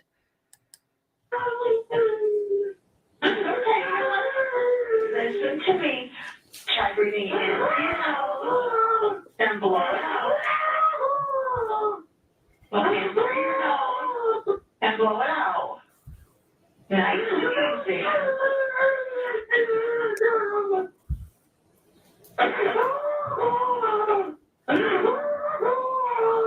Do you have any pain? Okay, good. Just try to slow that breathing down, okay? Have you tested positive for COVID in the last 14 days? Okay, good. Slow and easy breath. Remember, in through your nose, blow it out through your mouth. In through your nose, and then blow it out through your mouth. So he's speaking to 911 right now. He called 911 to say that he probably needed to go to a hospital because he was having a full-blown panic attack. So I don't know if he was going to maybe put himself in for a hold period. That did kind of get a wrench thrown into it when police officers showed up because he had said something about possibly he thought maybe he had unalived his ex-girlfriend and he just didn't remember it. So this is what they are terming the confession from the ex-boyfriend. But they do have to get out in front of this because this is one of the main defense's big, reasonable doubt things. Alright. Stay on the line with me until the officers get there. Let me know when they find you, okay? They're coming to help you along with us.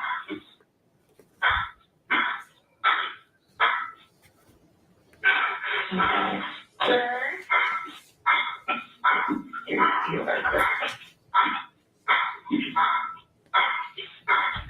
Sir, can you come back to the phone?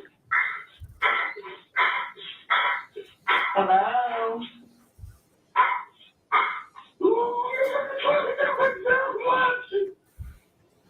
Slow your breathing down.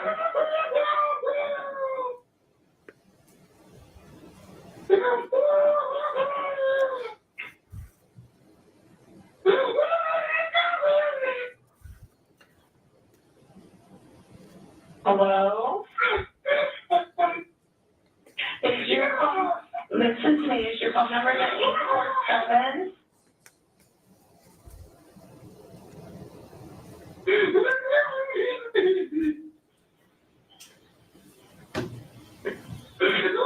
Sir, we got an officer that's looking for you. Are you able to put your hazards on so we can find you?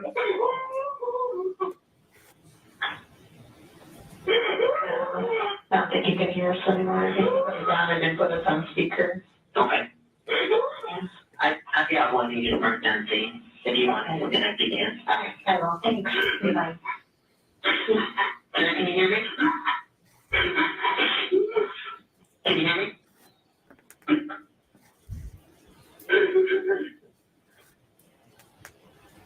Sir, can you hear me?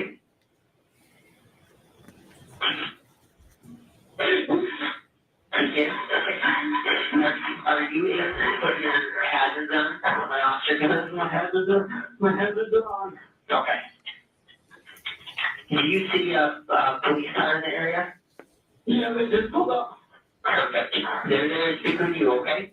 I'm gonna let you up so they can talk with you, okay? You can see my hands. You can see my hands.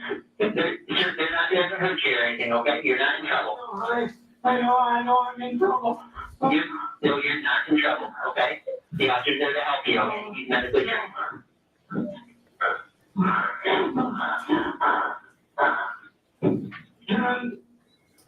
In stopping the recording that's been given as Exhibit 27. Sir, when you made that call, where were you situated? I was in my car And where was your car situated? in the parking lot of the Four Points Sheraton. And are you able to recall what was going through your head at the time that you made that call? Sheer panic. I couldn't catch my breath. My heart was racing. I was terrified. Okay, and after you found out about Samantha's death, can you say what, if any, impact her death had on your mental health? It was not good. I was devastated. There were days that I couldn't get out of bed. I wasn't sleeping well. I would also sleep in the afternoons. My sleeping schedule was all off. I took it very hard. Yes. And when you spoke with the police back on that Sunday, right after the death,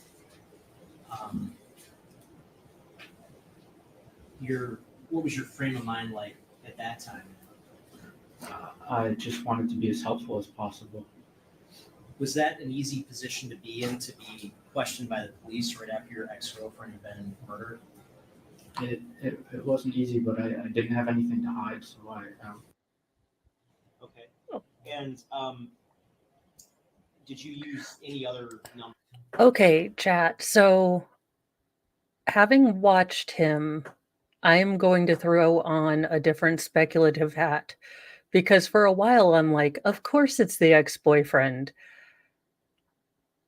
I don't see him being the type. Now, looking at him and using my reasonable observation skills and sort of pulling things together about his personality from what other people have said, he's a data scientist. So think semi-difficult humaning. He works with numbers. He works with things that make sense to him. Even if you are in touch with your feminine side and understand emotions, which I don't, let me tell you, grief is a giant, big pain in the behind because it never comes in a nice, easy package. I mean, you can get happy grief, sad grief, all of these weird mixtures of emotions that you really have no control of when they're going to hit you. My guess, and this happened to me in Walmart, so I know that I had a panic attack in Walmart over the most random thing. And when you are a more logic-based, numbers-driven person and you are consumed by all of these conflicting emotions that aren't easily quantifiable, and you already have a difficult time expressing yourself, this is looking more like someone who was overwhelmed with all of the feelings he was feeling and not able to express them, so they all came out in a hysterical panic attack. This is not looking like a guilty conscience. I am changing my speculation hat, and I do want to know about married man that she was just talking to, because yeah, it's a trip. I will go ahead and tell you guys. So I was buying wrapping paper for my middle daughter for her first birthday. And I don't know why it hit me just then, because I had logicked this out. But as I was paying for the wrapping paper, I realized that her dad wasn't even going to see her turn 1. And I don't know why, just in that moment, because look, y'all, emotions in public are my worst thing. I never, ever, ever, um, yeah, I hate being a spectacle in public as much as I love to wear wigs. But for really serious stuff, I do not like to be a spectacle. And I had to get a friend to help drive me home. I was just that torn up about it. And I don't know if it was buying the wrapping paper or just everything, or I had just had my first sense of quiet time, since he passed, and that's when it all decided to start. But hearing him over the phone, I will tell you guys that came out as genuine, and his body language, now that he's listening to that, however you feel, he is shaking. I mean, look, there would be nothing. I would rather do naked burpees in Walmart than hear myself having a panic attack in court. I'm sure everyone else would rather me hear my panic attack in court, though. So, different pain for different people. But this is coming off as genuine to me. But now that does open up the, sort of allusion to her possibly having talked to or been talking to a married man around the same time. And there's a motive. I don't see him, and I know that people can get angry, there can be, fits of passion. I don't know that outside of really extenuating circumstances, he would go into a rage of passion. I think he's the kind of guy that looks at the numbers and, it was kind of alluded to that he had a really hard time expressing his feelings and wasn't as communicative with Sam as everyone else thought he should be. So I don't know. I'm no, Clarice, but he's not, he is no longer looking like a suspect to me. Numbers at around that time, October and November of 2023. No. In the call that was played yesterday, there was some reference that you made of something to the effect of you were a danger to others. Do you remember hearing that? Yes. And could you explain to the jury what you meant by that and why you said it? At that time, I was very fearful of what I could have possibly have done, and that fear carried over to possibly doing the same thing again that I couldn't remember, and so I was very concerned. And I'm sure on a very real level, he probably does blame himself for telling her, hey, you know what? I can't work on this right now. I have to work on me and be, better able to express my feelings until we get back together. I'm sure part of him probably thinks if we had gotten back together and I was at the house that night, then whatever happened wouldn't have happened. I mean, there's a lot of that kind of BS that goes on in your head when you like to overthink things. Concerned that if I had possibly harmed one person, then I could harm another. That is true as well. I desperately didn't want that to happen. Okay, and there was another reference that you made, something to the effect of what have I done? What have I done? Do you remember saying that? Yes. And can you explain to the jury, I guess, why you said that and what was going through your head at the time you said it? Again, due to the adverse reaction to the medication, I had convinced myself that I had killed Samantha Wool and was just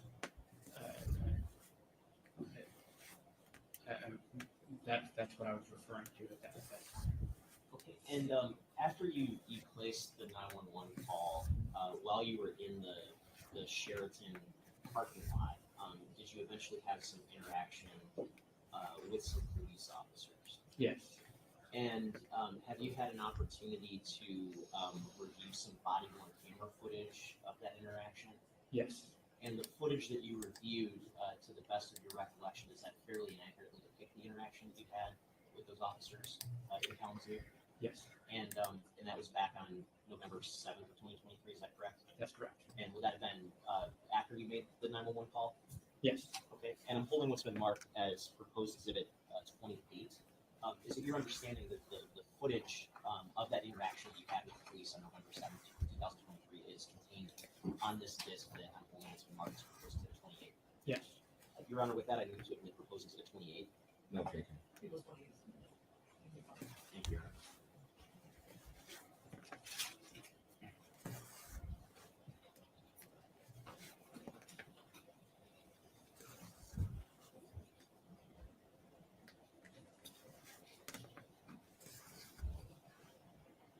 And for the record, publishing exhibit 28 at this time.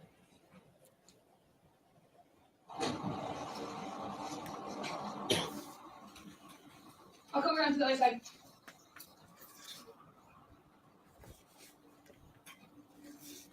Hi, can you open the door? Can you open the door for me? I know I'm in trouble. No, you don't know what's going on. You can sit in the car if you want. No. What's going on? Wait, so you like to stay around here? Send out your body cam, please. Yeah. I'm just recorded. What's going on, sir? What's your name? I don't remember anything. What's your name? Jeffrey, are you from Kalamazoo? I'm from Detroit. Okay. What brings you over to Kalamazoo tonight? I work at Stryker. Oh, okay. What do you do at Stryker? I'm a data scientist. So what's going on tonight? You're not in any trouble. I just want to make sure you're okay. What prompted you to call tonight? Do you have any weapons or anything on you? No. Okay. No, there's a knife in the car. Okay. Like a pocket knife or what's your knife? Like a pocket knife. Okay. No weapons on you or any knives or anything on you right now? No, no. Okay. Do you mind if I check real quick? Just put that down real quick. Okay. I appreciate it. Like I said, you're not trouble. I just want to make sure that we're all safe, you know? All right. I'm ready to shut your car door here. So what's going on tonight? What are you, what's going through your mind right now? I'm having a panic attack. Okay. Because I may have murdered my girlfriend and I don't remember it. Where does your girlfriend stay at? She lived in Detroit. Okay. What makes you think that you killed her? Because I had the motive that I had the opportunity. I may be trying to outsmart people. Can I get one more, please? He's making claims that he may have killed this girl. I'm going to stop the video at 2 minutes and 30 seconds. And Mr. Ferguson, there's a couple of things I want to ask you about. There was some reference to a knife in your vehicle. Did you have a knife in your vehicle at that time? Yes. And what type of knife was that? It was a knife that is designed to be left in a car. It has a sharp end to break glass in case of emergencies. It has a hidden a slot to cut a seatbelt if you need to cut a seatbelt. Okay. And did you regularly keep that in your car, or was this just something that happened to be in your car on this particular day? Yes, I always kept it in my car. And how long have you had that knife? I believe I purchased it in 2015. Have you ever used that knife as a weapon for something? No. There was also some reference that you made to having motive and opportunity. What did you mean when you said that?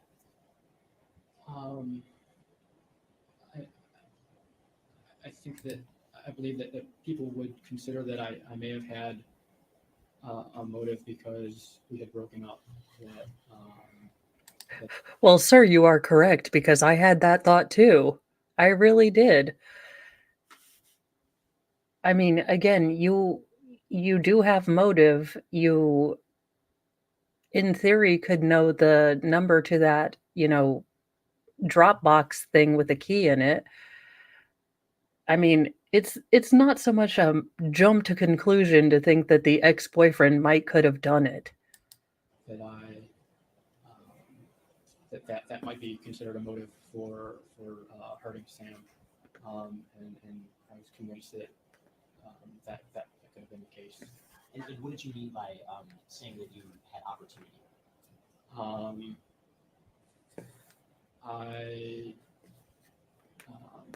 As I told the police previously, I was alone that night. I didn't have anybody else to corroborate the fact that I was by myself in my house at that time that she was killed. Okay, and Yeah. there's also a reference to something about potentially outsmarting people. Do you remember saying that? Yes. And what did you mean when you said that? I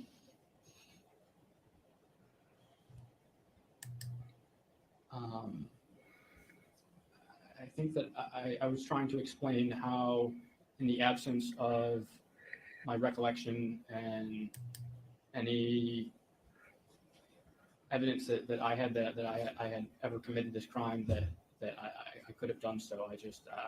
I was trying to figure out what had happened. I was trying to rationalize it in my head. That was, there were all kinds of irrational thoughts going through my brain at that time, and I was trying to rationalize what was going on. And these sort of thoughts about feeling like you had motive and opportunity and trying to outsmart people, did you have those thoughts at any other time other than on this day, November 7th? No. And so do you still have those thoughts today? No. Did you actually do anything to try to outsmart the police or anything like that? No, I tried to be as helpful as possible for the police. Okay. I'm going to restart the video at 2 minutes and 30 seconds. When's the last time that you saw your girlfriend? October 7th. October 7th? Okay. And I'm gonna stop at 2 Uh, minutes and 50 seconds. Again, what were the circumstances of October 7th again? There was a Jewish holiday called Simchat Torah where we gathered at the synagogue, and I saw her. I exchanged hellos, and that was the extent of our interaction. Okay. And did you see Samantha on October 20th or October 21st? No. Okay. Sam Wall. How do you spell it? SAM. WOLL. One more time, I'm sorry. SAM. SAM. Last name Wall. WOLL. Okay, Sam Wall. Yeah. Do you know her date of birth or how old she is? She was 40. She's 40. What does she look like? She's beautiful. Yeah. White female, black female? White female. Long black hair. Okay. And you said you last saw her on October 7th? Yes. Okay. How do I you remember. What did I remember? What do you remember? I don't remember doing anything. Okay. Do you have a phone number for Sam? It's in my phone. Okay. Have you talked to her at all since you last saw her? No. Okay. No. Ma'am, he's done said she is no longer on this mortal coil. I don't know. If someone's having a real tough time with the fact that their girlfriend is no longer alive, maybe asking them when you're a fairly slight looking chick. Yeah, I don't think he's in a rational place. I don't know. I get a different read from him. I could be very wrong. Look, I'm a little too trusting. As much as I pretend to be a cynical person, I never like to see people cry or in distress. So I'm feeling a little sympathetic towards him. Yeah, this just doesn't seem. He doesn't seem like the guy. The Michael Jackson-Bolanos doesn't seem like the guy, but Sam does, from what her friends have said, seem like she was maybe dating multiple people at the same time. Probably telling them all they weren't exclusive, and maybe someone had an issue with that. I don't know. It feels like they rushed into this prosecution when they didn't have enough evidence against Michael Jackson-Bolanos, and they also don't have enough on the ex-boyfriend. Well, that's a different kind of crying, and I'm okay with that. But actual emotional pain, I'm like, oh, okay.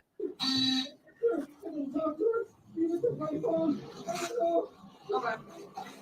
What makes you think that, I know you said you don't remember, but what makes you think that you may have killed her? I think they're having some kind of psychotic break. I'm doing transcranial magnetic stimulation. We have got evaluated the levels. Wait a minute. He's also doing. Okay, no, dear God, no wonder you had a freaking psychotic break. There is a fairly new procedure where they do electric stimulation to deep parts of your brains. It has shown to be effective on maybe medication, depression or depressive personality issues that aren't successfully treated with medication. I'm actually looking into it. In one that they pass some sort of magnetic field over your brain, and it somehow resets it. Another one is deep, basically electrical stimulation that almost puts you into a seizure-like state. Under observation, you are wakefully sedated during this, and it is supposed to be very helpful for forms of depression that are not really well treated with medication, or people have a lot of side effects.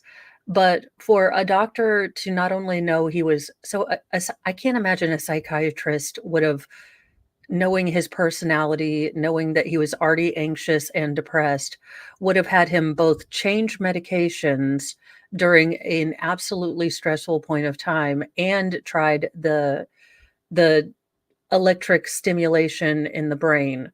That just seems like overload. That seems like setting him up for failure or for something like this. I mean, there's only so much you can tinker with in your brain, and having a stressful time. This does not this does not surprise me now that we're going through all of this, that he did have a slight break with everything. He's from Detroit and says that he may have killed his girlfriend. Let me stop at 4 minutes and 29 seconds. There was some reference to you not remembering. When you said you didn't remember, what did you mean by that? That I had no recollection of killing Sam. That I was thinking, I had convinced myself that I had done this act, but I could recall nothing of it at all. And so is it that you couldn't remember the events of October 20th and October 21st, or that you just couldn't remember anything about actually harming Sam? Oh, The latter. Fun Diane, wait till you see the video. I am just going to put the Ballad of Man Bun, the witness, because if you want virtue signal, that man virtue signal galore. And even to the point that the judge is like, this is not Reddit. We don't care how you feel attacked. Let it go. So I should be putting up that video this evening, but it is an hour of your time where you get to see the biggest 40-year-old man baby in your entire life.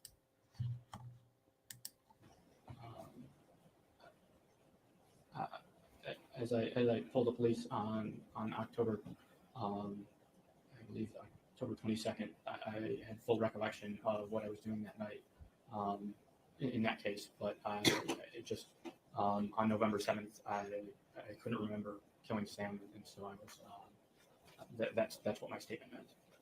And there was a reference that you made about potentially having a psychotic break and something about transcranial magnetic stimulation. Is that the right phrase? Yes. And can you explain to the jury what you meant, sort of those words that you spoke on that issue?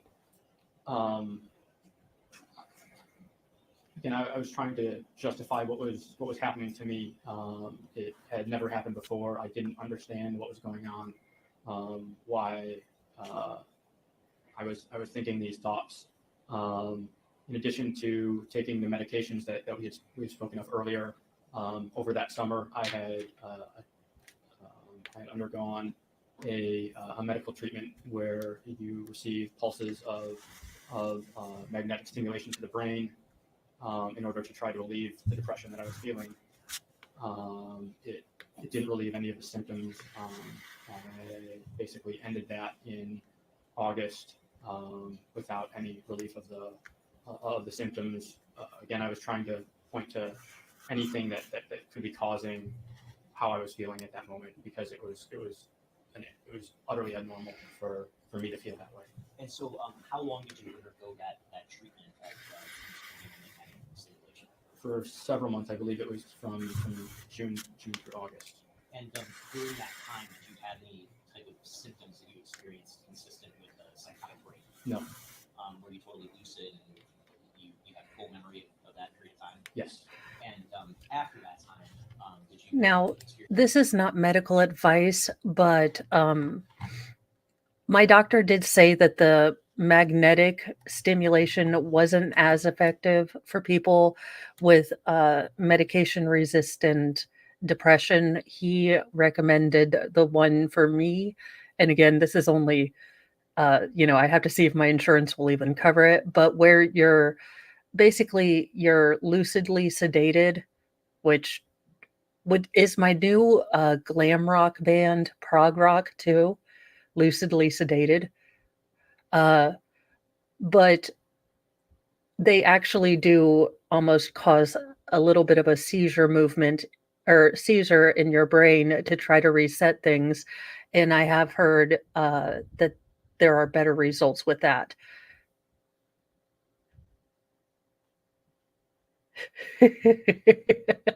Oh, fun Diane. Then you didn't miss much, but if he was not Ian Crossland's twin brother from another mother, I don't know what to tell you because I got just as annoyed about him talking about Garmin as I do with Ian Crossland talking about graphene. Experience any symptoms consistent with psychotic break? No. I'm going to resume the video at 4 minutes and 29 seconds. He lives in Detroit. He's just having a bad attack and thinks he's having a psychotic break. He doesn't remember anything, so. What's your name, bud? Jeffrey. Where did this happen?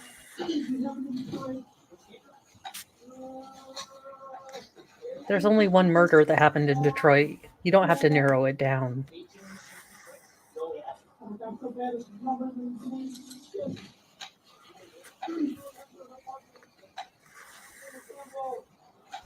Yeah, I got it. It's Sam Wall. She's 40, white female. He's never gave birth, but he said that her phone number's in his phone. What happened?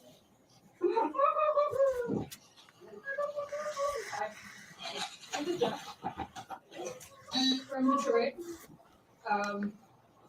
Called because he's having a panic attack because he may have killed his girlfriend in Detroit. But he was not wrong. So that's where we're at. Is he going to be talking at all? He might be. He's been around today.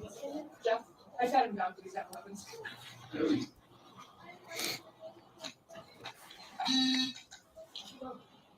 What are you doing for a 28?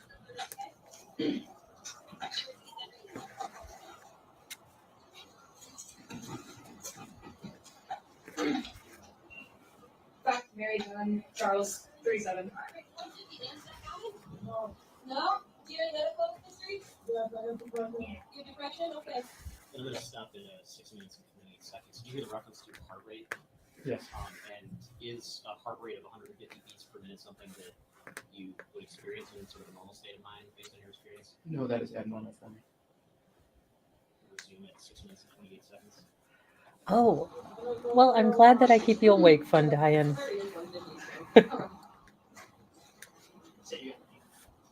I got Sam Wall. I don't have like the whole 29. Yeah. About 40. Lives in Detroit. You know her date of birth? No. This is a live birthday. So he was in his car when I pulled up and got out immediately in this position. I got him down his lines. Said that he is from Detroit and is having a psychotic break because he may have killed his girlfriend. No, he said that he had a psychotic break and he has motive to kill her. But doesn't know anything else. Like last far in October.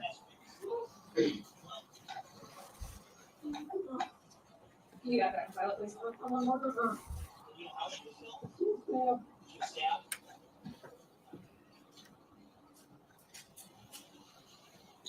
And I'm going to stop at 7 minutes and 42 seconds. Sir, how is it that you learned that Miss Wall was stabbed? I read it in the news. Okay. Resume at 7 minutes and 42 seconds.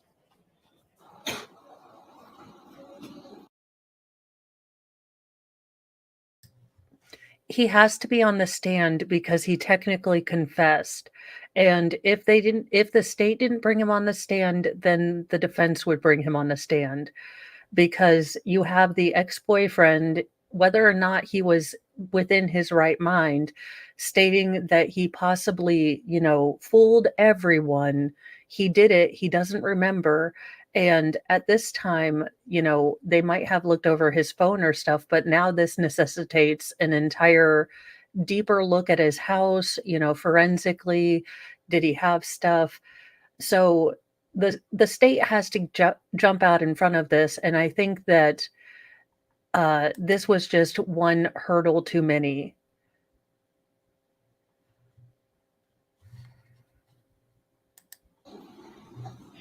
Oh, I'll try that because I never sleep very well.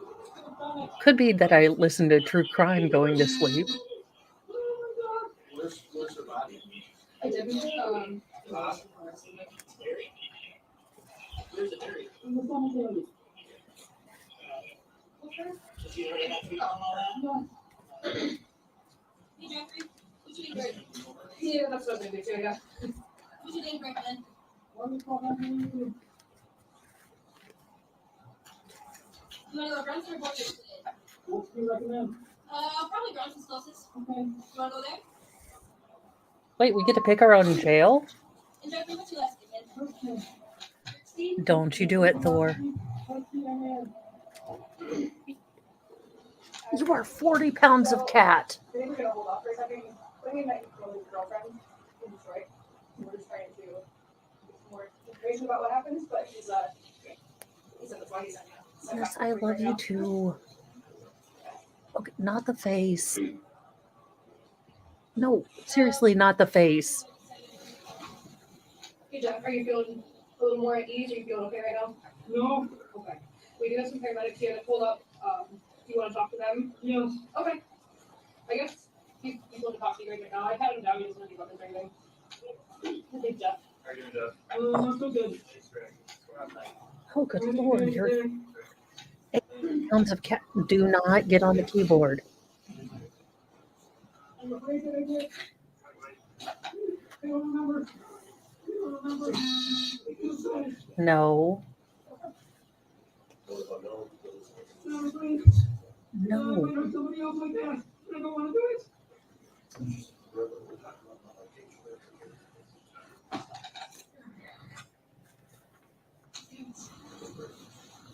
Thor, we have talked about this. When you eat my thread, you poop it out, and I have to pull it out of you, and you get all Twitter-pated. So stop. You mind if we search your car? Yes, might be on the left for one.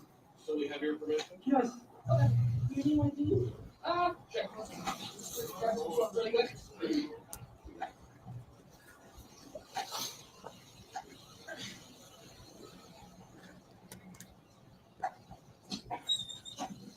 No.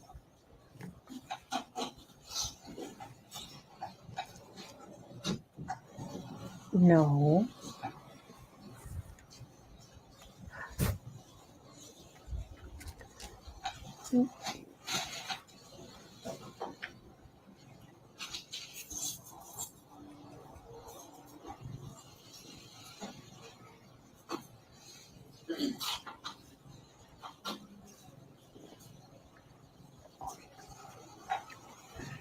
You are ridiculous, sir.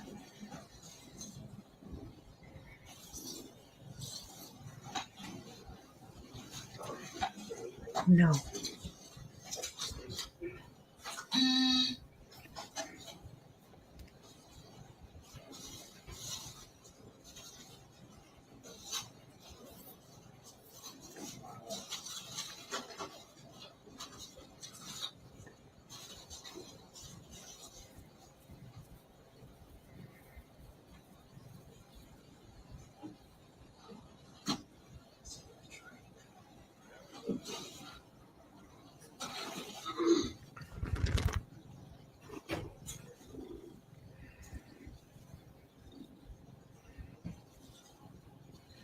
No, you're not getting string. We've had this talk. It's like, but me.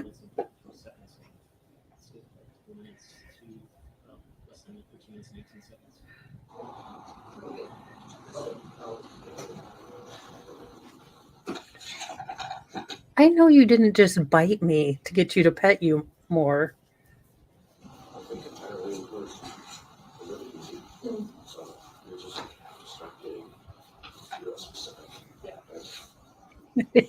Yes.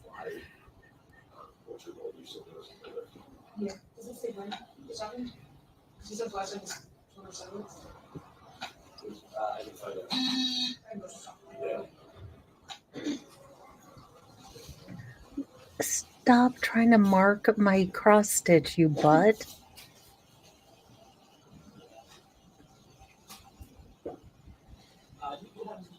Yeah. It should be a dispatch. There No. is, like, attachment in there. Yeah. Yeah, I guess he is the RO. Stop at 14 minutes. Uh, and 32 seconds.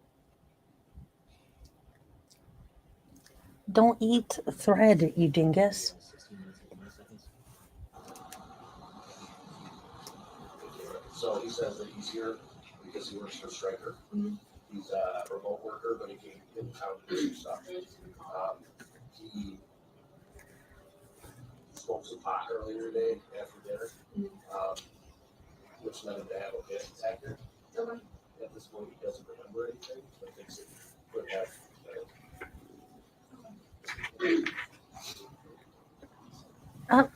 No.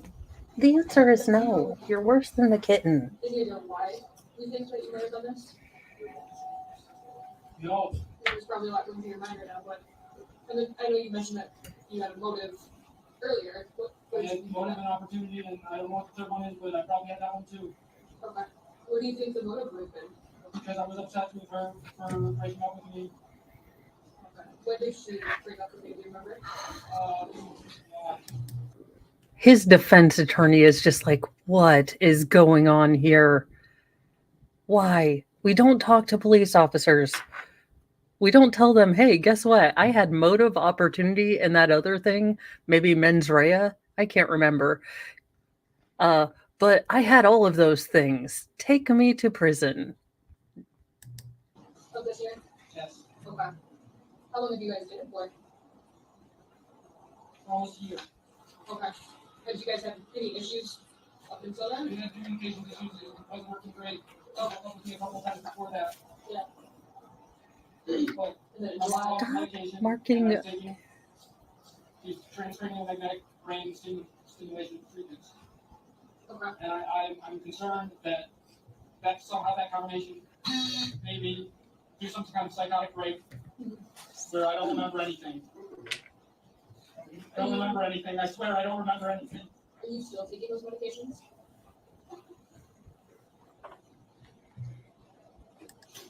Have you gone into like fogs beforehand? You've never experienced episodes where you don't remember anything? Or... No. Okay. I know it's a traumatic thing, for death. Do you think that this could be something that you're trying to block out because of the trauma, or do you think that you didn't? I don't know how to explain it. Okay. No, Thor. What does no mean to you? When did it happen? This is my psychologist. Would you mind if I return the text message to my psychologist? Yeah, for sure.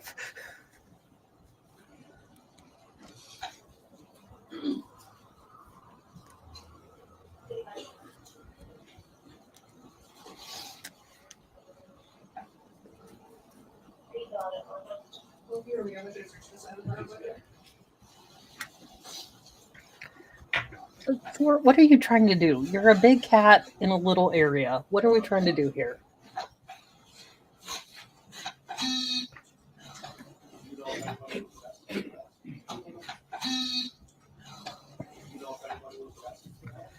Stop.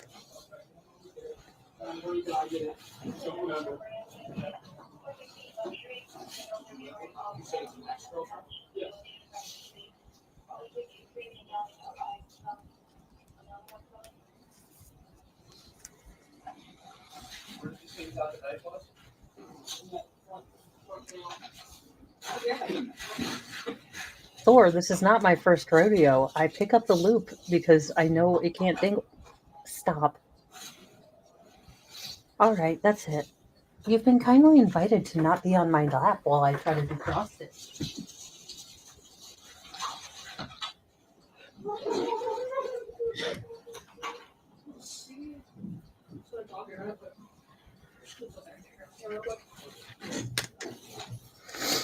Down there by the steering wheel. I'm gonna shut this from the gym.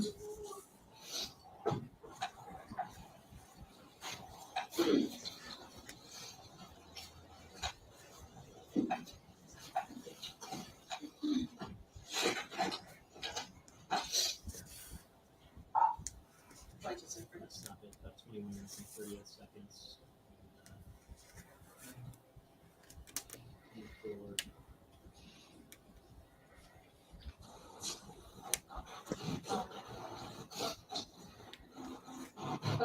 Sit.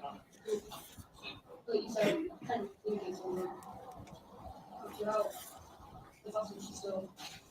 Yep. Okay. Resume 26 What were you guys doing? You guys Detroit? No, actually, he's in the league. They're in New Zealand. Oh, yeah.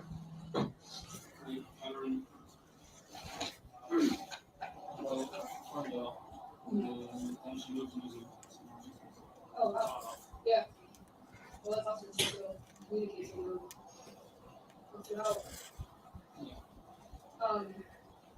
So I know that you said. Yeah, there was, after this, they did a thorough investigation of the ex-boyfriend, uh, and they didn't find anything that would get him charged. Now, Mr. Michael Jackson-Bolanos claims that while he was in the proximity, while they did find traces of blood on, I believe, his right arm, right here and right here. Now, the jacket he had on that night had been washed by his girlfriend, uh, and he did have her blood on the backpack. They tested all knives that were in the house and all knives that were in Michael Jackson-Bolanos' girlfriend's apartment, as well as knives that were in the backpacks, and none of those came back as conclusive with her blood and anything that would link him to the crime. He claims, for his part, once he finally told somewhat of the truth, he claims that according to his story, he was out in the general area of her apartment complex stealing from cars and looking for cars to possibly steal in the future. He came across her body outside in the front area of her apartment, reached over her because she was kind of curled up like this, reached over, touched her neck, and then had blood on him, realized she was cold, that there was nothing he could do. He heard police, I guess, closing in, and he decided to get the heck out of Dodge, is what the story was. Was that kind of a mutual thing, or? No, she broke up with me, but she wanted to get back together. If you don't mind me asking, why did she break up with you? You want to get to yeah. And then were you guys living together or separate? No, we're living separately. Okay. And both of you live in Detroit? Yeah. Okay. What did she do for work?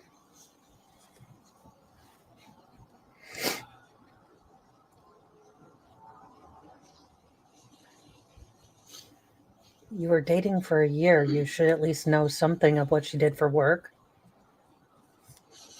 So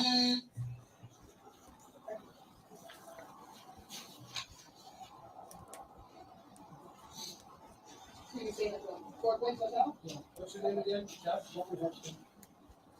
You spell your last name? HRB. RB? STMAN. STMAN? Yeah. And I'm going to stop at 28 minutes and approximately 30 seconds. At some point during this interaction, did you get on the phone with somebody else? Yes, I was on the phone with my psychologist. And what was the reason for getting on the phone with your psychologist? Earlier in the room, in the hotel room, I had texted her saying that I was freaking out, and she was in session with somebody, so she wasn't available to speak with me, but said that she would call me back when she was available. Okay, and did she call you back when you were out there with the police? That's correct. Okay. And during this sort of latter part of the video, again, approximately the 28-minute mark into Exhibit 28, is your frame of mind changed at all compared to how it was originally when you placed the 911 call? I believe that some of the feelings of panic had lessened. They eased somewhat. My guess is that my heart rate. And were you still at this point experiencing the feeling that you were possibly responsible for Samantha's death? Yes, I was still feeling that delusion. Yes. Okay. And when did that delusion? Objection to the characterization of delusion. When did that feeling that you had some sort of responsibility for her death? When did that pass? took several days. Okay, and did you spend some time in police custody after saying what was said in this video? Yes, I did. And what day were you released from police custody? I don't know anything on myself on that. It was that Friday afterwards. The Friday after November 7th? Yes. Okay. And approximately how many days did you spend in custody? Fewer than 3. Okay. What was, I guess, going through your mind once you said these things that we saw in the video?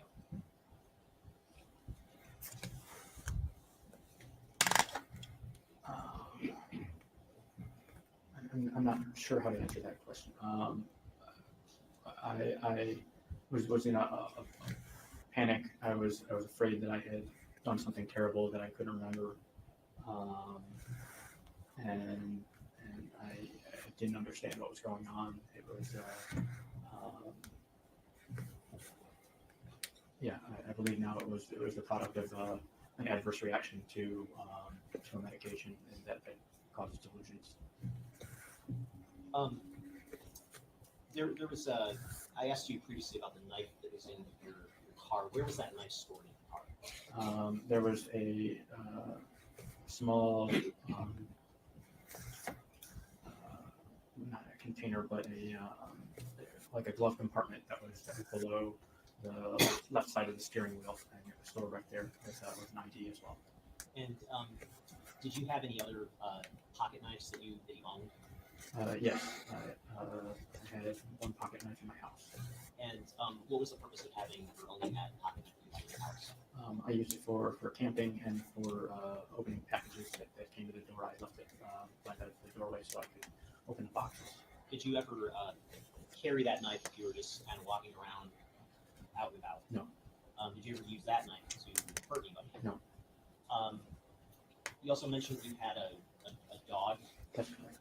And did you store any items sort of relating to your dog in your car? Yes, after I dropped her off at daycare before I left for Kalamazoo, her leash was in the car. And has your dog ever had any type of wounds that led to bleeding? Yes, she was attacked by a dog down the street that had gotten out of the house and was wounded on the side. Okay. And did in terms of your car, when you went grocery shopping, did you use your car or would you go on foot? I typically would use my car.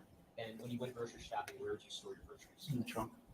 Did you ever you consume meat? Yes. And if you were to purchase meat, where would meat have been stored on the way from the grocery store to your home? In my trunk. At your home, did you have a camera system?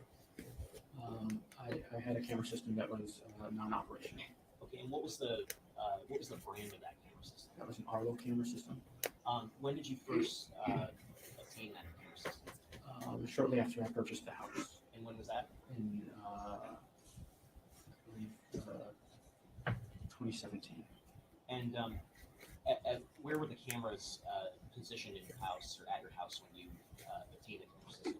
So initially, I only had one camera above the front doorway, and then I purchased a second camera for the rear door.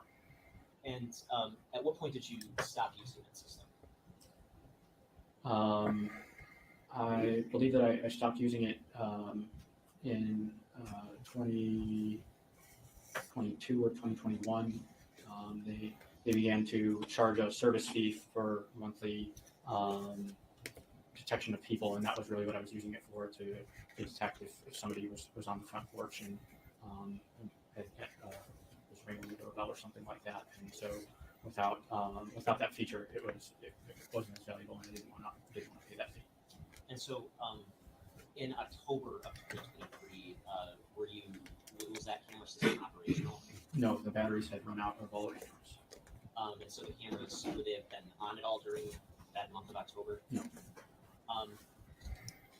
When you went to Kalamazoo, do you, as far as you know, where were the cameras located in your home? They were still mounted, one above the front door and one above the back door. Did you personally ever take the cameras down? No. If you had seen that the cameras came down, do you know how that happened? No. At some point,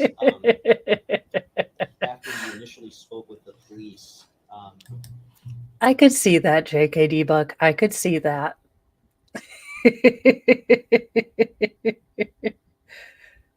Possibly the only time in human history that never mind. Any joke I make with this one would be not kosher.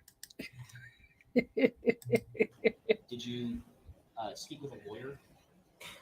Yes. And when did you first speak with a lawyer? I believe it was sometime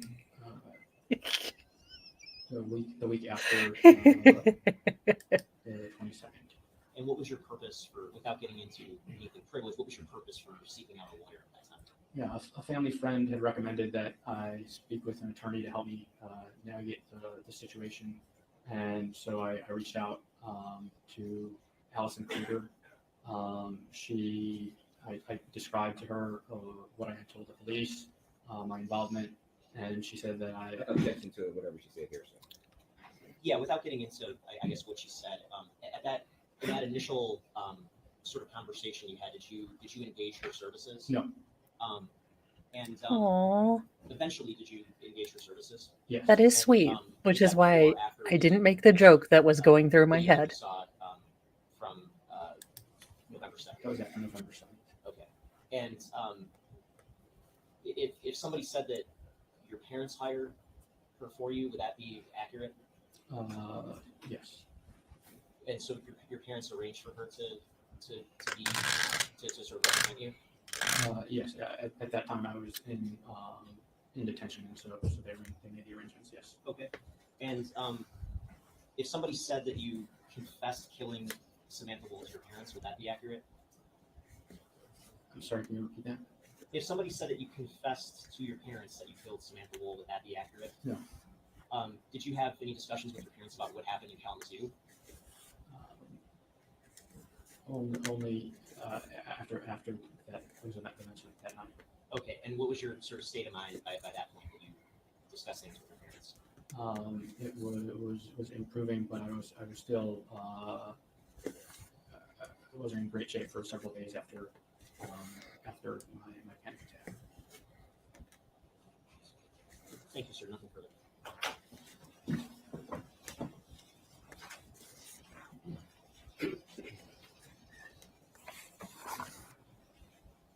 Now, you indicated that you were working for Stryker, correct?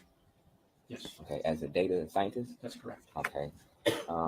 And as a data scientist, do you do a lot of analyzing of different numbers, different details? Yes.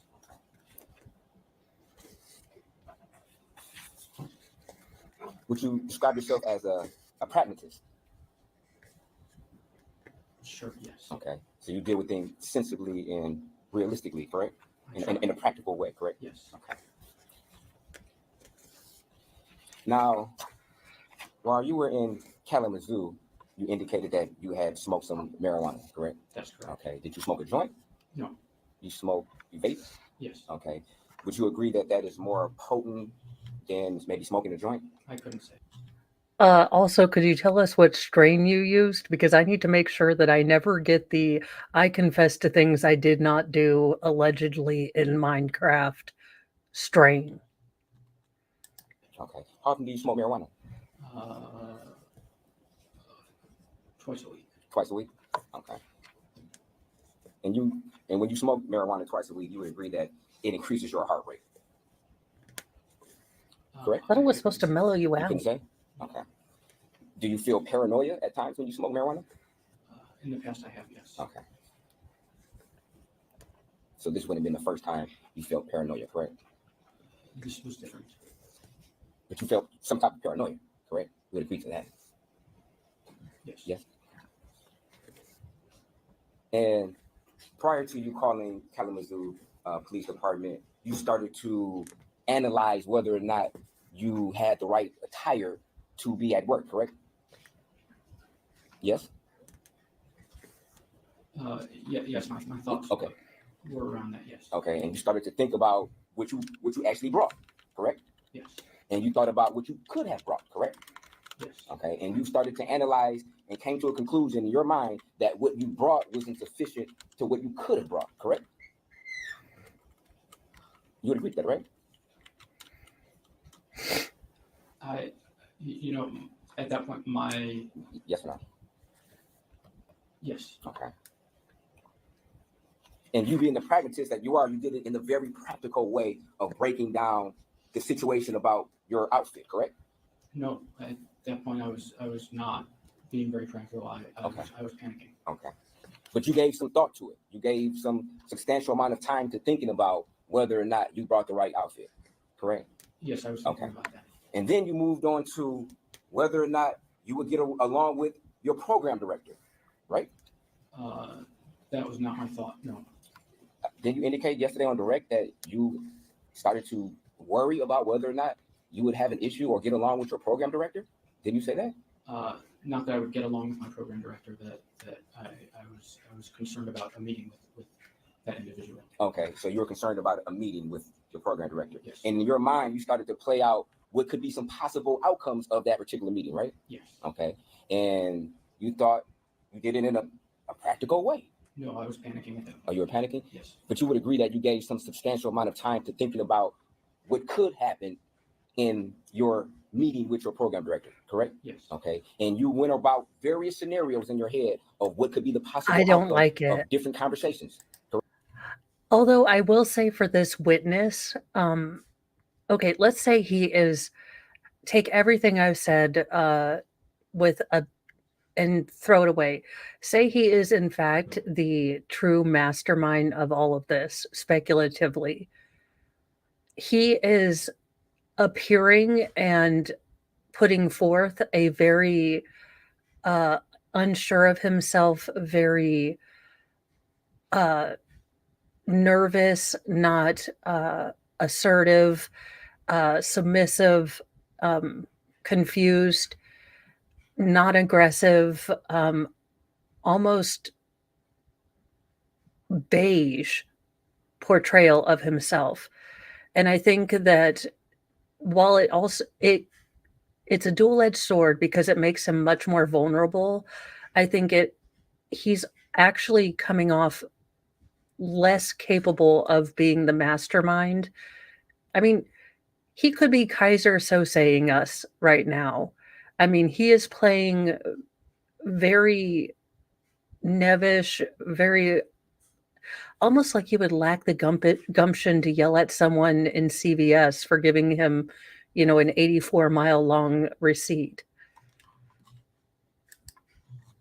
So it's a dual-edged sword. I'm not a fan of it. I would love to be covered up as a functioning 40-year-old woman with a not six-pack.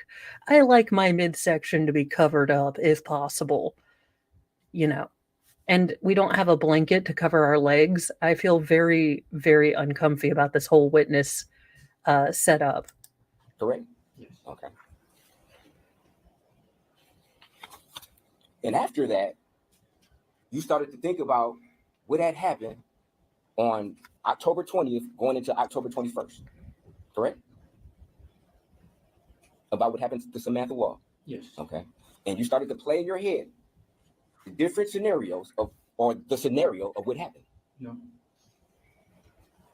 You didn't? No, but you did call 911, correct? That's correct. So in your mind, you had to come to some conclusion before you called 911 of what happened. That'd be a fair statement, wouldn't it? No. So you just out the blue didn't think anything about it and just called 911. Is that what you're saying? Because you would agree you made some very particular statements to 911, correct? Yes. And prior to you making those statements, you had to think about it before you said it, right? You would agree to that, right?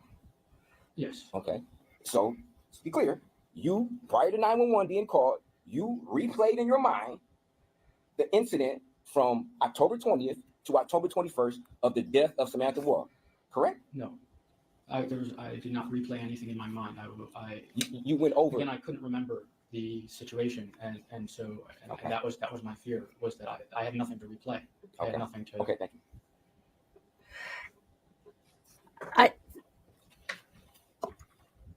I think that the defense Now, should have gone with the female you cross-examining did him. indicate to the police that you were unhappy that she broke up with you. You heard that, correct? I believe I said I was upset. Okay, you were upset, correct? Okay, and you didn't tell the police that prior to that particular day, particularly, I mean, on October 22nd. You didn't tell them that you were upset, did you? Well, no one likes getting dumped. I don't recall using the personal. Okay. Or you didn't say anything of the sort. You let the police believe that, oh, you were fine with the breakup. You didn't care about it at all.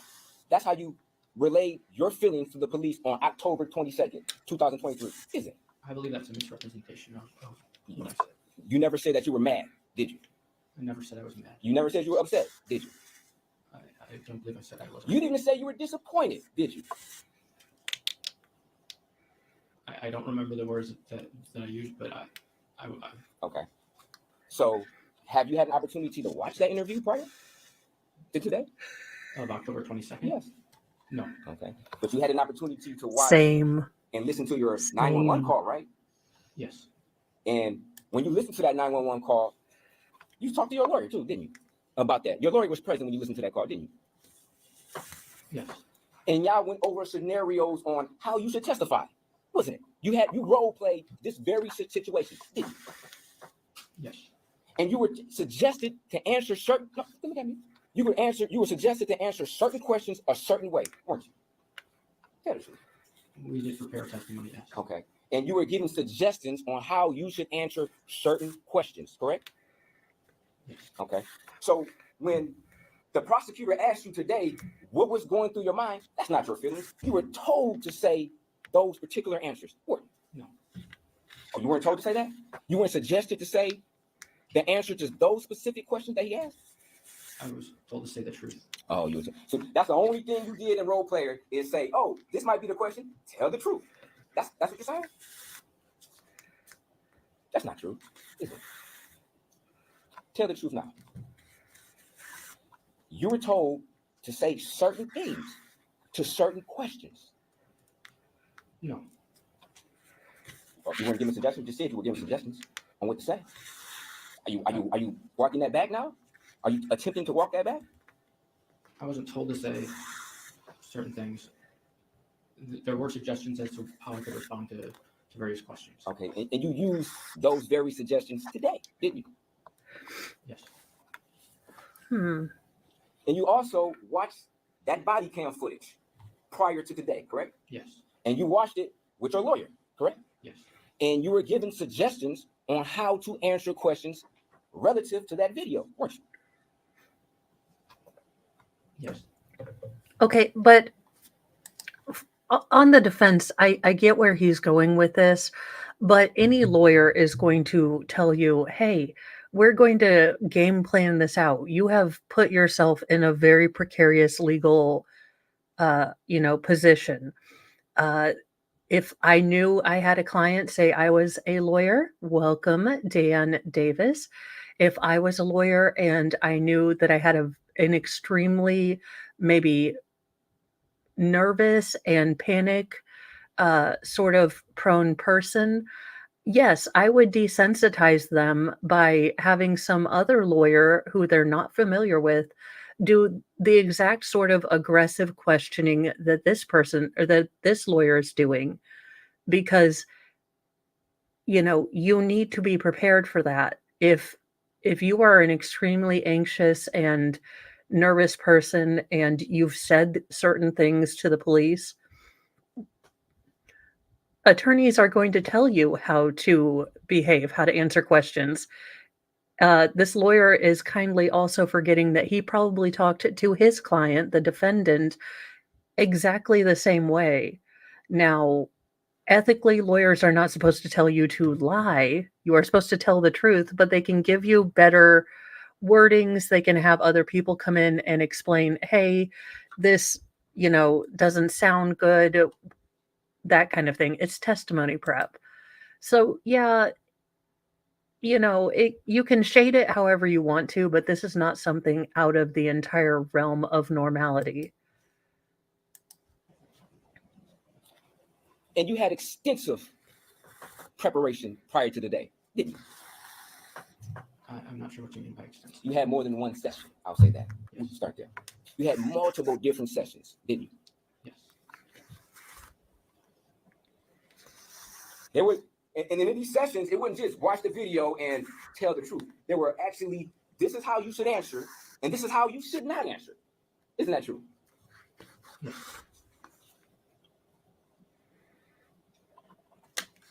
Now, when you were arrested eventually in Kalamazoo, you were taken to their detention center, correct? I was taken to the police station. Okay, the police station, okay. And at the police station, you called your mother and your father, correct? That's not entirely accurate. Okay. The police called them and they would put them on speakerphone and you were at the table. That's correct. And you were Sir, instructed do to not not even talk to the police, right? do not get all upset that he's trying to be pedantic with you. You are Mr. Pedantic. Oh, okay. Do you mean that, specifically or figuratively? Oh, cool. I have not seen that one yet. I know of the story, but there are so many trials going on, and I got turned on to this one because on my daily news shows, I was really shocked that the jury acquitted the defendant of everything but lying to the police. So I wanted to see how that happened because this was a fairly big case. It was fairly politically inconvenient for Detroit, especially with the start of the Israel Hamas war. So this was something that when they found the guy, I thought for sure they were going to be able to put him away, but there was a lot of reasonable doubt. He's right.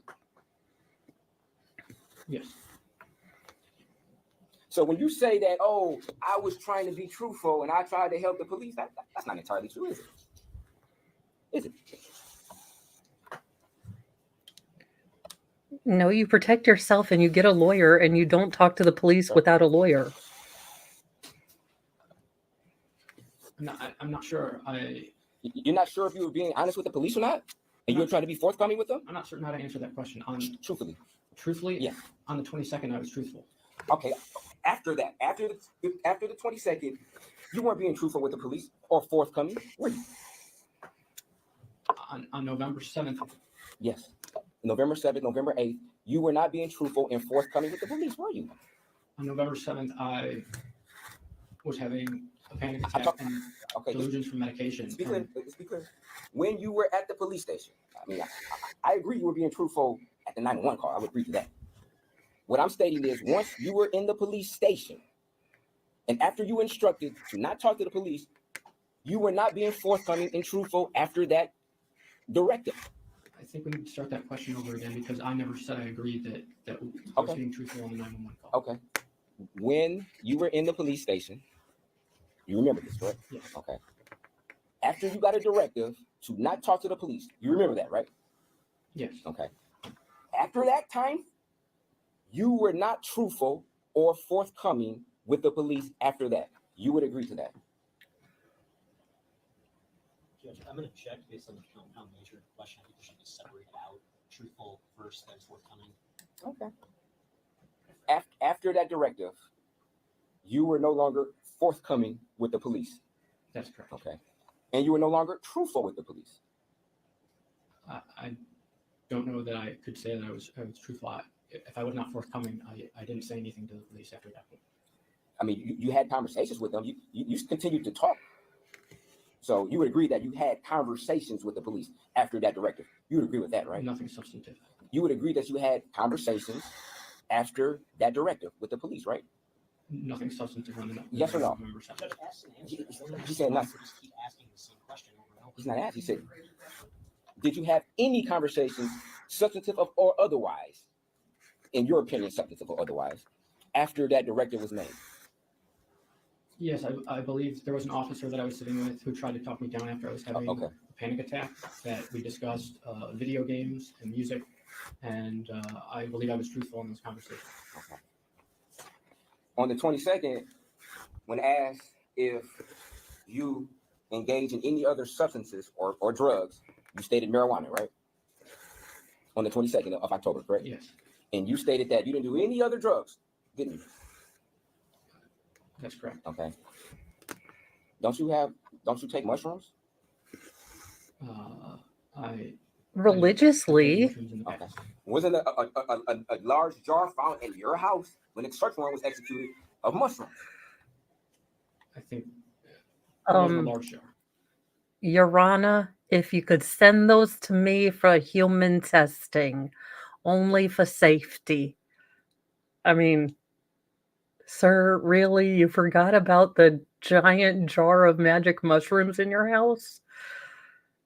Come on, sir. No one cares. I really don't. I mean, although I don't know that you should taste the snozberries anymore if they make you, you know, panic attacky. But yeah, yeah, okay.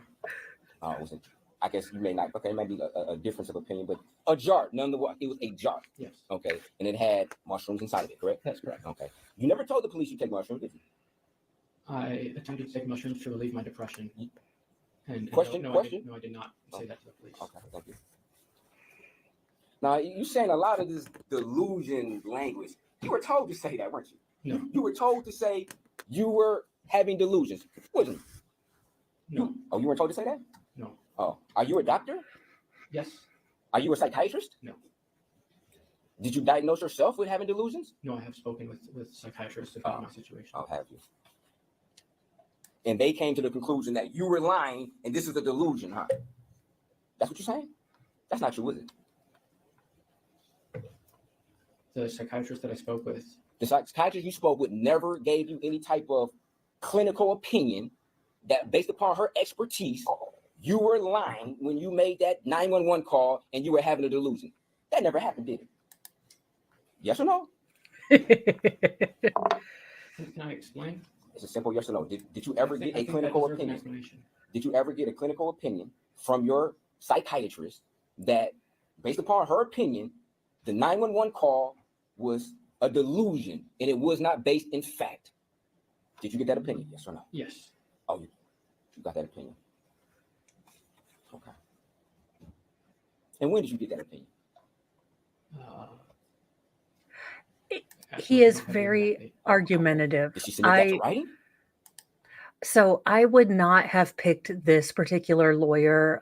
He is aggressive, assertive, and he looks like a bully. His sarcastic sort of, you know, sure you did, Jan.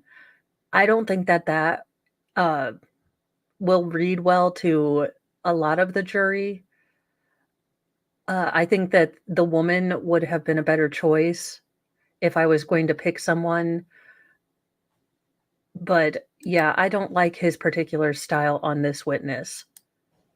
I have a written statement from a U of M trained psychiatrist that indicates that those conditions that we speak of on the 7th could easily be a delusion. Could easily be. Right. Yes. Could Have easily a be. safe trip There to was the no store. conclusion that based upon their opinion that they felt it was a delusion and that your statements on 911 were false. That was my question. Sorry, could you repeat? You never had an opinion from any psychiatrist, any clinical therapist, or medical provider that their opinion was that you were lying when you made this 911 call or was not fact-based. Judge, I'm just going to object to the characterization of lying. I think there's a difference between a lie, which is an intentional misrepresentation of a fact, and something that isn't true, that might be mistakenly wrong. I think there's a big difference here. He's trying to characterize certain things as lies. Okay. Yeah, good for the state's attorney stepping in. Any type of opinion from a psychiatrist, therapist, medical provider that it was their opinion that the November the 7th phone call that you made to Kalamazoo was in fact not based in reality, but a delusion. I've received from two separate psychiatrists information that indicates that those were delusions.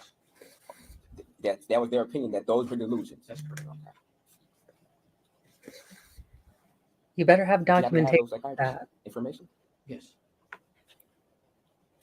Care to share? You want my psychiatrist number?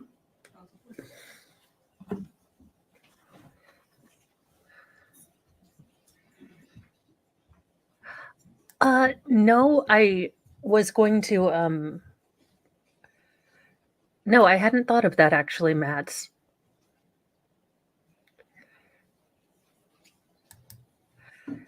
I think that they would need, and now y'all know I'm not a lawyer, but I think if they wanted him to bring in the documentation, they would have had to do a subpoena Ducus Tatum, although I call it a subpoena Duke Nukem, which is completely wrong. But this would require any documentation, and I think they would actually have to go through his psychiatrist. I don't think that they can force him to open up his medical, history with them. Yeah, I don't think that they're allowed to do that. Now, if the defense wants to bring in the psychiatrist, again, I don't know, since he's not the defendant, whether she could be compelled to testify.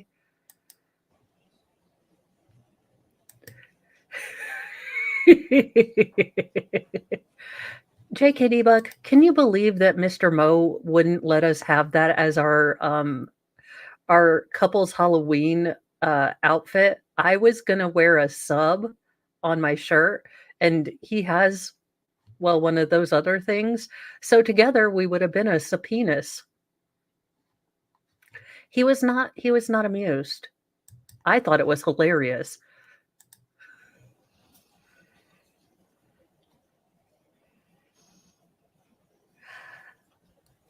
Well,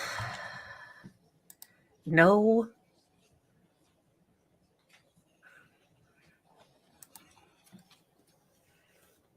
We're gonna take our morning break at this point, and we'll come back at 5 minutes to 11. Okay, and we'll resume at that time. I kind of hope that they. You want to walk at your Is there the first row? All right, for the jury. So during breaks, they have typically turned off the camera. I'm hoping that they keep the camera going so we see how they're going to argue this.